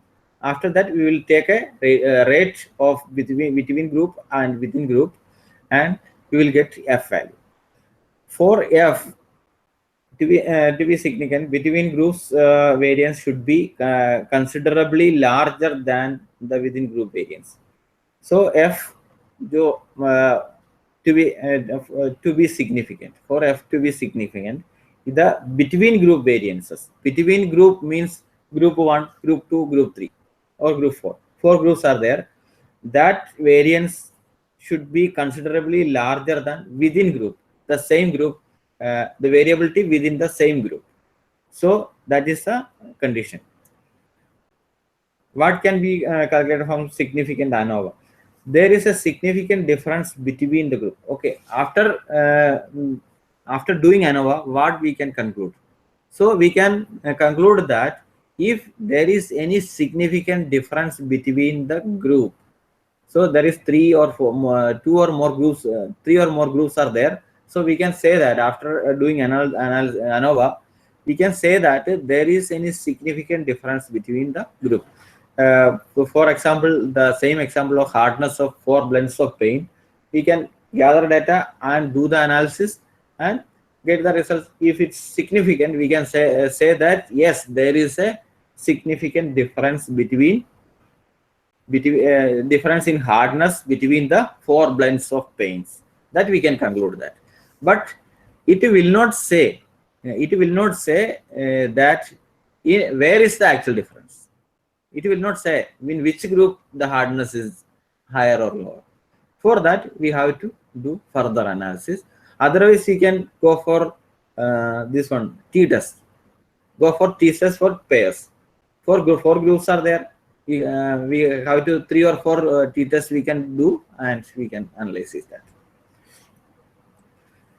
Finding exactly where the difference lies required further statistical analysis. This is the ANOVA results. The ANOVA result is here. Actually, that is a single factor ANOVA I employed here, and there is 3 groups are there. Column 1, column 2, column 3 is there, and summary part. The summary parts gives the summary of variables. Variables is there, and column 1, column 2, and column 3.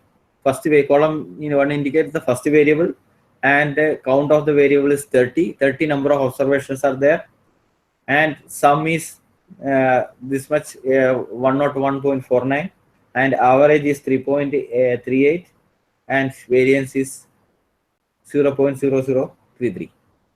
Like that, column 2, column 3, the summary is given. Then we can see that the average of first is 3.38, second is 3.715, and third is 4.7. So physically there is difference is there. We want to check the physical difference is actually reflecting or is a correct aspect of statistical theory. So next the below the column is ANOVA result. The source of variation, we already said that between group variation is there, and within group variation is there. So between group variation we calculated SS is the between group variation, and within group variation is also calculated. So degrees of freedom is also calculated, because here degrees of freedom between group, here there is 3 groups, 3 minus 2 2 is the degrees of freedom, and within group, so there is 30 minus 1, and again 30 minus 1, and again 30 minus 1, totally 87 minus 1. 87 is there. 87 is there, and mean sum of square is there. and F value. What we will do? F value will simply divide between group divided by within group will give the F value. F value we got, we can with the help of F value and degrees of freedom, we can calculate the P value from statistical F table. So that you can manually calculate also. So but in software is available here. So all the softwares gives all these parameters. So we need not to go to the statistical table or any other things. So P value they calculated and directly present here. So and F critical value is also there. Okay, P value is 0.00. So what was our alpha level? 0.05. 0.05 was our alpha level. So the P value is less than alpha level. That indicates we will reject or accept. We will reject or accept the null hypothesis. We will reject the null hypothesis. So we can say that there is significant difference between the three groups.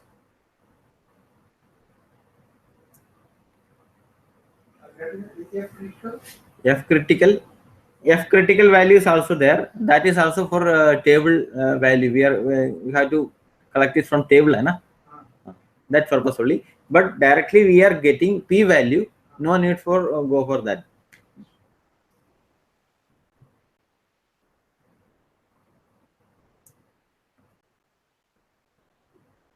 And next is different types of ANOVAs.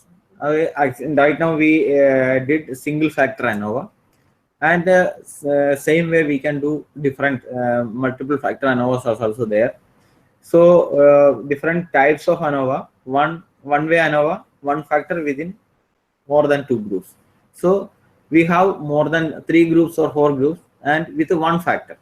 Okay, and such cases we can do one way ANOVA. So for example, fuel, we are putting a particular fuel in an engine and check the efficiency. So we are checking in 3 different engines. Three different engines are there and checking the efficiency of same fuel in 3 different engines.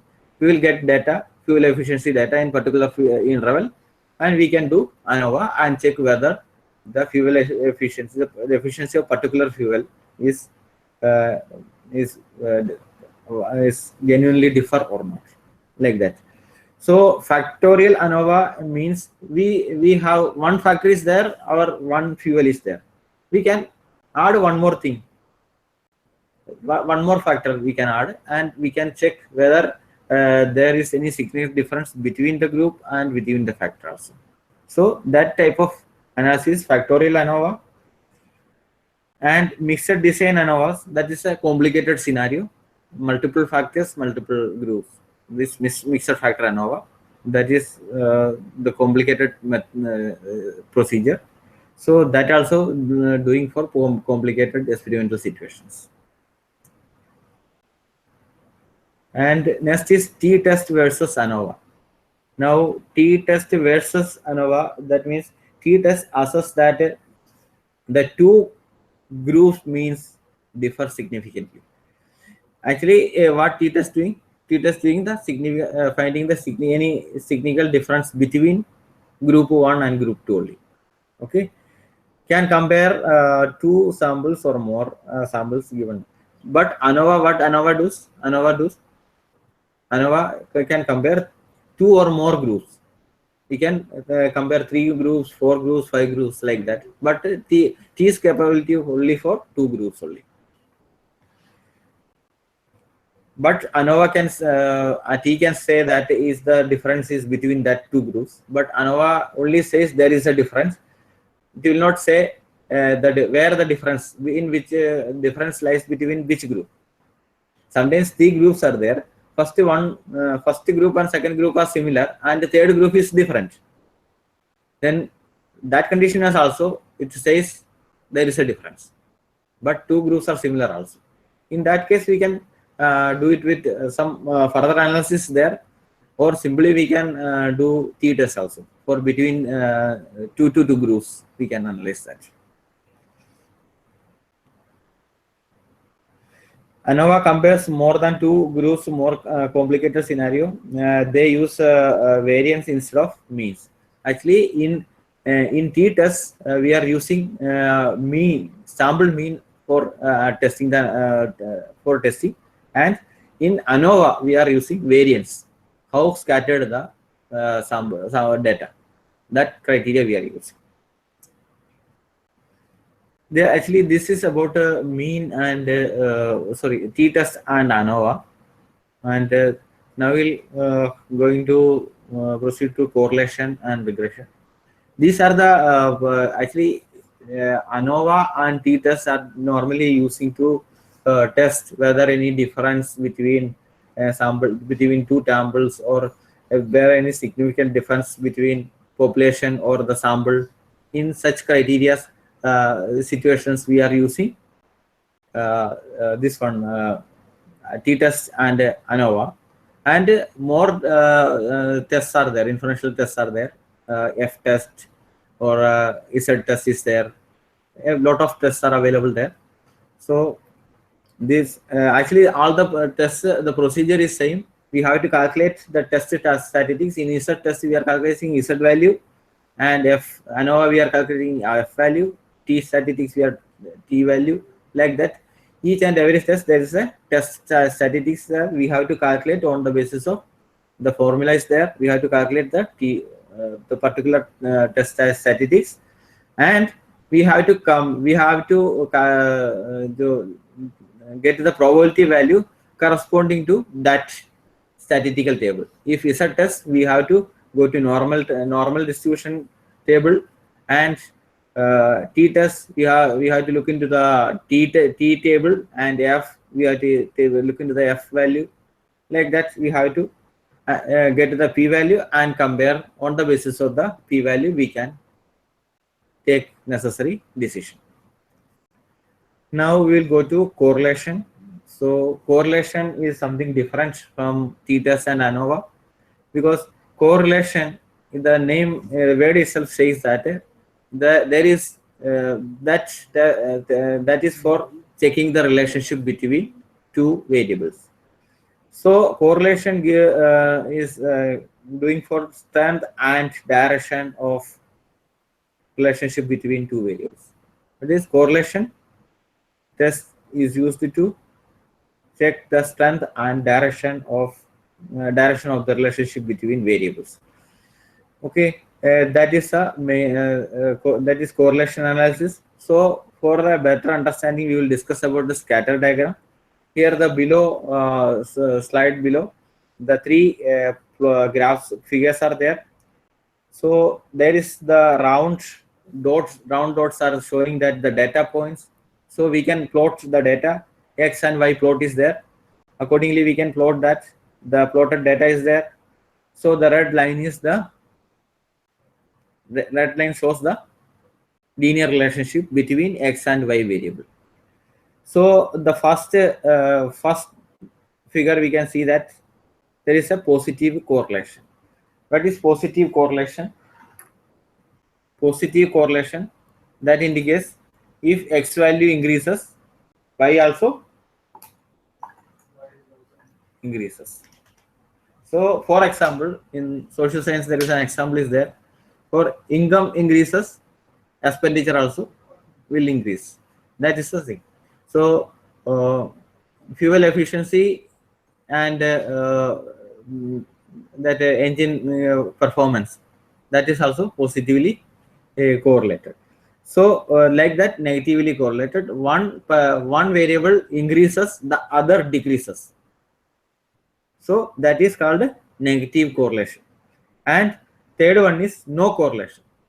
So sometimes one value increases, that time other value decreases. On the other hand, y value decreases and x value increases. There is no consistent pattern in the data between the two variables. So such relationship we are termed as no correlation. Okay, first is positive correlation, and second negative correlation, and no correlation. So next in order to find the correlation, first we have to understand about covariance. Covariance, a statistic represents the degree of relationship between variables vary together. Okay, the statistic represent, like covariance represents the degree of relationship between variable vary together. So if there is some relationship between between two variables, then covariance represents the degree of relationship. That represents the degree of relationship. The covariance can be calculated using this formula, that is represented by cov xy, because covariance between x and y is equal to sigma xi minus x bar and yi minus y bar. This is the formula. That means we have to deduct or subtract the average from each observation, average of x from each observation under x, and the same way we have to minus y bar from each observations of y, and multiply it and sum it, then divided by total number of observation. That will give the covariance. So coefficient of variance formula is equal to S square, that is variance is equal to S square is equal to sigma xi minus x bar. The above there is xi minus x bar only. Here xi minus x bar the whole square divided by, that is the variance formula.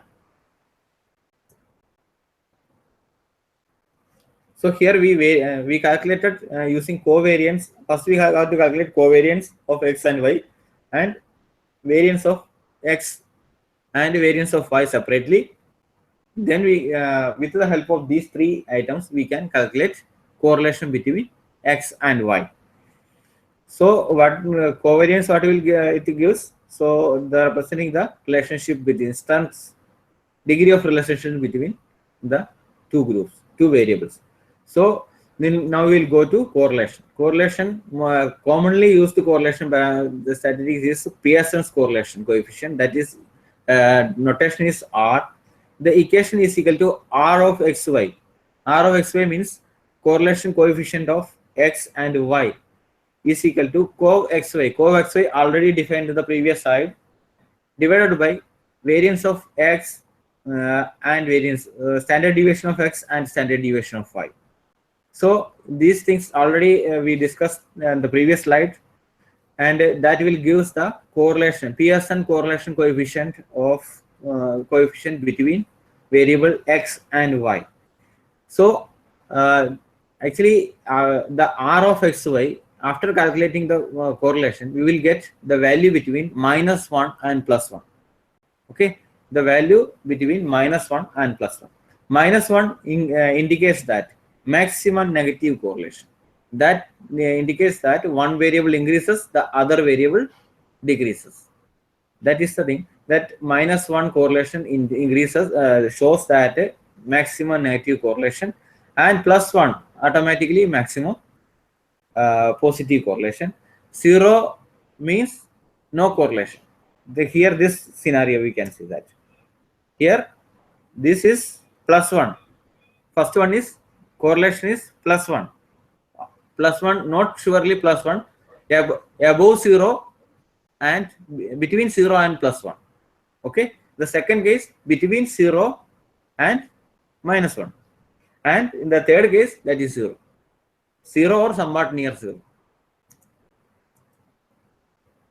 So we can interpret the result of correlation in such a way that if the value is nearer to -1, then we can say that there is a strong negative correlation between the two variables, and the result is nearer to 1 or somewhat there is there, then we can say that the maximum positive correlation is there. And R is equal to 0, then we can near 0 or near value of 0, we can say that there is no correlation between two variables. So the limitations of correlation are sensitive to extreme values. Suppose two variables are there. So one variable in one variable some extreme values is there, then it will affect the correlation analysis, and relationship not a prediction. This is actually correlation analysis tells us that there is a relationship. If there is a relationship between two variables, whether it is positive relationship or no negative relationship, or it says that there is no relationship between the two variables. But we can't use this analysis for prediction. So next our process is to predict something. So first we have two variables. We analyzed using correlation, and we got a positive relationship or negative relationship. Then for next we can approach regression analysis, because regression analysis is mainly meant for prediction. So we can predict the future values of future or mid values of the series of y value with the help of x values.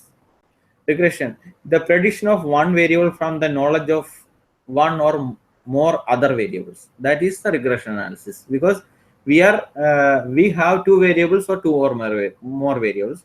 We have one y value, the y variable is there, x variable is there.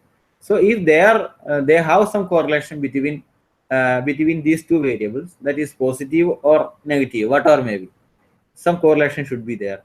So is there, then we can go for regression for further prediction or prediction to the future values. So we can predict one variable with the help of one or more related associated variables. The main thing is associated variables. So there is x and y variable is there, and there is no correlation. Correlation we got 0.01 or 0.05, like that, 0.2, like correlation we got. That indicates that there is poor correlation, poor relationship between these two variables. So such variable, if you put such a variable in regression, that will give a wrong prediction answer, because in regression that will lead to a higher level of error. Higher level of error, that indicates less quality in prediction. So regression versus correlation. Regression allows you to predict one variable from the other, not just say there is if there is an association. Actually, correlation says that there is an association, and regression, further regression analysis, what we'll do, we can predict the variables with the help of another variable. And linear regression aim to fit a straight line. In regression, what we will do, we are fitting a straight line, and that gives the best prediction of y for any value of x. Actually, linear regression aims to fit a straight line that gives the best prediction of y for any x value. So we are fitting a straight line. Straight line, how we are fitting a straight line? We have to fit the straight line, considering that that is a minimization process. It's a minimization process. We have to minimize the error terms. We minimize the error terms, then only the best fit will come. Then only the best fit will come. So that we will discuss in the next slide. So best fit line. This is the regression line that is called a best fit line, minimizing the sum of squares, squared errors. What we are doing? We have to minimize the sum of squares of errors. So the general equation is y cap is equal to a plus bx. Y cap means predicted value of y. Predicted value of y is equal to a plus bx. A is a constant and b is the slope of the line. The slope of the line, and x is the another variable.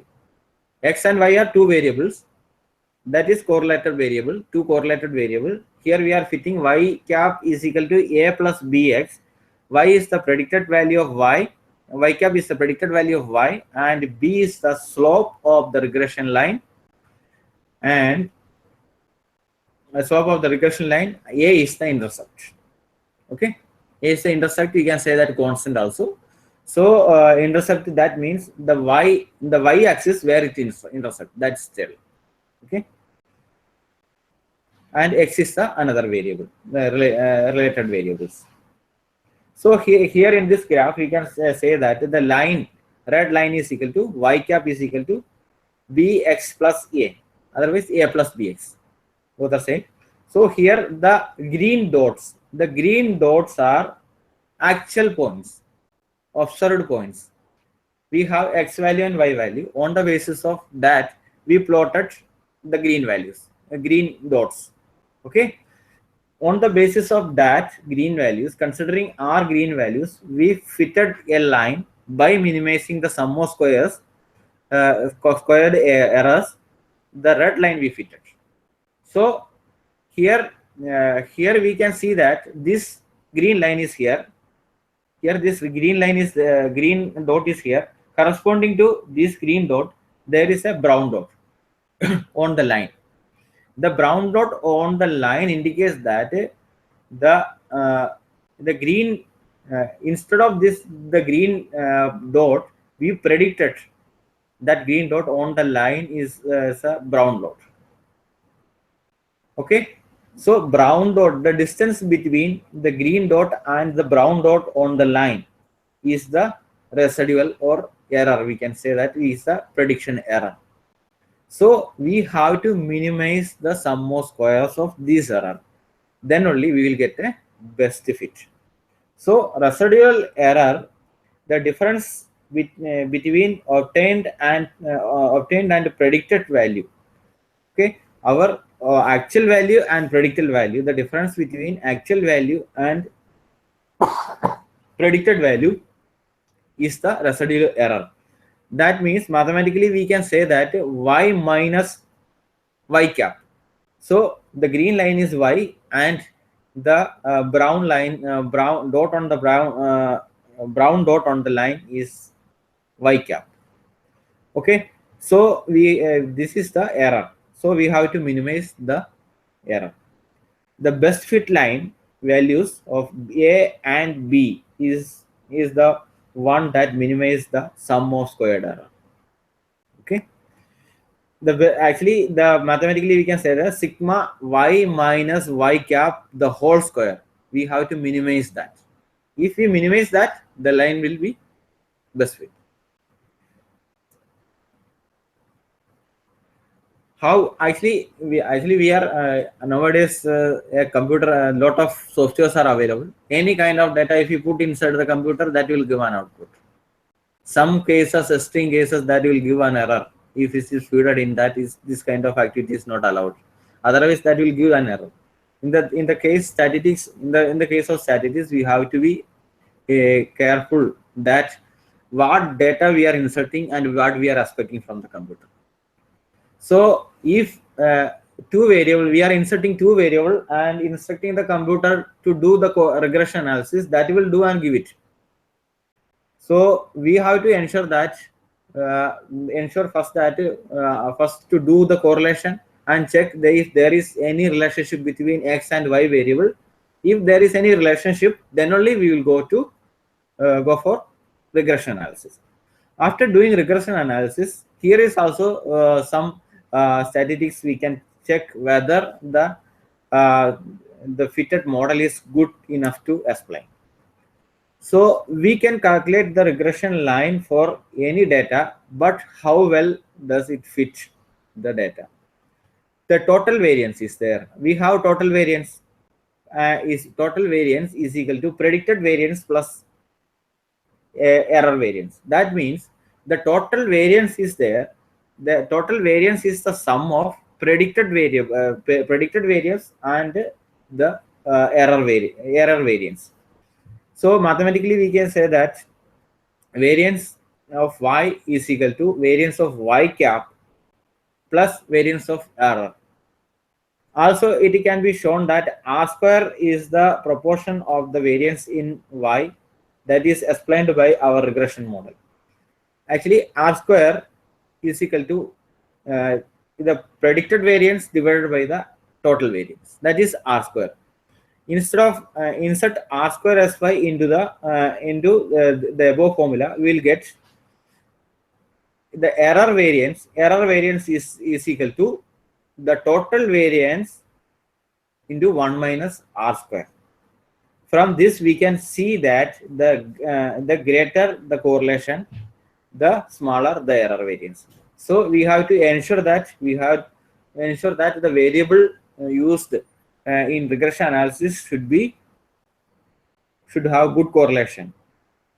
Then so we can minimize the error, and we can fit a good regression model. So the better our predictions. So the model is not good, not fit well. The prediction value may not be good, and the predicted variable may vary far away from the actual variable. So the result interpretation, in this slide is showing that the results of regression equation. First part of the result is model summary. Model summary is there. That is, model summary gives the R value, that is a simple correlation, and R square value, that is a percentage of variation explained by the regression model, and adjusted R square, and the standard error of estimates. Here from this table we have to observe two items. First is R value, that is simple correlation, is 0.8, that is reasonably highly correlation between the two variables, that is X and Y. And R square variable is there, R square value is there, that gives how much the total variation in the dependent variable can be explained by the independent variable. In the case, actually, what R square says, there is dependent and independent variable is a common terminology. Actually, we said that y is equal to a plus bx. There is two variables. Y is the dependent variable and x is the independent variable. So R square value says that how much of the total variation in dependent variable can be explained by the independent variable, that is x variable. In this model is 0.67. We can convert it into percentage terms, that is 67.1. Actually, it says that the model or the regression model explains around 67% of the variation in the dependent variable explained by the independent variable x. Next is an ANOVA test, is a part of regression model. So ANOVA test we are employed for the fitness significance of this test, the significance of the regression fitted model. So this table indicates that the regression model predicts the dependent variable significantly well or not. So the significant value is less than 0.05. We can conclude that the model dependent variable significant, the model predicts the significant variable significantly well. So we can go ahead with the model.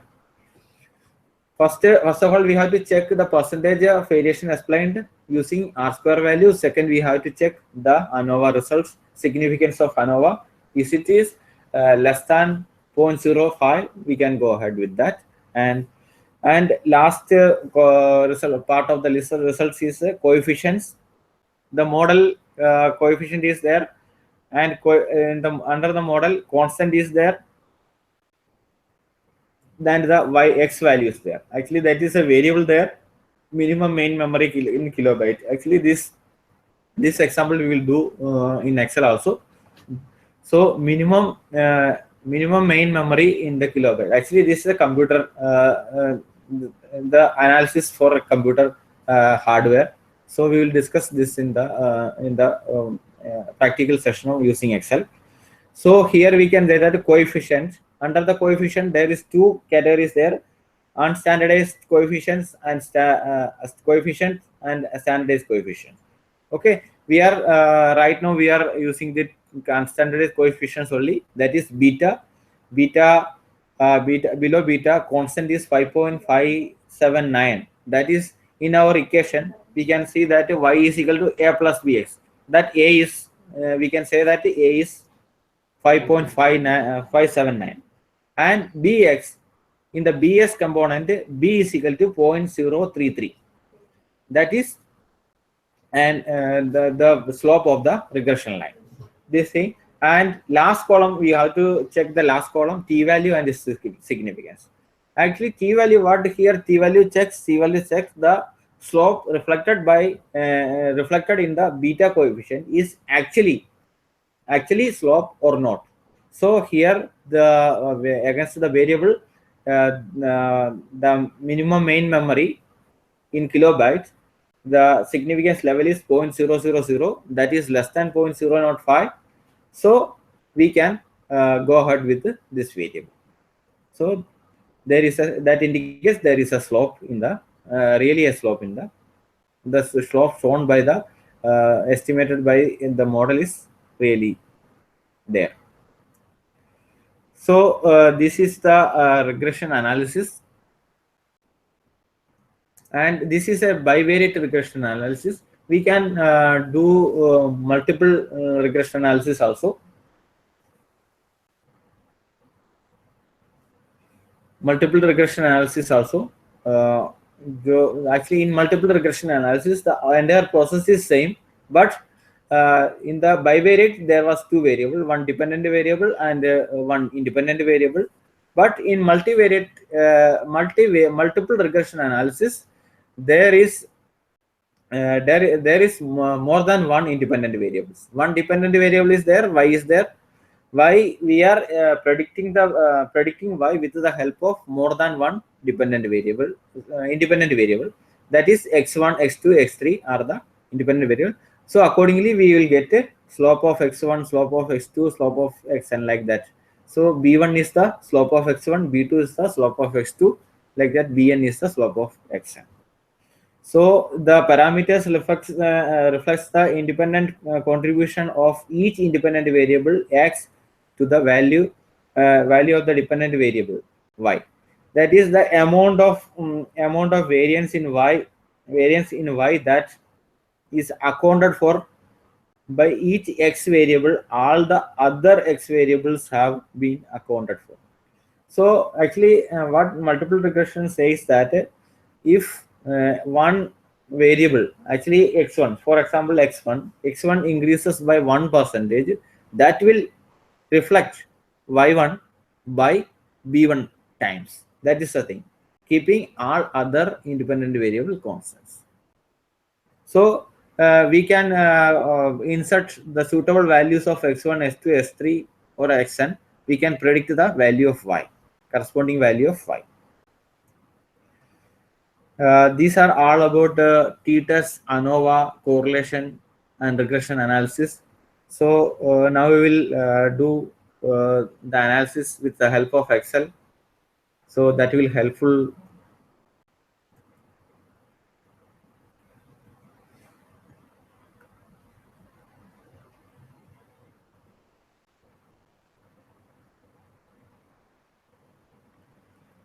Here we can see that we already discussed while the discussion that the result of t-test there during the discussion, and there we did analysis t-test and ANOVA using these variables. So we can copy it into.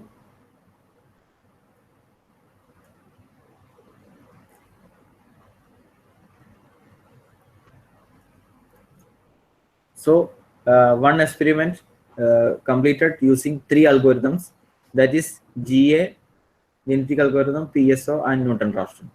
3 algorithms, and the results obtained from 3 different algorithms are given below. These are the results obtained from each results. Actually, from each results we collected 30 data from particular interval also. Suppose for example, we are collecting data from after every minutes or after every 10 minutes, like that. This 30 instance we are recorded the data. Actually, this is actual data. This data is regarding to the harmonic elimination of inverter, multi-level inverter. So in order to eliminate the inverter topology made by using the genetic algorithm, PSO and Newton-Raphson techniques. Okay, so we have to check the GA and P. First two things, GA and PSO, whether there is any significant difference between these two for using these two algorithms. So we have to check the output. There is showing any significant difference. So what we will do, first we will go to data.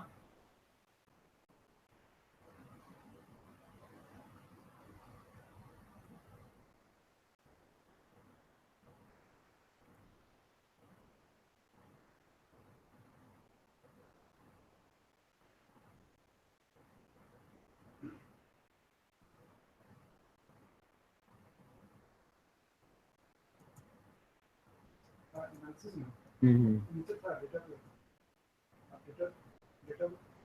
Okay. और नीचे इधर what's के बाद forecast के बाद right hand Okay, okay.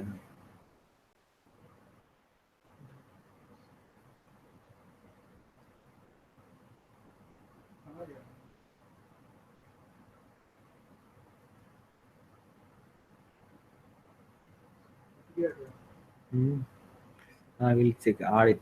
There is no.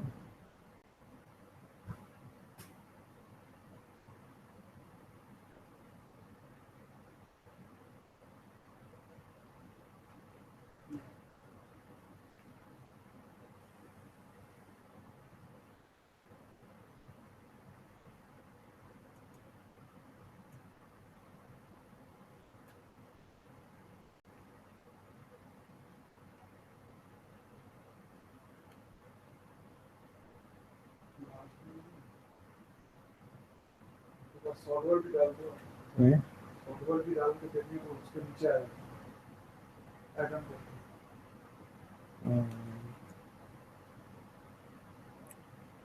सुबह तो था सॉल्वर भी है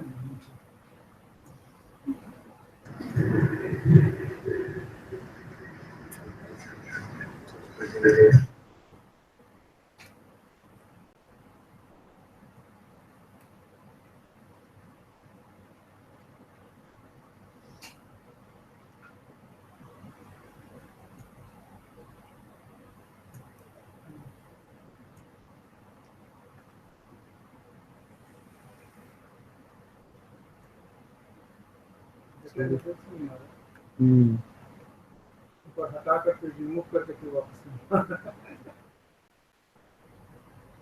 ऑप्शन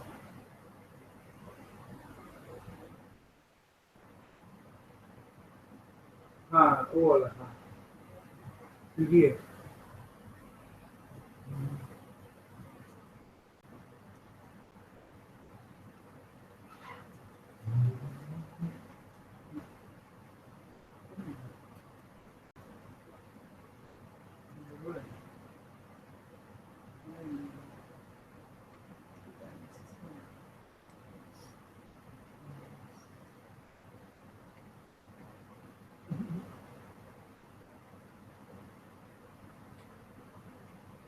वहाँ से रिमूव करके कोई और करना ऐसे नहीं आता है कुछ ऑडियंस में डेटा में ही आएगा आएगा तो डेटा में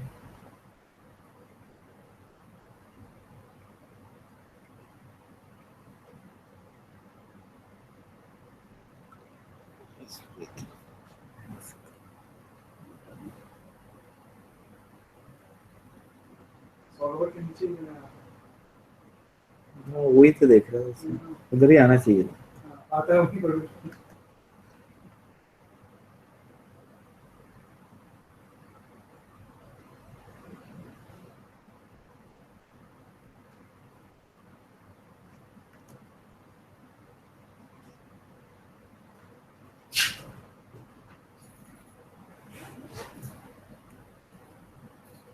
इसमें एक्सेल है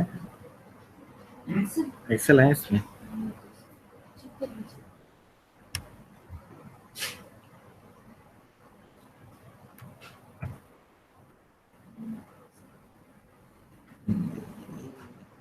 जी हाँ है।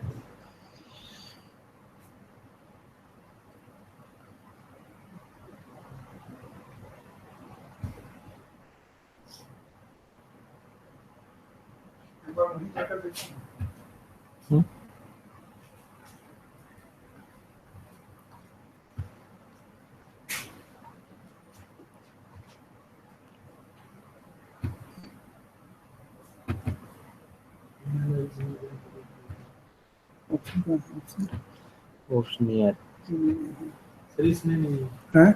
इसमें नहीं है। हाँ, इस सिस्टम में कुछ प्रॉब्लम आएगा।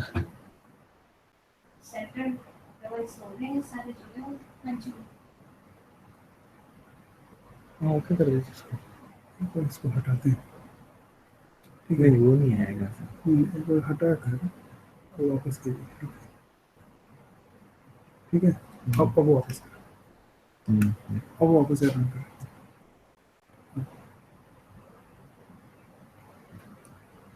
Adding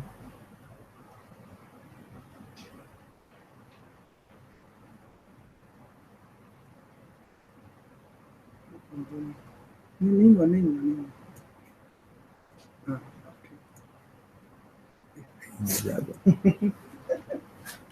Okay. Ultimately. Okay, and data analysis here. So we have three set of data, and is obtained from three experimental conditions using three different algorithms, that is genetic algorithm, PSO, and Norton-Rafton. And the harmonics reduce the data is recorded here, and 30 instance we recorded that the 30 instance data is here. And we now we are going to do t-tests using this data. So first we will do add the data analysis pack from the options. We have to go to options, then add-ins, click on add-ins, and Excel add-ins is there, and go to there. You can add the tick mark on the checkbox and OK to add.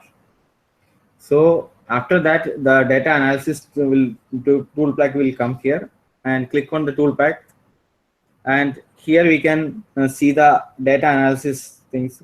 ANOVA single factor, ANOVA two factor, almost all analysis are available here.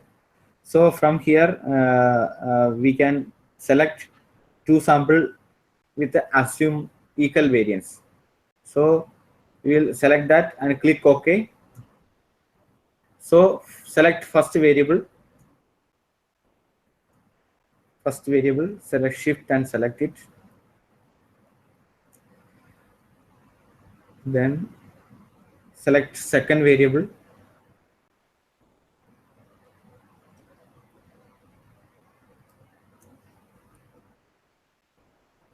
If you select the variable name in the first row, you have to tick here. So it will consider as a label.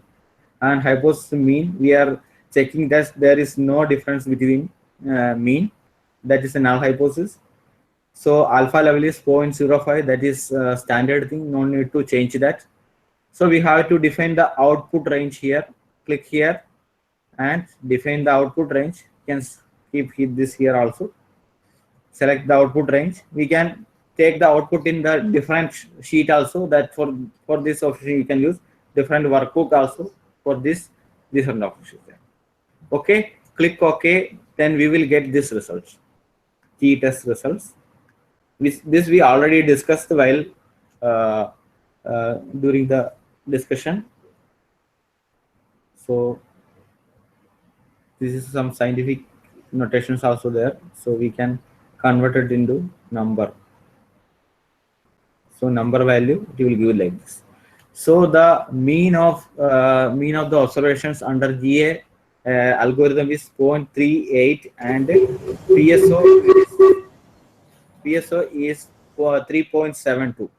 So there is a difference, 3.38 and 3.72. There is a difference. Observed difference is there. So we want to check whether the observed difference is actual difference or by chance, due to this came due to chance. So for that we did t-test. Okay, so this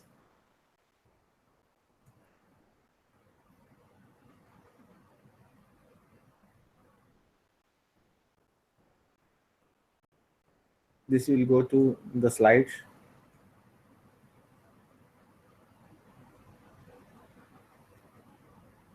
Here the result is here. The obtained result is here. So we can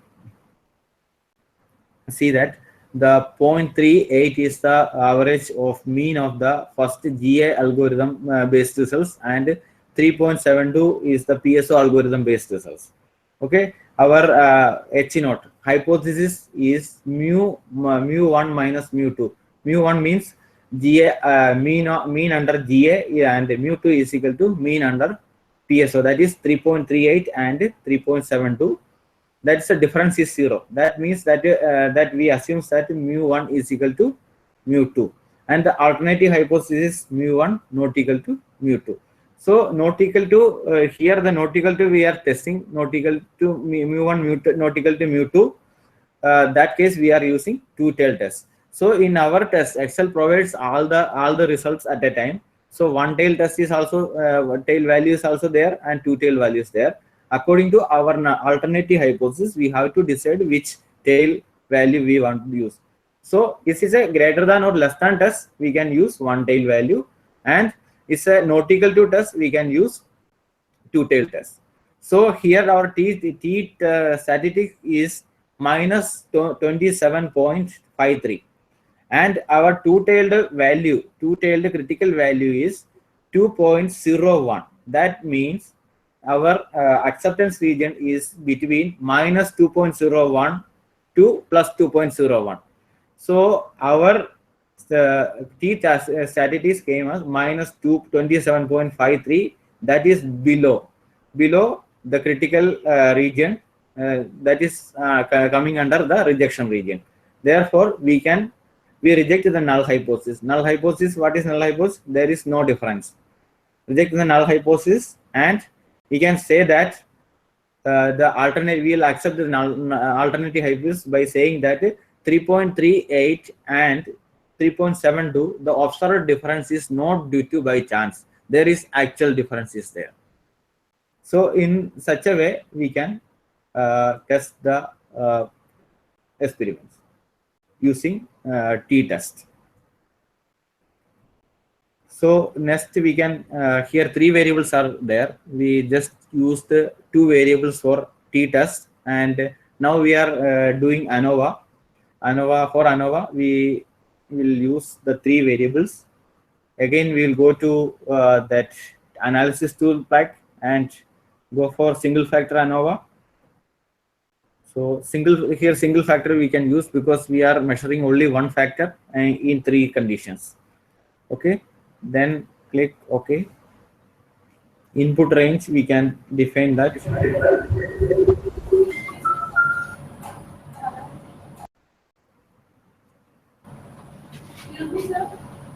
Yes. Sir, according to guide, actually which version of Excel are you using? Like we are using here 2007 version is there, but data analysis is not there. Okay. 2007. In 2000 version of Excel is also having the option. You have to enable that. Go to that this one office icon. Go to office icon in the left top corner and click on options. Click on options. No. Click on Excel options.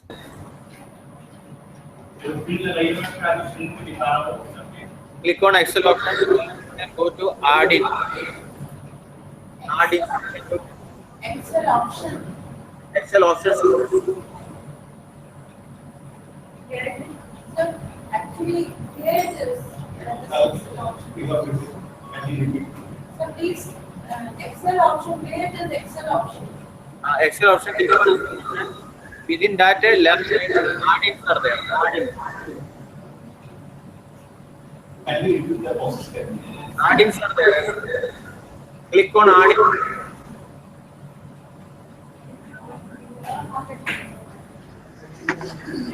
Click on add-in. Yes, sir. Now that manage Excel add-in.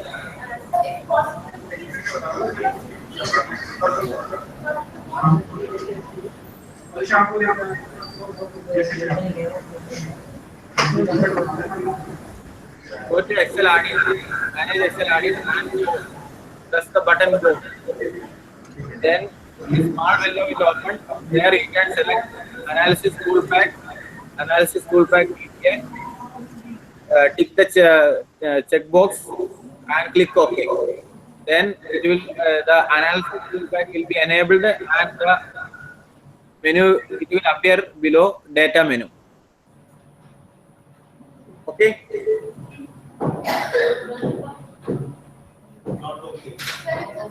Not yet clear. We could not find that Excel option here in 2007 Excel. 2007 Excel.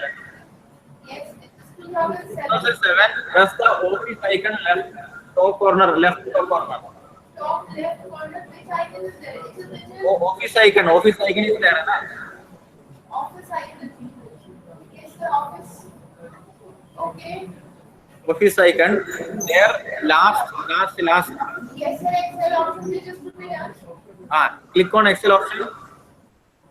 Yes, I have opened Excel option. Then left side add-ins are there. In the window left side add-ins are there.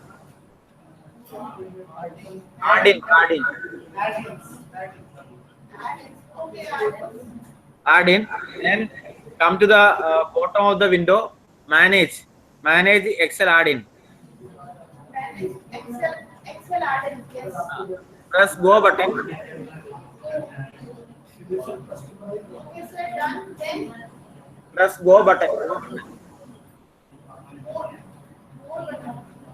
Go. we have already pressed go. Another window will come. Yes, add-in is coming. Click on the checkbox. Data analysis toolpack.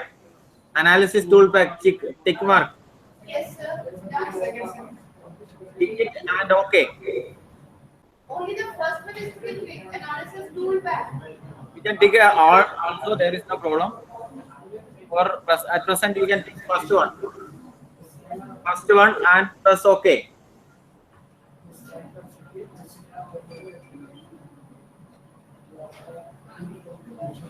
Okay, sir. It is done. Done.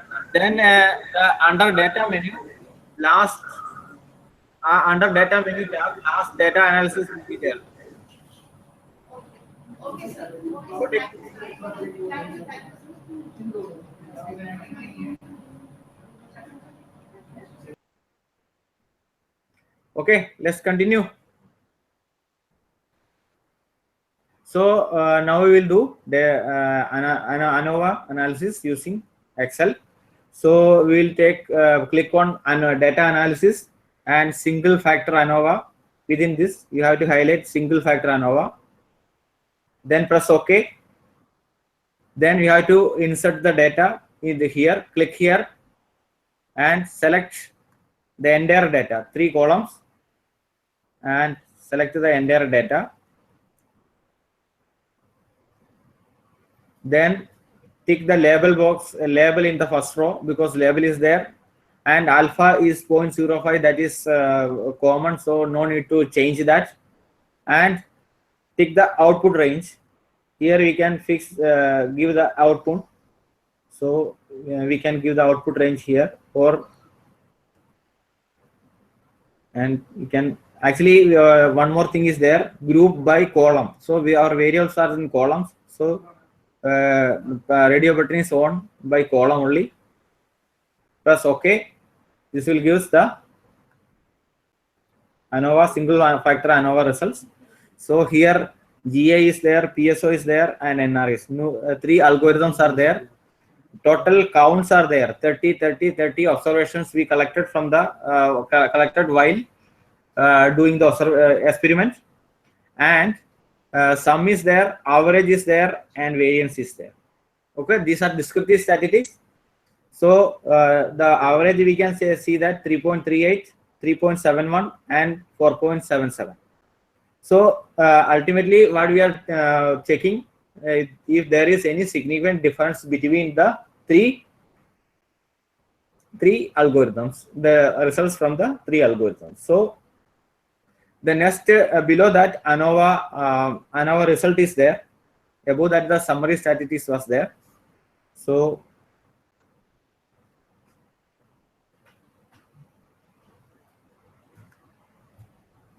ANOVA, the between group variance they calculated, and within group variance they calculated. Degrees of freedom is there, and F value is also there, and here the P value is also there. The P value they calculated. Actually, we have to check the P value only. So P value, whether what is the P value? P value is less than 0.05, less than the alpha level. Then we can say that there is a significant difference between the three groups.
Sir यहीं से देख लीजिए आप.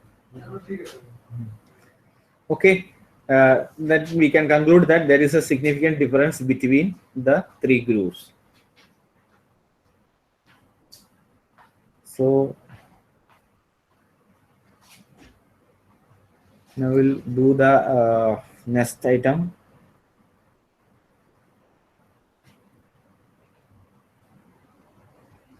Correlation and regression. So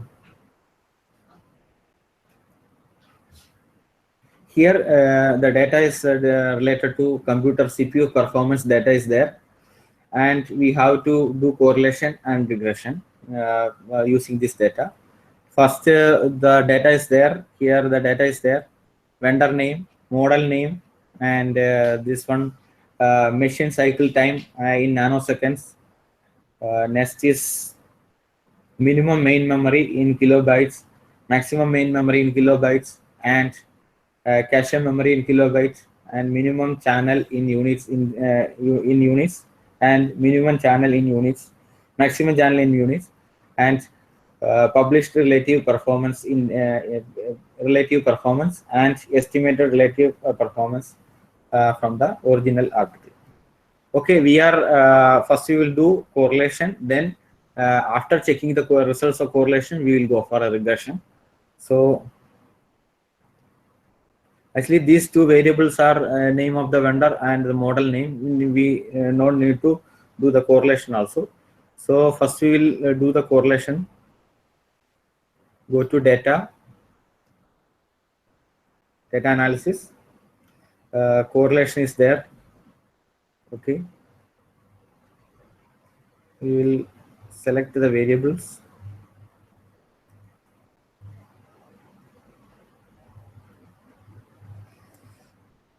After selecting that entire set of variables, so label I ticked, and we want the results in the new sheets. So this is the regression results. We got the regression results.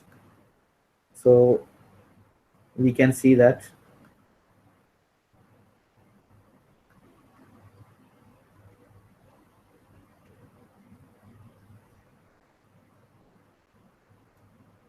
This is the variable 1 against the same variable.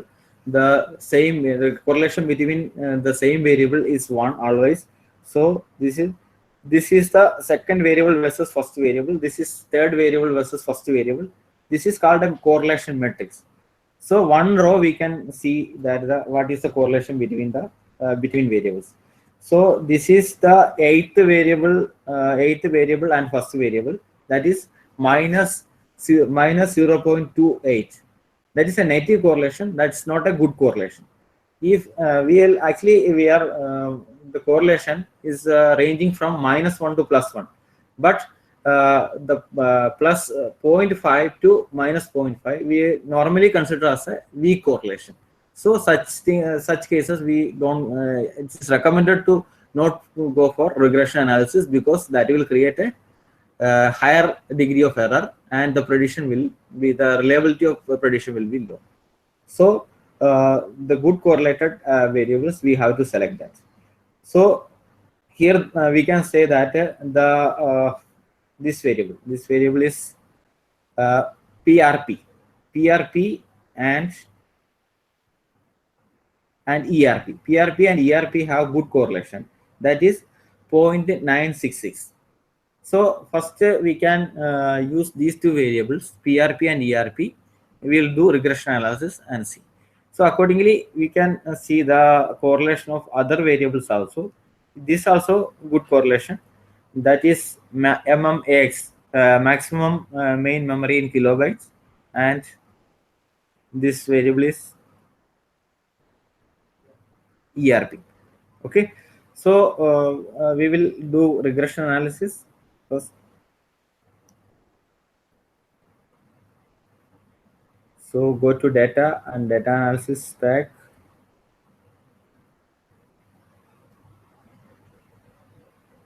Regression is there.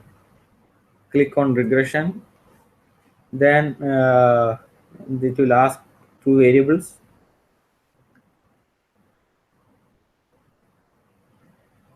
So estimated relative performance, we giving it as dependent variable, and X variable.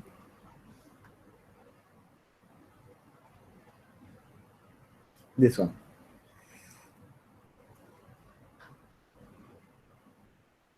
So label, tick the label, and output in worksheet.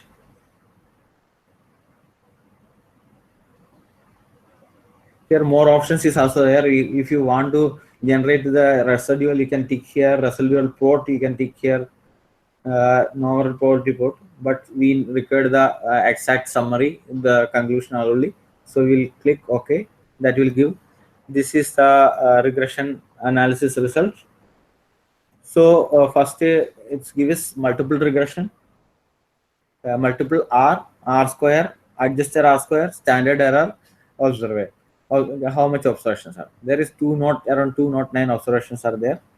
So from here we can see that multiple R, that indicates the correlation. The same value will get, that is 0.9 correlation is there. That's a good positive correlation.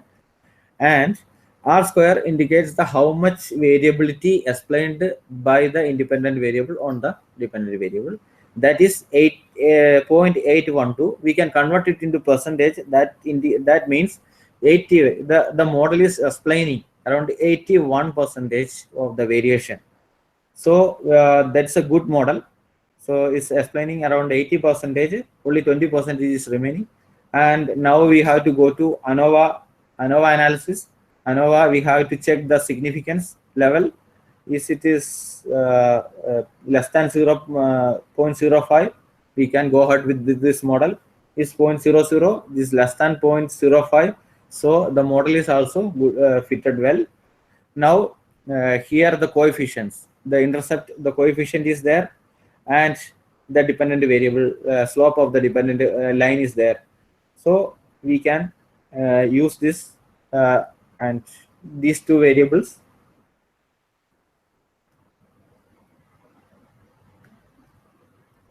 So we can write the equation y is equal to a plus bx. Okay. So here y is equal to the equation will be minus 40.9649 plus 0.01189 x. This is the regression equation we fitted. This is the regression equation. Here 40 from recorded from the here, and the slope is this one. So this is the equation. So we can using this equation we can insert any value of x and predict y value. So in this way we can predict any value of y corresponding to the value of x. So basic purpose of regression is to predict the value of one variable with the help of related another variable. So these are the things we already discussed, and the practical session is also over. So any doubt from any center? If two vehicles are there. Two? Right? Two vehicles. Vehicles are there, okay. Either two machines. Two machines. And machine A is the 3 parameters, like performance, and 4 data. Simultaneous is the second part. Okay. Part machine B is the same, different data. Okay. How can comparison between them? You want to compare three parameters. 3 parameters. 3 parameters from one machine and 3 parameters from Another. that we can do multiple factor ANOVA is there. Excel is there. Excel is there. Multiple factor ANOVA is there. Otherwise, you better in such complicated analysis, you go for SPSS or some other packages. Excel is for limited purpose only. So basic things, simple ANOVA like this is good for Excel, but more complicated analysis or with more data that is SPSS or SAS or SAS is there. You can depend on that.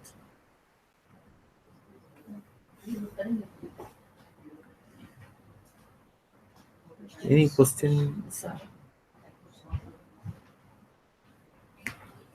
So we can invite the questions. Yeah. So that time we will. If there are any questions from any center, please you are welcome. Any questions from any center, please? Please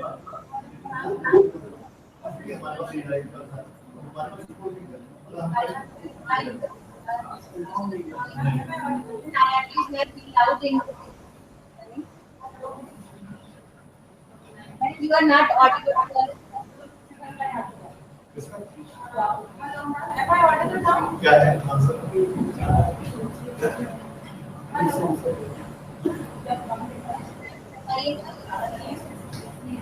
Ma'am, am I audible now?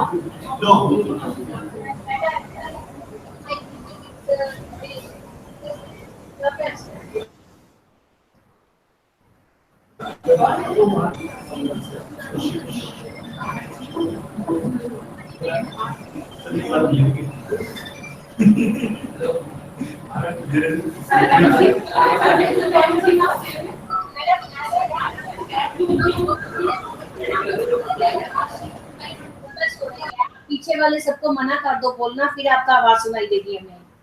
Disturbance आती है आपके centre से. हाँ जी madam, please go ahead.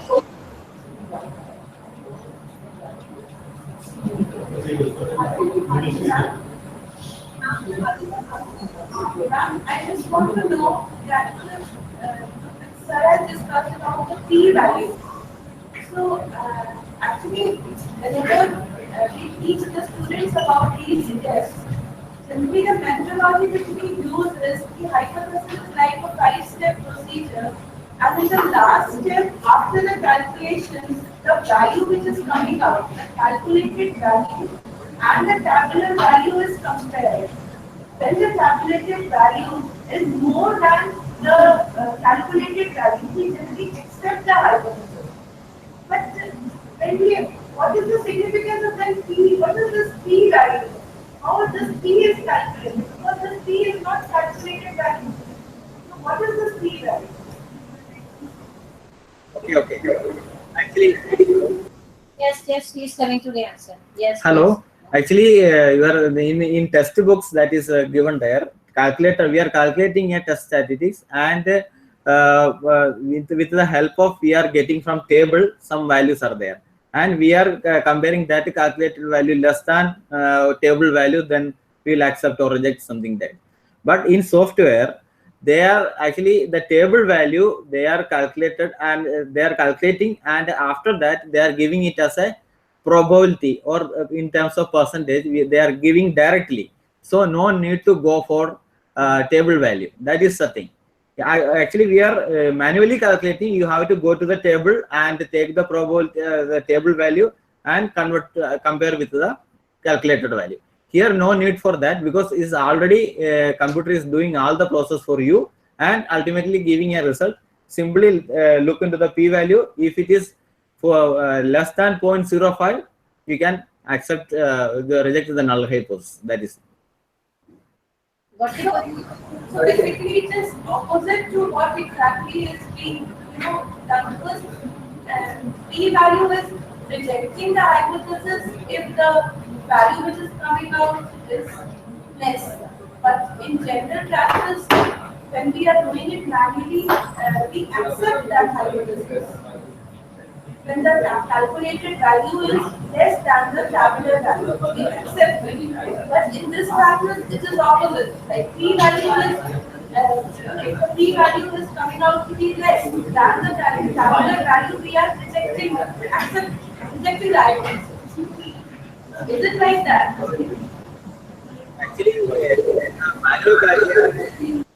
Actually, in manual calculation, calculated value less than table value, then we will do the process.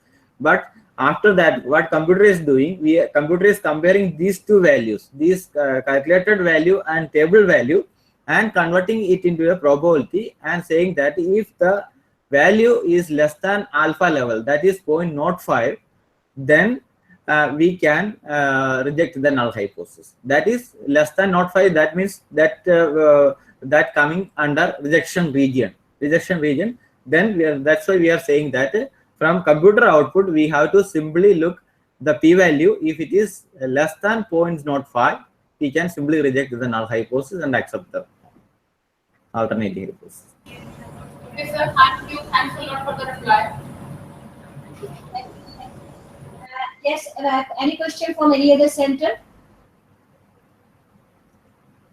Yes, any question from City College of Group of Institutions? आपके यहाँ से कोई question है?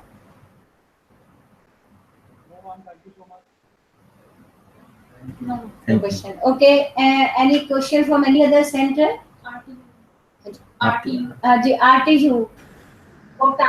Any question, please? No, sir. No, ma'am.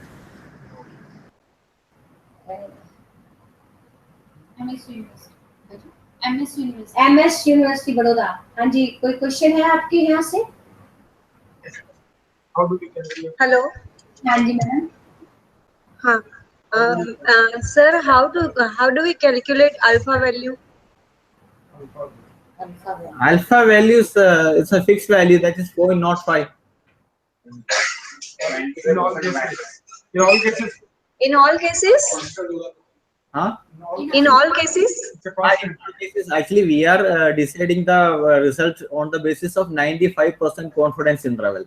So confidence. So 95%, that means it converted, that's only 5% is remaining.